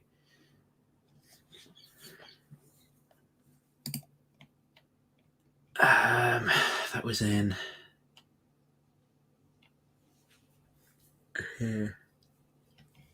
But then also, obviously, I mean, there's stuff to say later on about this other sources of funding as well for some of these people. But the point to make is, often when you hear people talk about, well, I'm trying to defend free speech, I care about liberal values and stuff. Well, actually, sometimes it turns out that that's not entirely true. The person is actually undermining in some ways like free speech and liberal democratic values and things, promoting like populist politics that wants to undermine the institutions that make liberalism and democracy work.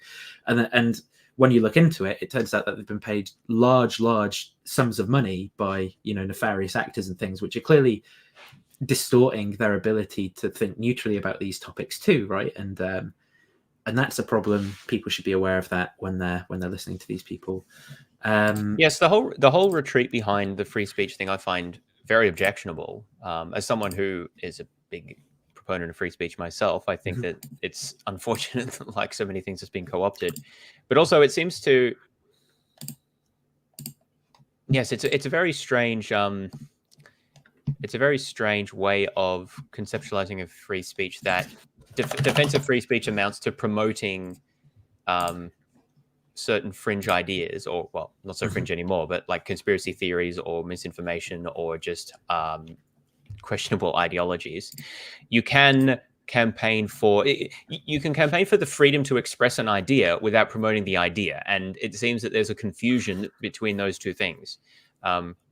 There's also questions about content moderation and a confusion between legality, that is, it should be legal to promote an idea, opposed with whether any particular organization or institution should provide a platform for the promotion of that idea, which are two separate things.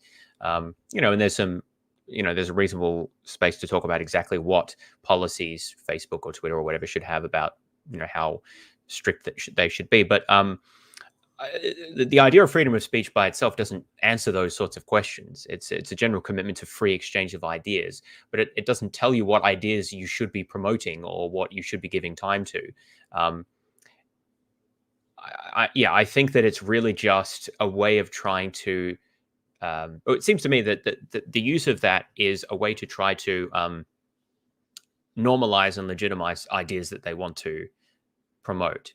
Instead of just saying, hey, we are promoting these ideas, they're saying, we're protecting free speech by showcasing these ideas that other people don't want you to hear about. And I think that is basically just a sales tactic to make it more, to make it these ideas more credible. So something I struggle to know how to interpret, though, is like it. So in principle, right, if I listen to, say, if I share all my audio just a bit, so if I listen to like when Peter Boghossian talking from time to time like this, right, I'll in principle agree with what he's saying about values and the importance of free speech and stuff. So if I go, how to have impossible conversations, how to figure out what people mean by just asking them questions. Well, what do you mean by that? Do you think that we rely too often on slogans and we don't actually think through? I mean, from the river to the sea, do you think most people really have thought about what that means when pro-Palestinian people say that? It's a good question. I don't know. I'm no expert in the Middle East at all, and as a general rule, I avoid talking. People really have. But I'm going to contextualize and even comment on this. So I think this is from, you know, like you see in the left corner how it says like heretics, for example, right? And there's this whole like marketing thing of discussing ideas with these people where they have to friggin' identify as, you know, like somehow like Martin Luther, they're being oppressed by the, you know, the truth is being suppressed somehow, and they're like firebrands who are you know being persecuted and going, and usually there's no such thing, right? In like Peter's case, for example, he voluntarily resigned, and yet, you know, people will talk about that as if they're being, and has made a ton of money, you know, from from talking about his ideas, and you know he's not being shut down by anyone, right? And so I find, like, whilst I on the one side agree with some of the things that are being said here about how to have discussions, the importance of critical thinking and stuff like that, I see this complete failure to actually adhere to any of that when it comes to discussing any of these topics. And that's I think that's it's weird. It's like the appeal to the concept of free speech is almost being used as a shield from criticism of the way that they conduct the discussion or what ideas they're promoting, which is, I think, a perversion of the whole point of freedom of speech, which is that most forms of speech are allowed, and you as an individual or an institution, if you're representing one, an organization, are accountable for what you say and can be criticized for saying it and experience the consequences of what you've said. It doesn't mean that anyone can anywhere say whatever they want without any consequences. That's never been what the idea is, and I don't know why you would, why you would want that to be, why you would want a society like that. But yeah, I think that the use of the concept of freedom of speech as a shield from criticism is extremely insidious for this exact reason, because the whole point of freedom of speech is freedom to say things and freedom to criticize things. And what they're actually trying to do is use the concept of freedom to shield themselves from criticism by the idea that they should be allowed to say things. Yeah, it's kind of like, well, I want to be able to say, I don't know, a bunch of stuff about disliking LGBT people or women's place in society and things like that. But there is never a genuine attempt, and genuine is like the weasel word there, so I'll get into that. But what I don't see there as being a genuine attempt to do is to have this like good faith disagreement with experts on the other side who can actually challenge those views. So like for the views I have, right, I know who the people are that can actually challenge those views and have like substantive criticisms of the types of things I believe about various topics. So I know how to reach out and talk to them. Whereas what I tend to find with people like Peter and IDW types is that there's this whole civility porn thing of we love having the disagreements and stuff like that. But then the type of people they want to talk to are like cherry-picked fringe, like people from the far left, rather than, people who will disagree with them quite strongly on the views they actually have, but are just like normal experts and things. And then again, you have this kind of thing of, well, I want to talk to people who disagree, but they won't talk to me, right? And then you have like double standards of rules that get created as well. So you'll say, like when Peter called into my channel, I was talking to him, he's saying, well, I don't just want to talk to nobodies, you have to have at least 30,000 subscribers on YouTube, right?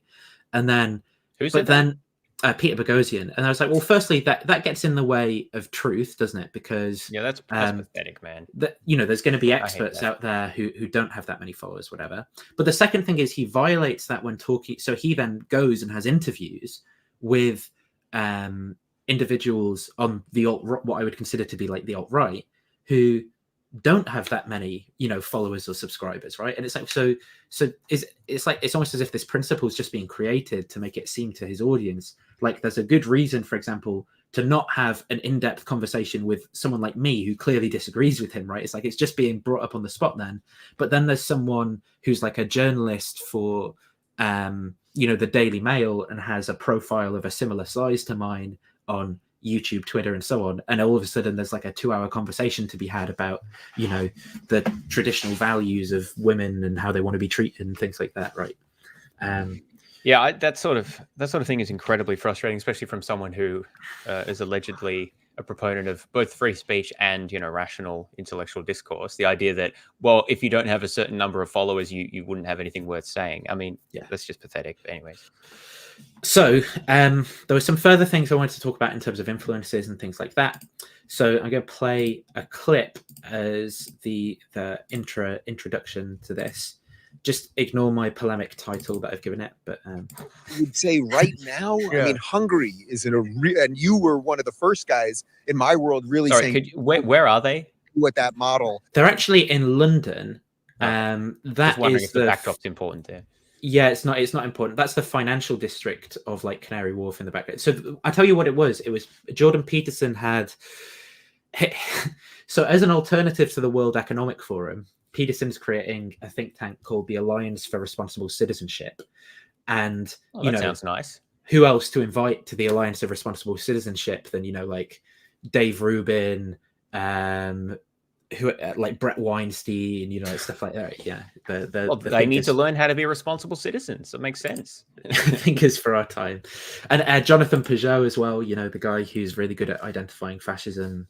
He's with another speaker. Go visit Hungary and see what that model is like, and see how, ironically, the conservatives are defending liberalism better than the liberals will defend it themselves. So I had a wonderful time there, and I spent some time with Viktor Orban, who is thought of as this, you know, the media tells you he's this fascist right-wing lunatic. I spent about half hour with him at the prime minister's palace, and all he talked about was, hey, I just love my country. We just want to maintain our culture. We want to respect minorities, blah, blah, blah. You know, did you feel any anti-gay stuff over there? No one said a word to me. I gave a speech at the Danube Institute and talked about same-sex marriage, and I didn't get it. I can't tell you that they're head over heels for gays, but I don't see them rounding up gays. And by the way, you know, minorities, one of the things we've done wrong in America and that the left has done so dangerously throughout the West is pushing the idea of the minority on top of the majority all the time. We should have equal rights for everybody. We should have ideals and then have places. Yeah. So stop that there. I like the way you dodged the question. Did you see much anti-gay? I mean, it's kind of an oddly phrased question. But yeah. I didn't see them rounding them up. Well, I guess that's it's all right. Bare minimum comes to mind, but I guess that's something. Yeah. And then he starts talking about, well, we've pushed the minority too much.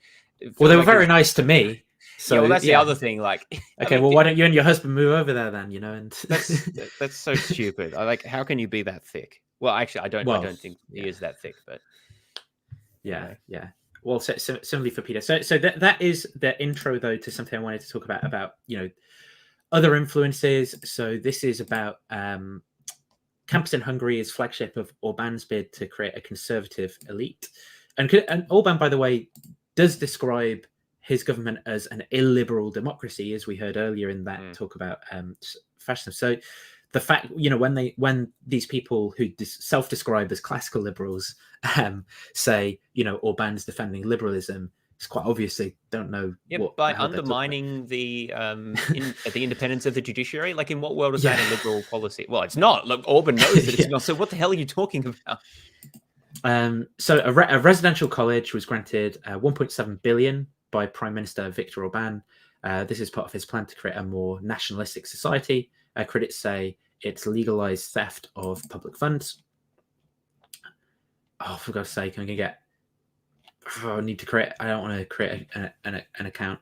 But that, yeah, the Matthias Corvinus Collegium is this college that's been created, granted more than 1.7 billion in government money by Viktor Orbán to basically disseminate ideas sympathetic to the ideology of the state, but also to influence foreign countries by inviting speakers, legitimizing speakers who Orbán's government sees as sympathetic to their illiberal program, right? So who does this include? Well, Ben Shapiro, Tucker Carlson, Dave Rubin, Peter Boghossian, as you heard there, who have all been, like invited and given free holidays, monies, treated to dinners and things like that. So former US academics lavish praise on illiberal Hungary. Peter Boghossian thinks Hungary can be the gem of the world. So US media has profiled 2 US academics working for MCC, Hungary, blah, blah, blah, blah, blah. So Ilya Shapiro and Peter Boghossian recorded a podcast in which they gush praise for Hungary under Orbán's illiberal rule. 2 infamously cancelled American intellectuals drooled over Hungarian women, celebrated the way the country's favourable exchange rates have kept cheap booze flowing. One of the 2 men announced that he was on a 9th. I don't really care about those details. They discussed the visiting man's plans for his stay in Budapest, which naturally include a face-to-face with Hungarian Prime Minister Viktor Orbán's political director. Dude, he's great. You're going to love him. And serious students of vigorous debate and meticulous empiricism that they are, they capped off the evening with a probing discussion of some of society's thorniest questions, including whether, as one of the men puts it, it's the woke movement's goal to transition all gay people. The 2 cancelled. So as in get them to become trans, I guess, rather than be gay or something. Okay. All right. Well.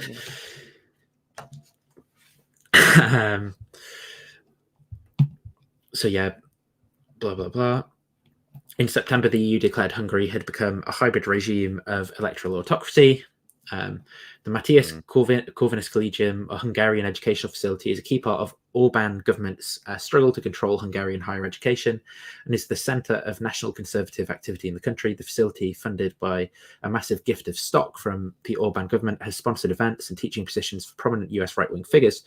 Russia has already begun to employ national conservative themes in its influence operations, which will likely find a more receptive Western audience than in the past. Hungary's fertile ground for Russian exploitation of national conservatism. So yeah, there's that, and then there was anyone with integrity wouldn't accept these payments and positions as potentially compromising their objectivity, even if they don't think the point is that whenever we receive things like this, we're susceptible to various biases to the people who've given them to us, even if they're not explicitly asking us to say anything. I mean, they may know that they don't need to, right? But the point is that if you have intellectual integrity, then if it's, if that sort of thing is clearly politically salient, which it is, right, then you should refuse that sort of thing, right? That's what I would regard as the intellectually virtuous thing to do, not even just intellectually, but is to, as a matter of principle, not accept those sorts of payments. The fact that they seem to lap them up, I think, speaks volumes about their integrity. I mean, it's not like these people are in poverty themselves. Yeah, and have had a good teaching position that he voluntarily quit, which just happened to coincide with receiving that massive payments as well. But... And right now in the United States and in the Anglosphere in general, we have a legitimacy crisis, however much coined the term. We have a crisis. Do you know what? And this is interesting as well, right? Because I often find that people like Boghossian, they're correct. I agree with them when they say there is a crisis of legitimacy by which we just talked about it. Trusted institutions. It's well, why is that? It's because of people like you and the things they're saying that undermine, our institutions. But yeah. Of confidence in our institutions. People do not trust the peer review. We don't trust experts. We need experts to have a functioning society. We have to have experts. Right. The thing is, your political bedfellows, both in the US and internationally, aren't people who rely on experts and evidence and facts and truth-telling. They're people who, it seems, rely a great deal on populism and on selling messages around nationalism and fear mongering. Yeah, you should invite them on and have that. Look, I have a North Star, and that's truth. And you have a North Star, that's truth. Well, yeah, I just believe true things, so actually I can't be wrong, right? Isn't that a good argument? What a jeez. No, over the recent months have been embracing. So my analysis of that is that this is actually a really sore point, right? And it does cause a lot of cognitive dissonance. And yeah, he seems to get defensive immediately. Because I think he does. I think there's a tension, right? And there's a part of Peter that genuinely does value like wanting to discover true things and figure them out through debate and stuff. And that's just in conflict with like basically a bunch of beliefs that he's adopted, funding. But he really likes money. Yeah, apparently, and influence presumably. Yeah. Orban in Hungary. You've taken a fellowship at one of Orban's universities, and you have. Are you gonna let me? Well, I just want to, because people won't know this. They won't know the extent to which you, in your last year or so, have committed to a defense of Viktor Orban's Hungary, saying that it's a place where you think freedom is very real, very genuine, and you take money from a university. Another thing I just want to point out, though, as well, is that in terms of like public institutions, right? People who are in the alt-right, like griftosphere part of the world, right? What they'll frequently say is they'll refer to things like the BBC as legacy media. They'll say the legacy media that doesn't care about truth, so their journalism's rubbish. When have the hosts of Trigonometry or GB News highlighted these actually difficult questions for Peter Boghossian's worldview in anything that they do? Why is it that it's only the BBC World Service, with their commitment to try and be impartial and good journalism, are the ones raising these questions, and not the types of media organizations that Peter tends to talk to? Yes, that's sort of consistent with my sense that I object to a lot of the way that legacy media presents things, and I think that there's a lot of room for improvement there. But what I find is that many of not all of them, but a lot of these, especially coming from the right, but not exclusively, some on the left as well, these alternatives are by far worse. And so again, it's an issue of not having a credible alternative, even if they may be identifying legitimate problems. Which is funded by Orban's government. That doesn't seem to sit easily with your own self-description as an avowed liberal academic. Why? Because Viktor Orban, if he is known for anything, is known for his proclamation that he is an illiberal politician. Okay, so what I was going to say, and I'll still say it because it applies before you mentioned the Viktor Orban, I'm happy to talk about that, is that you said some of my bedfellows. If somebody, my former writing partner, somebody with whom I have other substantive disagreements, says something, if they want to take plastic out of the ocean and I think that that's a good idea, I will say, yes, I agree with you. So I don't think that this is a political thing. I don't think that the axes are relevant in terms of conservative and liberal anymore. I think the more accurate is saying is not a political thing. He says, I don't think this is a political thing. What's he talking about? So I think the justification he was going for was like to dismiss guilt by association. So he's saying, look, here's a model. Maybe there's someone who's a Nazi or whatever. I mean, he didn't use this example, but if they say they want to take plastic out of the ocean, I can agree to one belief and say I agree with them on that without agreeing to everything. However, I think that that's taking money from someone isn't agreeing with them on one point, right? Well, that's an obvious false equivalence. The decoupling point that I was making earlier. Right, I think that this is an example where there's an attempt to make this highly decoupled point, right? which actually, though, if you need the context of the reality of the situation to be like, well, but you were actually like flown out for a holiday, treated nicely, given a fellowship at the university, I might be taking bribes from the tobacco companies, but that doesn't mean that I'm on their side, right? I'm just taking the money. I just believe the true things that they believe, but I disagree with the things that are wrong. The fact that I'm taking money from them is totally irrelevant to that. Okay, bro, you believe that? But we'll bracket that and go to Orban now. So I took a senior fellowship position at MCC in Budapest in Hungary. And for people who don't know, it's a foundation which is financed to the tune of more than $1 billion by Orban's government. Fidesz, correct. And I would do it again, and I had an amazing time. And let me tell you, so my position there, I went around the country and around the Carpathian Basin, and I spoke about, quote, literally anything I wanted to speak about. Sure, but you also, as an extremely well-informed individual, know that Orban's government, in effect, closed down a university in Budapest, the Central European University. Do you know why he did that? Yeah, I've actually interviewed the president of that university, who I know pretty well. I've spent time in Hungary reporting on how Orban is running politics in Hungary. So I'm not ignorant of Hungary, and neither are you. And the point is, your core principle, you said to me in the course of this interview, was commitment to liberal freedoms. You cannot tell me, you can't look me in the eye and you think that Viktor Orban is committed to your brand of liberal freedom, can you? Here's the way that I look at the Orban administration and the way that I look at my role. When I was in Hungary, I had total freedom to talk about and do anything I want. In fact, when I was there, my first interview there, I was told you can talk about anything you want. He said, I'm an atheist.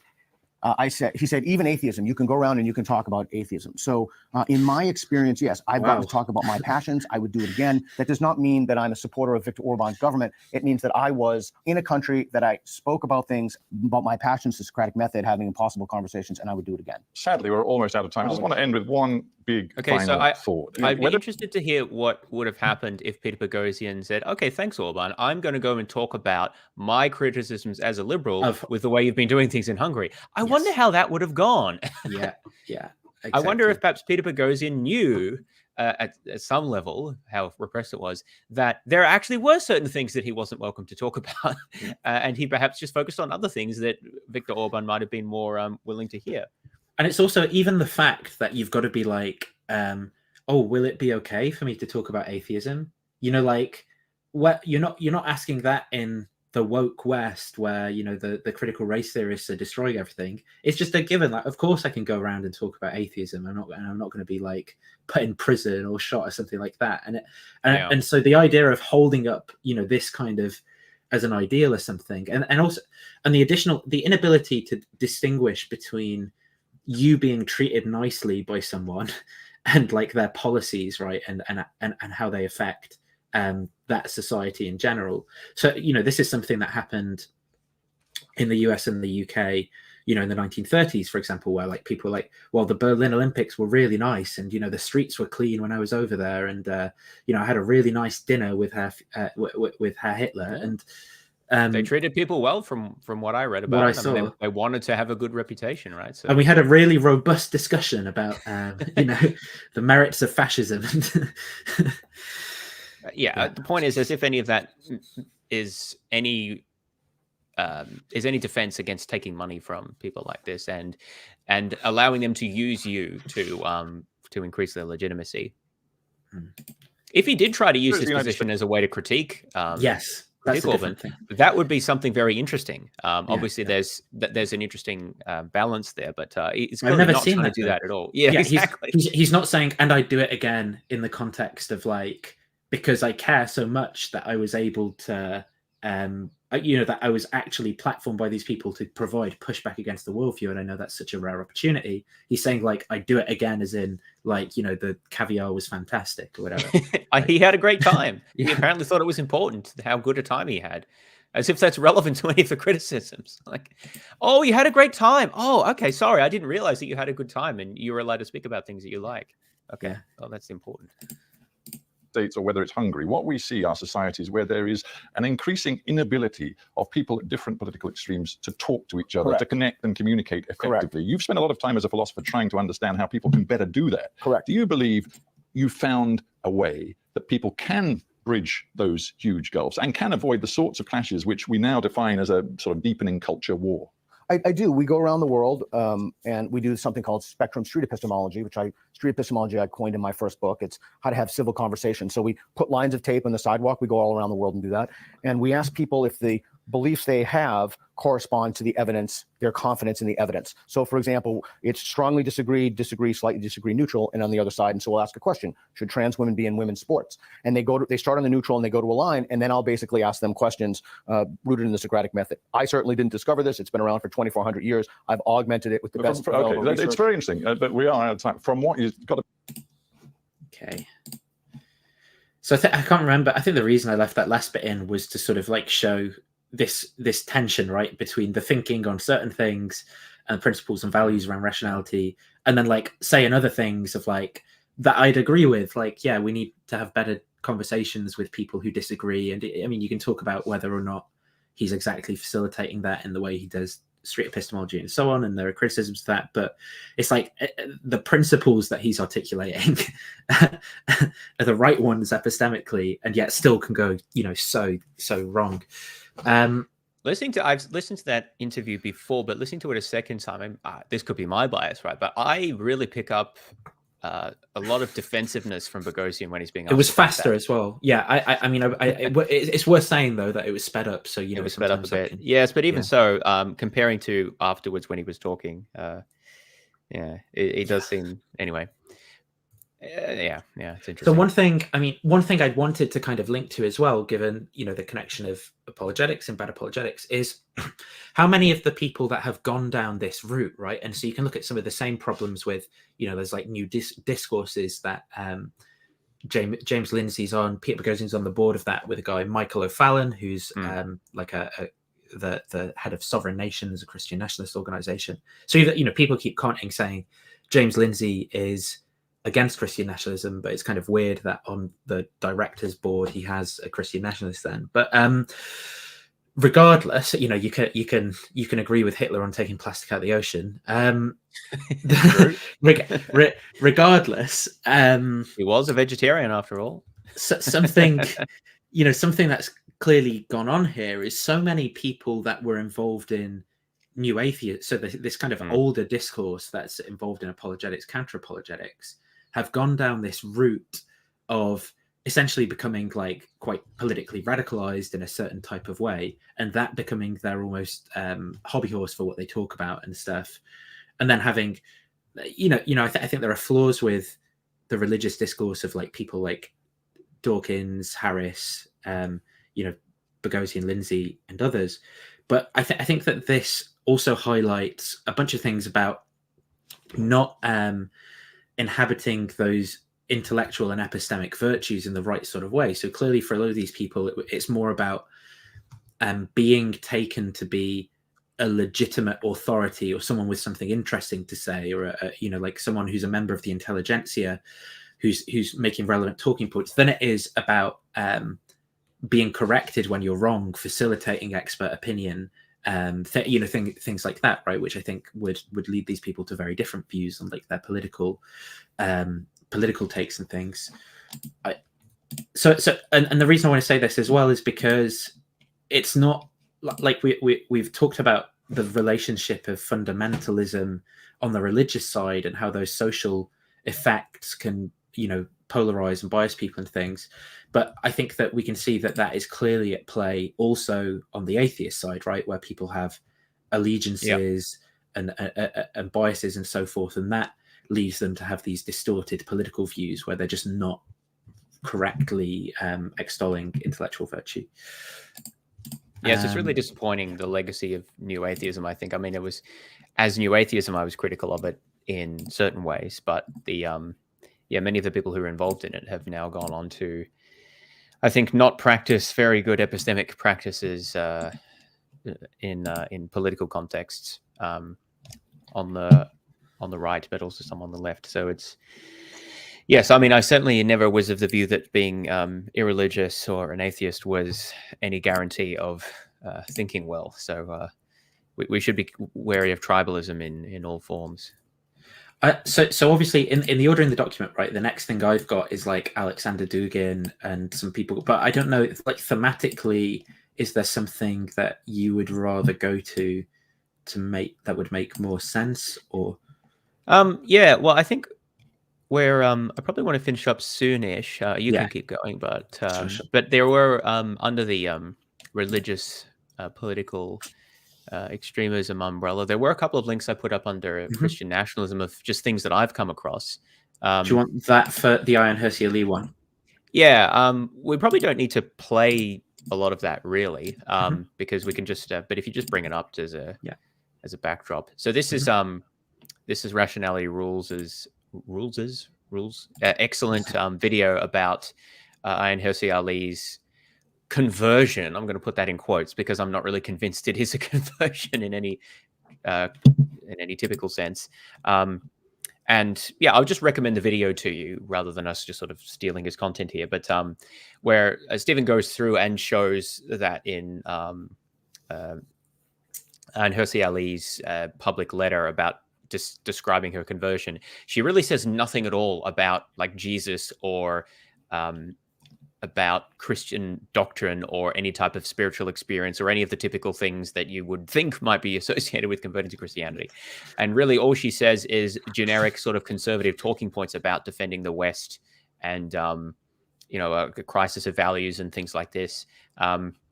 And it's extremely poorly constructed in any type of argument in terms of like what the connection is between her becoming a Christian and these things. Like you could believe all of those concerns that she has, like think that they're even if she is making sort of an instrumentalist argument for being a Christian, she's not actually making like it's a not good it's not even argument clear for how that that's supposed to work. Yes, and then there's of course questions about that aspect of whether that would be rationally permissible even on its own terms. But yeah, it's really disappointing. I mean, Sally, someone I respected, I mean, and still do in terms of the courage to speak out against conservative Islam. That's still admirable. But it does, I think, show that.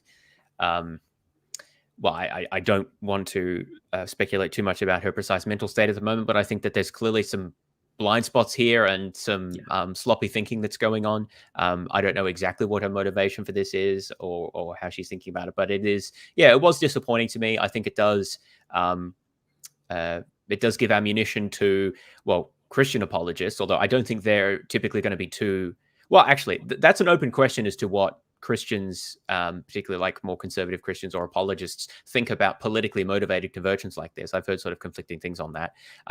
But I think it generally does give credence to their talking points of like, you can't have, you know, meaning without God, or you have to believe in something. And, you know, atheism is not a sustainable belief system, or people secretly still believe in God, or like these other various talking points. I think it lends credence to those, unfortunately. But also it gives credence to, you know, right-wing populists and other commentators who, you know, have this view that we're in some sort of giant culture war and that it's the sort of conservative Christian values of the West that we need to hold on to in order to, well, I don't know what exactly, to beat them, whoever that is. So yeah, I was sad to hear about this, and I think it's an example of the sort of thing we're talking about now, and an interesting phenomenon in and of itself with respect to essentially entirely or almost entirely political Christianity, where people that may not be explicit conversion, but it may just be co-option of Christian. I mean, Trump's a good example of this. Like, I don't know that he ever converted to Christianity. Maybe he was always sort of culturally Christian in some nominal sense, but he uses the appeals and the imagery and the language as a way of, you know, garnering support and legitimacy for what he's doing, and a way of combating his ideological opponents. And so I think we're seeing more and more of this explicitly politicized Christianity. And I think that that's sort of consistent with something I've said for a long time, that the apologetics and the theology and the stuff does interface with politics, because I mean, people do this because they may not have a very well formed I don't know, a worldview or set of positions on things, but there's obviously something going on in their heads by which it makes some degree of sense, even if it's just instrumentally, although it's probably a combination of things, to tie Christianity with certain political goals. And so I think that a certain type of Christianity with political goals. And so I think that it illustrates the importance of considering those things together and the linkage between them. Another example of that is, if you can open the link below that, this is just someone, I don't know, are you familiar with this guy, Nathan? Yeah. I'm familiar also with the way his views change. So he sort of... Yeah, it's a very interesting case. Maybe you want to explain? Well, he kind of... he's a comedian. If you saw his videos by date, you can show the change. Do I even have the option? Oh yeah, oldest. Yeah, just go by oldest, right? Okay, so yeah, you've got like How to Thrive. This is like the classic case of audience capture, I think. So this is 10 years ago, right? So initially his content was very different, and he focused on. Yeah, go ahead. Well, it's kind of like almost like spirituality / self-help, right? At this point, And with a comedy sort of overtone as well. So he did a lot of sketch videos relating to self-help stuff, spiritual stuff. And it wasn't really very political. There's a few things in there now and then, but most of it was pretty, like I watched his videos a few years ago. It was mostly pretty harmless, fun stuff. I also think there's a change between, you know, like, so here it's more straightforwardly kind of like self-help, and then it kind of becomes like more sort of satirical. Yeah. In this phase, I think that this was when he got a lot of so you can, I mean, still pretty popular. It's like 40K, 20K, but then it becomes like, you know, 1 million views, right? Like, I think that around here with this type of satire is when it became quite popular. But he spent quite a few years doing the sort of satirical, but mostly non-political content. So then we saw it the other way. And then something happened around 2020. If you actually scroll through, you can see when it starts to happen. And nowadays, he's stopped using. Oh yeah, so it's because it was 8 years ago. I didn't want to go through like. I thought it'd be quicker to go from this way, but we'll see. I have to use my I guess scroll it's wheel. a few years ago now, 2020. But you don't have to go right back to it. But you can actually see it pretty. No, I can set like so a pretty clear time when he. The content, so here it's around. changes. I think this is the right point, right? So we're like keto diet. So it's still more or less the old type of content. And Okay, it's pretty much around COVID. Well, look, here's the first one. Yeah, there we go. Coronavirus joke. Toilet paper stuff. Yeah. So still, initially, it's like commentary on the pandemic that's not explicitly political, and then I guess it is a little bit in the sense that, you know, if you're compared making to what's about to come. But I guess it's like, you know, if you're making fun of people taking a virus, they don't, because at that point in time, people don't know, right, how deadly it's going to be. And if you're like, it's sort of political because it's setting you up to be committed to a position of like, so there's an undertone there, but it's what comes a little bit later that then I'd say he goes off the deep end. So something about mansplaining there. So it's a little bit, but there's still a lot of other stuff that gets in there. This sort of self-helpy spiritual stuff. But in a little bit, you'll see that pretty much completely disappears. Police brutality. So maybe that's getting a little bit into politics-y. You know, it's going to be something about like. Yeah, so I think it's around here. We saw something about masks and something about censorship now. What it's like getting censored on YouTube. So that. Oh, here as well. So I don't know if you know Brian Rose. He's like proper conspiracy theory grifter. Your revelations on COVID death count, how to offend everyone. Yeah. Canceling each other, pandemic hotline. Political correctness rules. I don't know about the leaf blowers thing. So here we pandemic go. thinking is applied to everything. Mainstream narrative. Yeah, conspiracy stuff. Right from left, change someone's mind about the election. Yeah, and now it pretty much transitions into essentially all political content. Conspiracy how a theory. Civil war could start. Yeah. This is where you really see it kick in. I think this is around late 2020 when I looked through this. People who wear masks are idiots. Yeah, lockdowns. The elites who control you. Small businesses should stay closed forever. How the media wants you to think, social media, the new rules. So there's a pretty sharp transition into a completely different type of content. We see a lot of conservative talking points and woke bashing and anti-vaccine misinformation, transgender stuff like that. And what's interesting then is if you type in, I think the easiest way to find this is if you type in the search for the channel. Has it like changed my mind about? There's like 3 videos he did recently. Let's see if we can find. Yeah, this is it. This one. So we see. Do you want that so one? if you look at all of these, we don't really need to watch the video. It's more. I think it's the top. It's the top Yeah. 4. So look at the top 4. So they're all from about a year ago, right? So let's see what he's changed his mind about a couple of years after going like full right-wing rabbit hole. So it's first about guns. So if you look at it, he used to be anti-guns and now he's pro-guns. I don't know exactly what the evil one is about.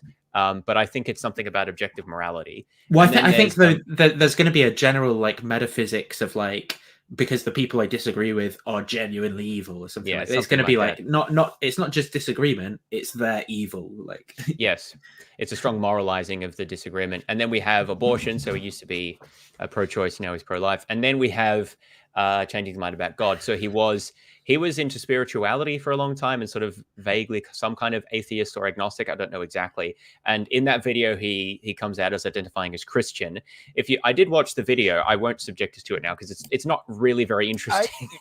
But he pretty much says very similar things to Hirsi Ali, right? It's basically that he thinks we need God and Christianity to combat like the woke political virus that's infecting the nation, but he doesn't really explain why or what that has to do with Christianity specifically.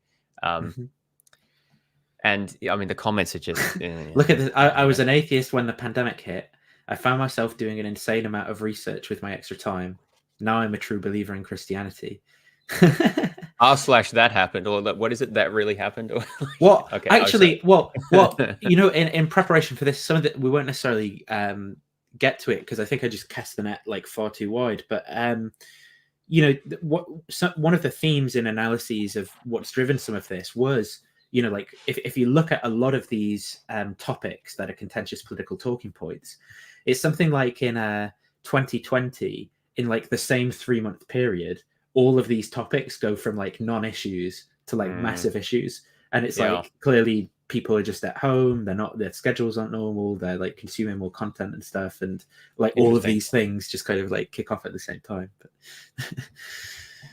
yeah, so I thought that this was a fascinating little case study of basically all this stuff happening with someone who I was prior familiar with. So I didn't seek this out just because it was an example. It was someone I already knew about beforehand of them first getting into the sort of right-wing conspiracy anti-woke rabbit hole, and then from that adopting a bunch of conservative political viewpoint, at least publicly espousing, let's say. You don't know what's really happening in their head. And then the Christianity on top of that.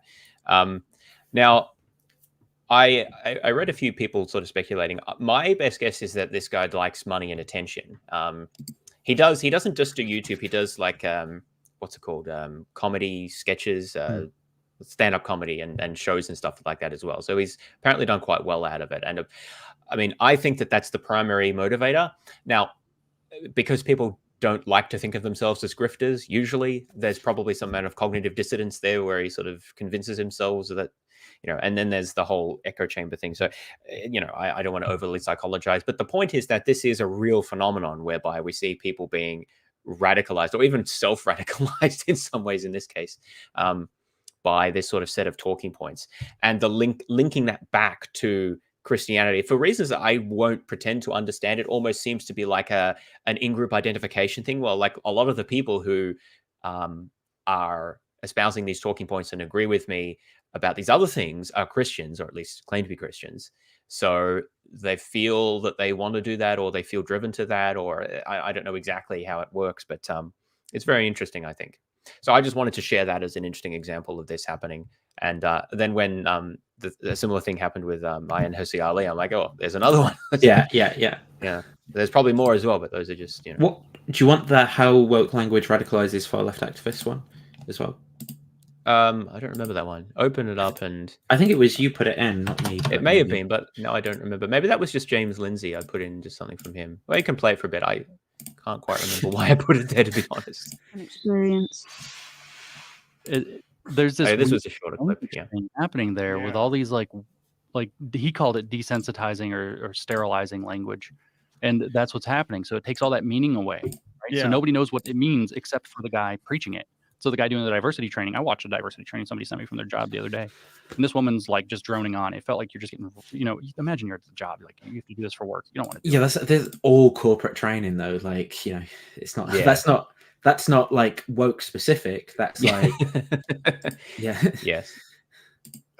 And they're just watching this webinar, and this lady's just ramrodding like 12-syllable words at you. She's like, okay, so we have to talk about microaggressions, and there are different kinds of microaggressions. There are micro assaults. There are and it's just like, what the hell is this? Micro assaults. Micro insults, and then micro. What's a micro assault? A micro assault is when you do it on purpose. Like, but what is a micro assault? So a micro assault would be, you know, making a small, you know, racially salient comment in the presence of a person. Oh, so it's not even not necessarily racist. Assault. No, it's not an assault. No, these people, violence is all words and discursive. I like how, you know, like this thing stopped kind of being the boogeyman though. Like no one really talks about microaggressions anymore. Like yeah, that really, had to stay. I don't know how old this video is, but I think it's I think it's 3 years. 3 years. So a micro assault can just be an insult. And they're all insults. Micro everything has to just be like words or standing in the wrong place. Oh boy, Jamie just pulled it up here. A micro assault is an explicit racial derogations characterized. What is that? How, look at that expression.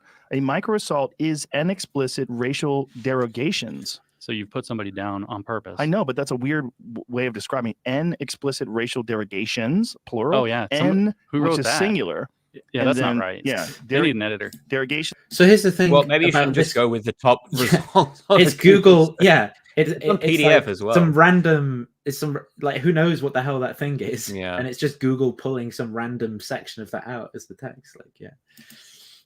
It's plural, characterized primarily by a verbal or nonverbal attack meant to hurt the intended victim through name calling. There's your hyphen. Avoidant behavior or purposeful discriminatory. Actions. Yeah, the grammar on that's broken all to pieces. It's a mess, and that's kzoo.edu, reason.kzoo.edu. Nice. I mean, they didn't even bother like editing that motherfucker. Look at that. There's so many of these things that are like for education that are like this, and it's like they say stuff like themself, and it's just like this is supposed to be for education. It's barely literate. What is going on? Well, that's a problem when you're using they and them as well, right? You Yeah. start using they and them pronouns, which are really supposed to, I mean, for the most part, indicate multiple people. Yeah. Right. Yeah. Right. Yeah. I The mean, singular they, so this guy, what you could say, they thought they would get away with it. I mean, you could say it. You could say, right, but it's hard to use it that way all the time. Right. It's hard to use it intentionally. Yes. Actually, it comes up naturally sometimes, and then it's fine. But it's hard to use intentionally. Yeah. If a person wanted to go to the store, they could go. Right. And so there's something like kind of totalitarian about making people do things like that are difficult, like jumping through these little hoops and then holding them to massive account. Yes. And it's like there's something kind of totalitarian about that. And then James Lindsay now. Yeah, that's not what totalitarian is, but anyway. Do you remember like what the bit of that was? That was it.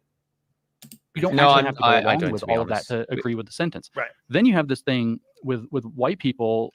There's like a Black Lives Matter movement that's white people that are like washing black people's feet and like calling them and apologizing and like freaking them out. And I mean, this is actually horrible too. Like, I'll tell you something that I'm doing a video on SoCal Squared where I'm putting together. Oh yeah, that'll be interesting. And I don't know if you've ever listened to the Very Bad Wizards podcast. It's there's a philosophy professor and a sociology professor, a psychology professor who host it together. So they've got like some academic training and stuff. Wizards? In the Very Bad Wizards.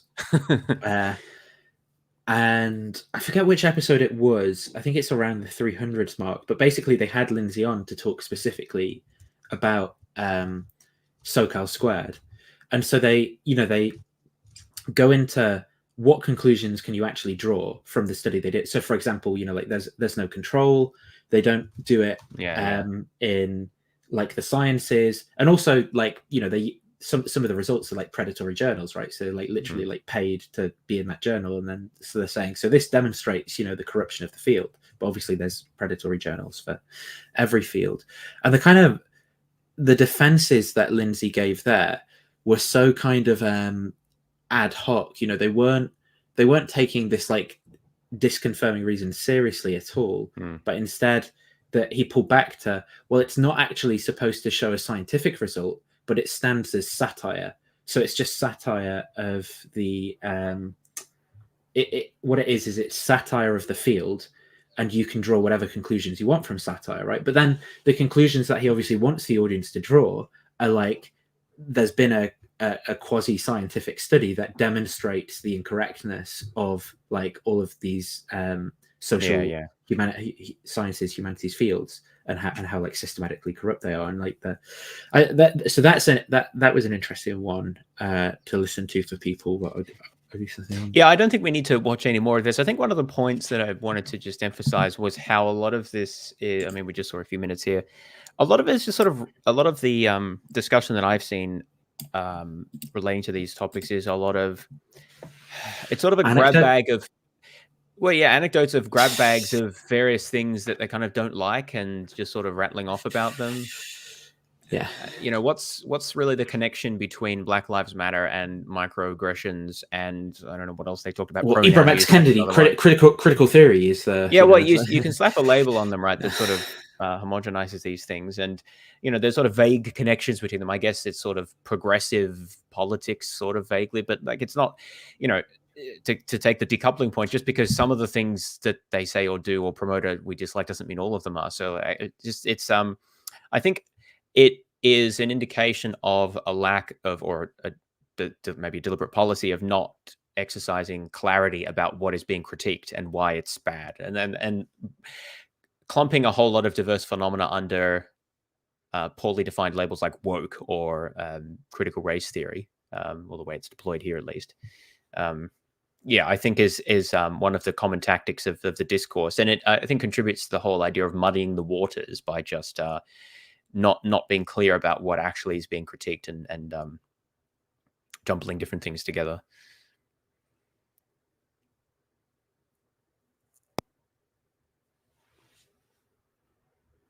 Sorry, I was just engaging in the chat because I was saying, like, instead of going on like a massive tangent on something, you know, like it's fine, like be like, okay, I disagree on that point, here's the disagreement, but it's like you can just be able to leave it at that and not have like yeah, I know.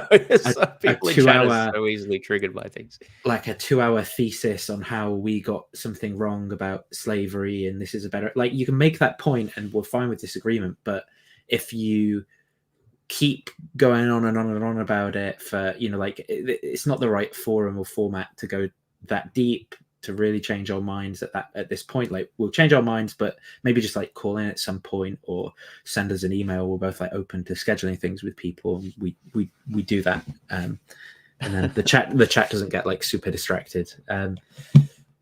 Okay, so what else have we got? I mean, we had stuff on Modi, and do you want me to bring some of that up? Let's look at one of those. Just because we had some discussion of Christian nationalism, and I thought it would be useful just to look at the context of some other countries where it is not a purely Christian phenomenon, the basically right-wing religious nationalism. Can we get? Do you know which video is like a good? I don't really want to play the video. I want to look at the comments. Ah, okay, okay. Fair. But yeah, so there's similar issues happening in India with respect to Modi and, you know, his party. Yeah, and obviously the Islamic world has analogous trends as well. So I'm just thinking. It's all kind of whataboutism that I'm getting so far. Yeah, pretty much. I mean, that's a very common thing. I just stop it. I was just looking at which one. Yeah, so the DW one might be a good one to look at. Yeah, so that video, AG plus one, Al Jazeera, they were talking about treatment of the Muslim minority in India. And so you see people commenting like, oh, 200 million people is a minority. And well, it is because India has a lot of people. It's just sort of these strange comments. I don't know how sort of representative. I can't stop laughing at Al Jazeera talking about secularism. Yeah, like that's just whataboutism.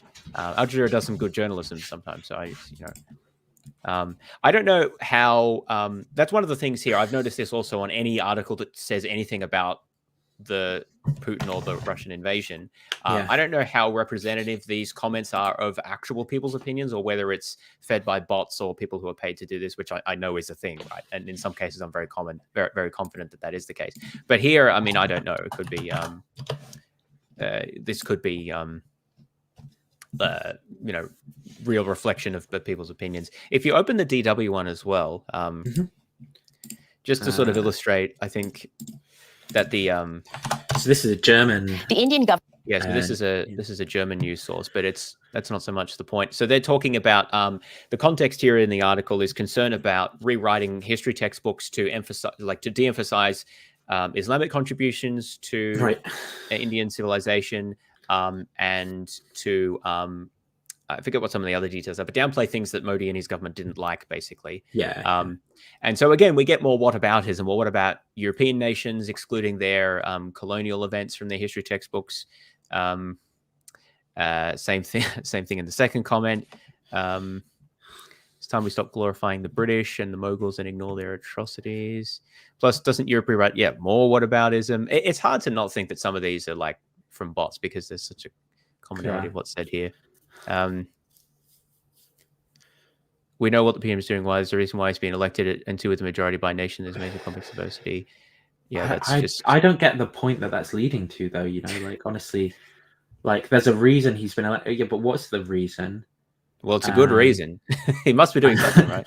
And if different perspectives holistically reach one decision, then there must be something to it. Well, what would you like? That's so something to it. Like, yeah, it's the fact that everyone voted for that, whatever. Like, it doesn't mean that it's true. It interested me how one-sided all of the comments were on these when I was looking this up. Just to get some context about Modi and what's being done there. So yeah, I don't know what the deal with these comments are, whether there's just a huge amount of support for this in India of English-speaking people who go on these Western media videos, or whether there is some kind of deliberate campaign here, which I don't doubt does happen. But anyway, I was kind of concerned looking at that. So the main point here was to emphasize this is not an exclusively Western phenomenon, and we do see it in other countries as well. Obviously, with their own, with modifications to the the native political context. But I just wanted to sort of mention that. Yeah. I don't know about the sort of other things. I mean, I think there's way more that can be said about this topic in the way that some of the biases and political things then link into individuals who have gone down weird routes. And Christian nationalism as well is a big topic to go into, and I imagine, given that I've just had some Christian nationalists calling in and not liking being called fascists and stuff, that I'm going to have more engagements with them soon. But I don't know, is there really anything else in here that you wanted to cover in terms of the content? There's Catholic integralism as well. That's a whole thing, but I didn't. What's integralism or integralism? It's basically the Catholic version of Christian nationalism. Oh, yeah. So they use the metaphysics and all that to justify like why. I mean, it tends to be quite like monarchist, but in a different. It's like a different. It's not like the monarchism that I'm going for, where I'm like, well, I want constitutional monarchy because I just want a head of state who isn't like the. Is this more like Franco? It's more like actually, but like it's rather than having like ceremonies as these rituals that are just part of your historic tradition. It's like, no, it has to be like this type of Catholic ceremony because like Catholicism's true in this very specific way, and that's the right way of getting power from God for like the monarch and stuff. Like a lot of them are like, that. Bring back the Holy Roman Emperor. Well, yeah, you've got that. You've got. People just and then they justify like all of their politics, right, based off of the kind of takes that they take in ethics or whatever on abortion, and that the types of debates they have. They're like, well, this is exactly how society should be structured, and it all fits together with my Thomism and whatnot. Well, I think it's interesting that the Pope is kind of more and more embroiled with some of this culture war stuff. Most recently with the whole issue of blessing same-sex couples. It's sort of a weird world where the Pope is the progressive one. The former atheist activists are turning to some weird politicized version of Christianity, and and intellectuals who are defending liberalism and critical thinking are taking money from pseudo dictators in Eastern Europe who are promoting a weird version of like state Christianity, and things have gone a bit and the conservatives in the US are defending Russian dictators because I don't even know I understand that one, but well, because Democrats oppose them. It's like the godless woke Democrats oppose Putin, who is a good Christian. They support Ukraine, and Putin's trying to invade Ukraine. It's all very weird. Anyway, so the world's gone a bit funny in the last, 10 years or so. And I think we sort of highlighted some aspects of that in the discussion. It's definitely not restricted to like religious issues, but there's definitely a strong component of that. And I think partly it's because, you know, religious traditions have a very strong ideological thread that, you know, a lot of people find that there's, you know, money and institutions to support that and to promote that. We've done a episode on the apologetics industrial complex. That's one manifestation of that, but also that they have, you know, popular support. People find meaning out of it. So people sort of, I think that there's a tendency for people to, or some types of people at least, to maybe resort to that or revert to that or return to that in times of uncertainty and doubt, or for those movements to then provide a sort of an alternative to whatever it is that people felt was lacking, like Ayaan Hirsi Ali, for example, whatever her name is. Consequences. Yeah, it's pretty much that sort of lines up around that time.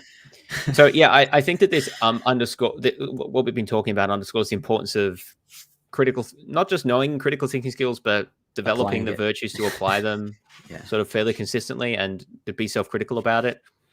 So not do a Peter Boghossian, for example. Another thing that it highlights is the kind of interconnected nature of political and religious ideologies. I mean, including irreligious ideologies as well. I mean, obviously that's been an issue for a long time with Marxism and state atheism, right? But that's a bit old school these days. Not so much in China, that's still relevant, but in the West we have different sort of a different focus these days. And so I think that it's important to not just focus on political aspects if we're concerned about that, to also look at underlying ideologies, which may or may not be religious, but we do see, I think we've illustrated how religious ideologies, or at least purported religious ideologies, can underpin or serve to bolster political perspectives or political attitudes.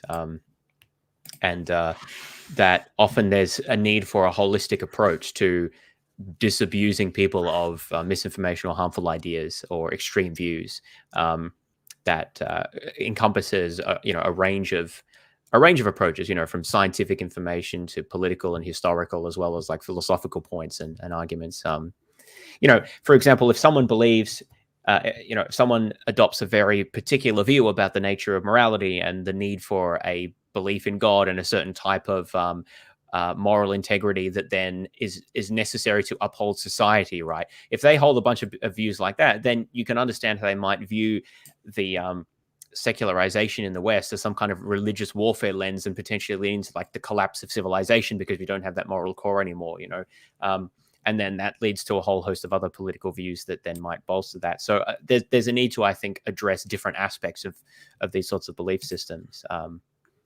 So yeah, I think that's one of the things that I wanted to emphasize, is the interconnected nature of these sorts of things, and why it's important to just promote good inquiry across the board. And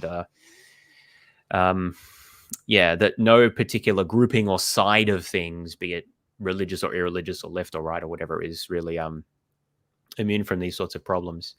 So I think that's pretty much what I wanted to cover and the points I wanted to emphasize. Is there any last things you wanted to? There are two short things I did want to show, actually. One of them I forgot about because I forgot to put it in the thing. I don't think it's too long, but I think it highlights... It's a very short interview with James Lindsay. I'll just try and find the start of it. It's like a couple of minutes. An argument. You compared back... was destroying myself. Been in a high profile... I actually think I trust like the van down by the river that says free candy. I would like conceptual penis. That was an interesting snippet. Yeah, sorry. I used to say that I was IDW adjacent, I guess. This is James Lindsay. My typical reach right now is somewhere in the 1 to 5 million people range. James became famous for his part in the so-called grievance studies hoax. Alongside two co-conspirators, he submitted spoof papers to academic journals. Subjects included the conceptual penis and dogs raping each other in parks. I just read my email. We have our first win. The dog park paper has been accepted. We have an accepted paper in the #1 feminist geography journal. The trio wanted to expose, as they saw it, the politically correct trust academia at all. I first interviewed James in 2018 when he'd recently finished the grievance studies hoax. And he struck me as interesting and eloquent, as well as combative, confident, and maybe a little self-aggrandizing. I didn't think about him much for a couple of years, until I heard that he'd been in a high-profile fight on Twitter with the Auschwitz Museum. I actually joined Twitter in like 2012. I was abnormally patient, abnormally willing to engage in dialogue. And what I was doing was destroying myself mentally and emotionally with the level of frustration, the trolling, etc. And so self-defensively, just being dismissive and rude is a strategy. It was, oh, well, let's have a dialogue. I would love to have a debate. No, screw that. Your mom sucks. You know, just go right to the throat and just, because it's Twitter. Okay, but that ends up with you arguing with the Auschwitz Museum. Well, I didn't quite argue with them. I just called them out for what they said, and then people said it was an argument. You compared vaccine mandates to the Holocaust, which is just something I would not recommend anybody do. It's Well- just pouring a big can of gasoline all over that particular argument. Well, I seriously hope that I was wrong about that, but we'll see what happens. I still stand by what I said. What's the comparison? What did he say? Vaccine mandates to the Holocaust. Yeah, but what's the? You can compare anything to anything, right? Like, what did he? Oh, sorry. I think it was in the context of like they'll be like the Holocaust because like millions of people will die because vaccines are unsafe. Oh, because vaccines are. So he's promoting vaccine misinformation. I Yes, see. yeah. I regard James as a classic case of internet poisoning, the occupational hazard of the online guru. He gazed into the abyss, and the abyss gazed right back into him. The other one I wanted to talk to you about was the idea that there is a kind of alliance between Marxists and paedophiles. Well, I don't know if there's an explicit alliance. I think there's something of a handshake agreement. I don't think people appreciate what is. You know, like when he says these sorts of things, like it's so. Then it's like trying to nail Jello to a wall in terms of what he's actually committing himself to. But he's saying stuff that's like, you know, it's clearly got some emotive. It's like that. Yeah, there's a handshake agreement between the Marxists and pedophiles. So Marxists are clearly bad, right? Because they got a handshake agreement with pedophiles. But like, what does this handshake agreement consist in? Like, how do you actually pin that down? Well, who are the pedophiles? Like, yeah, what is that? Who are the Marxists for that matter? Like, what? Happening in the world around them, and I don't think people appreciate where the world is going if it's not put to a stop soon. James does believe a couple of things that the mainstream media quite rightly regards as crazy. He thinks that the World Economic Forum, an international lobbying organization which meets every January in the Swiss town of Davos, has infiltrated national politics to pursue a sinister agenda for world government called the Great Reset. Which, if that were the case, makes it pretty odd that the WEF published the plan on its website. That's a pretty rookie error for a shadowy conspiracy, I would say. I think that we should have trials at The Hague, and we should be treating these people as traitors. Hang on a minute. What's the charge that you would rain against them at The Hague? What criminal statute have they broken? Maybe it's not The Hague then, because working under Joe Biden. Has this guy thought about what he's talking about? Like, what are you on about, man? What? Maybe it's not The Hague. What? Working for this is World Economic Forum, as opposed to working for the United States and their oath to the Constitution, are traitors. So maybe the United States should be hanging these people as traitors. And I said hanging. I said hanging, and I mean it. Some people who haven't seen the things that you've seen will say this sounds conspiratorial. It is conspiratorial. Would you like to know who the conspirators are? There is a conspiracy. Yes, actually. Who are they? But I've seen no evidence that a Marxist paedophile alliance, however nebulous, exists, or any evidence that the Great Reset is a sinister plot. But those are ideas you can find all over the place online once you start looking. And with apocalyptic... So there's just that clip of James Lindsay's beliefs now. He worked with Peter Boghossian, right? They're still good friends to this day. They've written a lot of stuff together. But where did Boghossian dig him up? Like, he sounds like an absolute lunatic. So they were both part of the New Atheist movement. So Lindsay used to, if you look at Lindsay's older books, publications, he was a mathematician, but...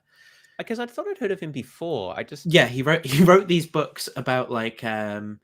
you know, kind of like popular atheist type books, right? Like reasons that God doesn't exist and stuff like that.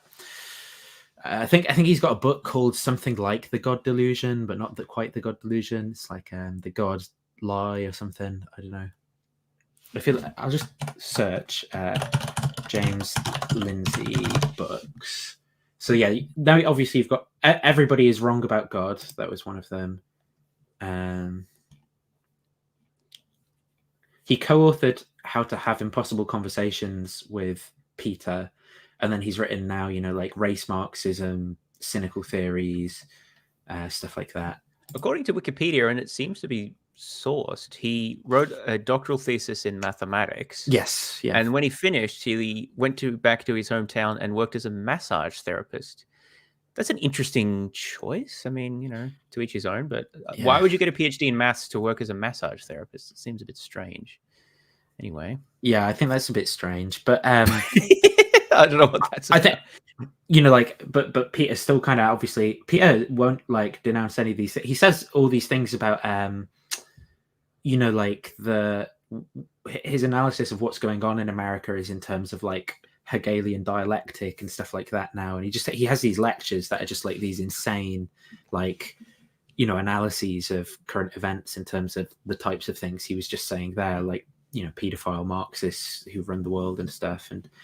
And yeah, like, and this is the thing that's crazy again, is that, you know, you hear Peter, who's like his closest friend or whatever, or closest intellectual ally, who's got a profile, talking about how important it is to extol these intellectual virtues, and then he's like super close to, you know, James Lindsay. Never once does this shit come up, and do they talk about, you know, how crazy that sounds, how, you know, hanging the Democrats because they go to these World Economic Forum think tanks. And yeah, but then at the same time saying that what Trump did is not saying that what Trump did is, you know, like not sedition or something, right? And Gen 6 being like, yeah, that's fine, that's really American. But that I think that this goes back to, you know, the thing I played about the politics in Russia, where, you know, that what certain people are doing is they're just funding and backing that many different crazy things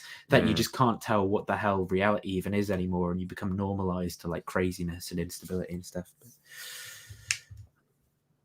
There was a last thing I wanted to play on optimism to try and yeah, we need a that positive note. Yeah.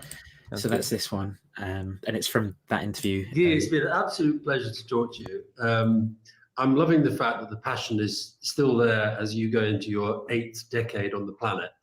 And I know that Roy, as you know, Roy and I have both written books about the future of politics this year, and you're working on one as well. So give us something optimistic about the future of politics before we go. Well, but one of the points that I will raise in the book was inspired by your book, Alastair. The point about an individual, a citizen, can make a change, can change things. That was one of the topics in the book. Yeah, you remember that? Yeah. I hope. And I think that is true. That's the big thing that we have to repeat. An individual with a conviction can make a difference. You look, one of the biggest men that I have ever met was Mandela. He made the difference, you know? He ended apartheid because he had a conviction, and he had also an attitude, a great attitude to make it happen. And I can give you a lot of examples like that. Zelensky will make a difference, you know? Without Zelensky, this war was already over, and not in the right way, not in favor of the Ukrainian democracy.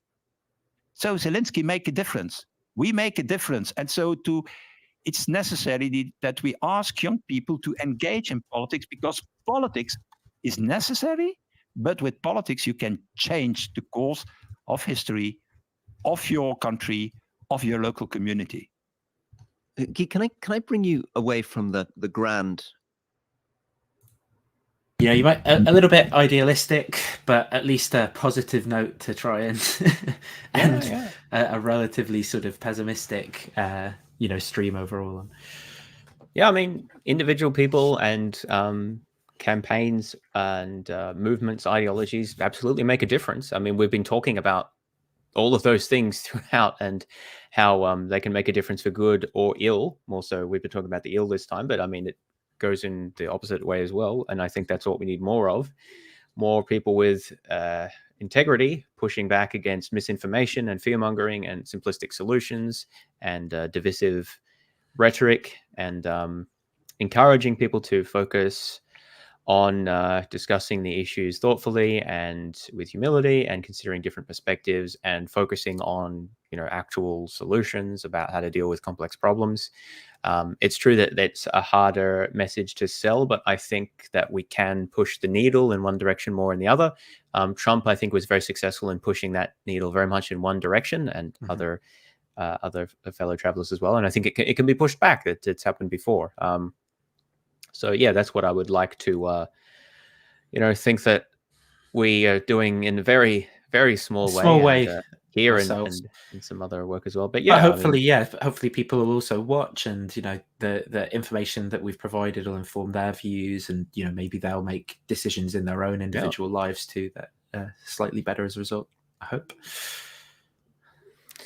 Yeah, and I encourage everyone listening to think about the ways they can make a small difference just in their own lives. I mean, if each person, if each of us who takes these ideas seriously help to convince some other people to be a bit more thoughtful and be more critical of simplistic populist messages, then I think that can have it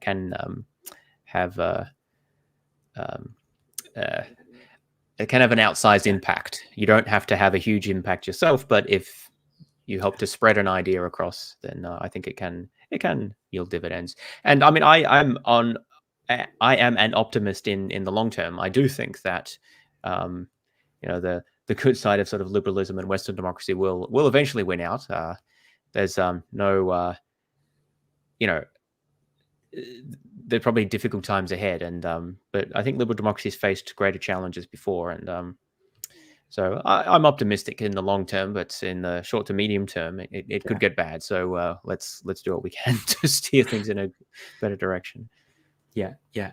Okay. Well, I think that's it for today's episode. A little bit different from the normal bad apologetics ones, but still, I think important for understanding apologetics, religion, and the kind of like thought space that we're kind of involved in, right? With people being new atheists and things who are clearly promoting these messages too. Obviously, I will put timestamps in the description, but if people have them as they're watching them, do put them in. I'll leave a pinned comment to do that. I will put links to James's channel and everything in the description. So obviously go and subscribe to James too, where he makes better, more thoughtful videos than I do on my channel. Sometimes, except when he's driving and he has to not crash. Oh dear. Right. And thanks for watching. Cheers, everyone. Thanks, everyone. Take care.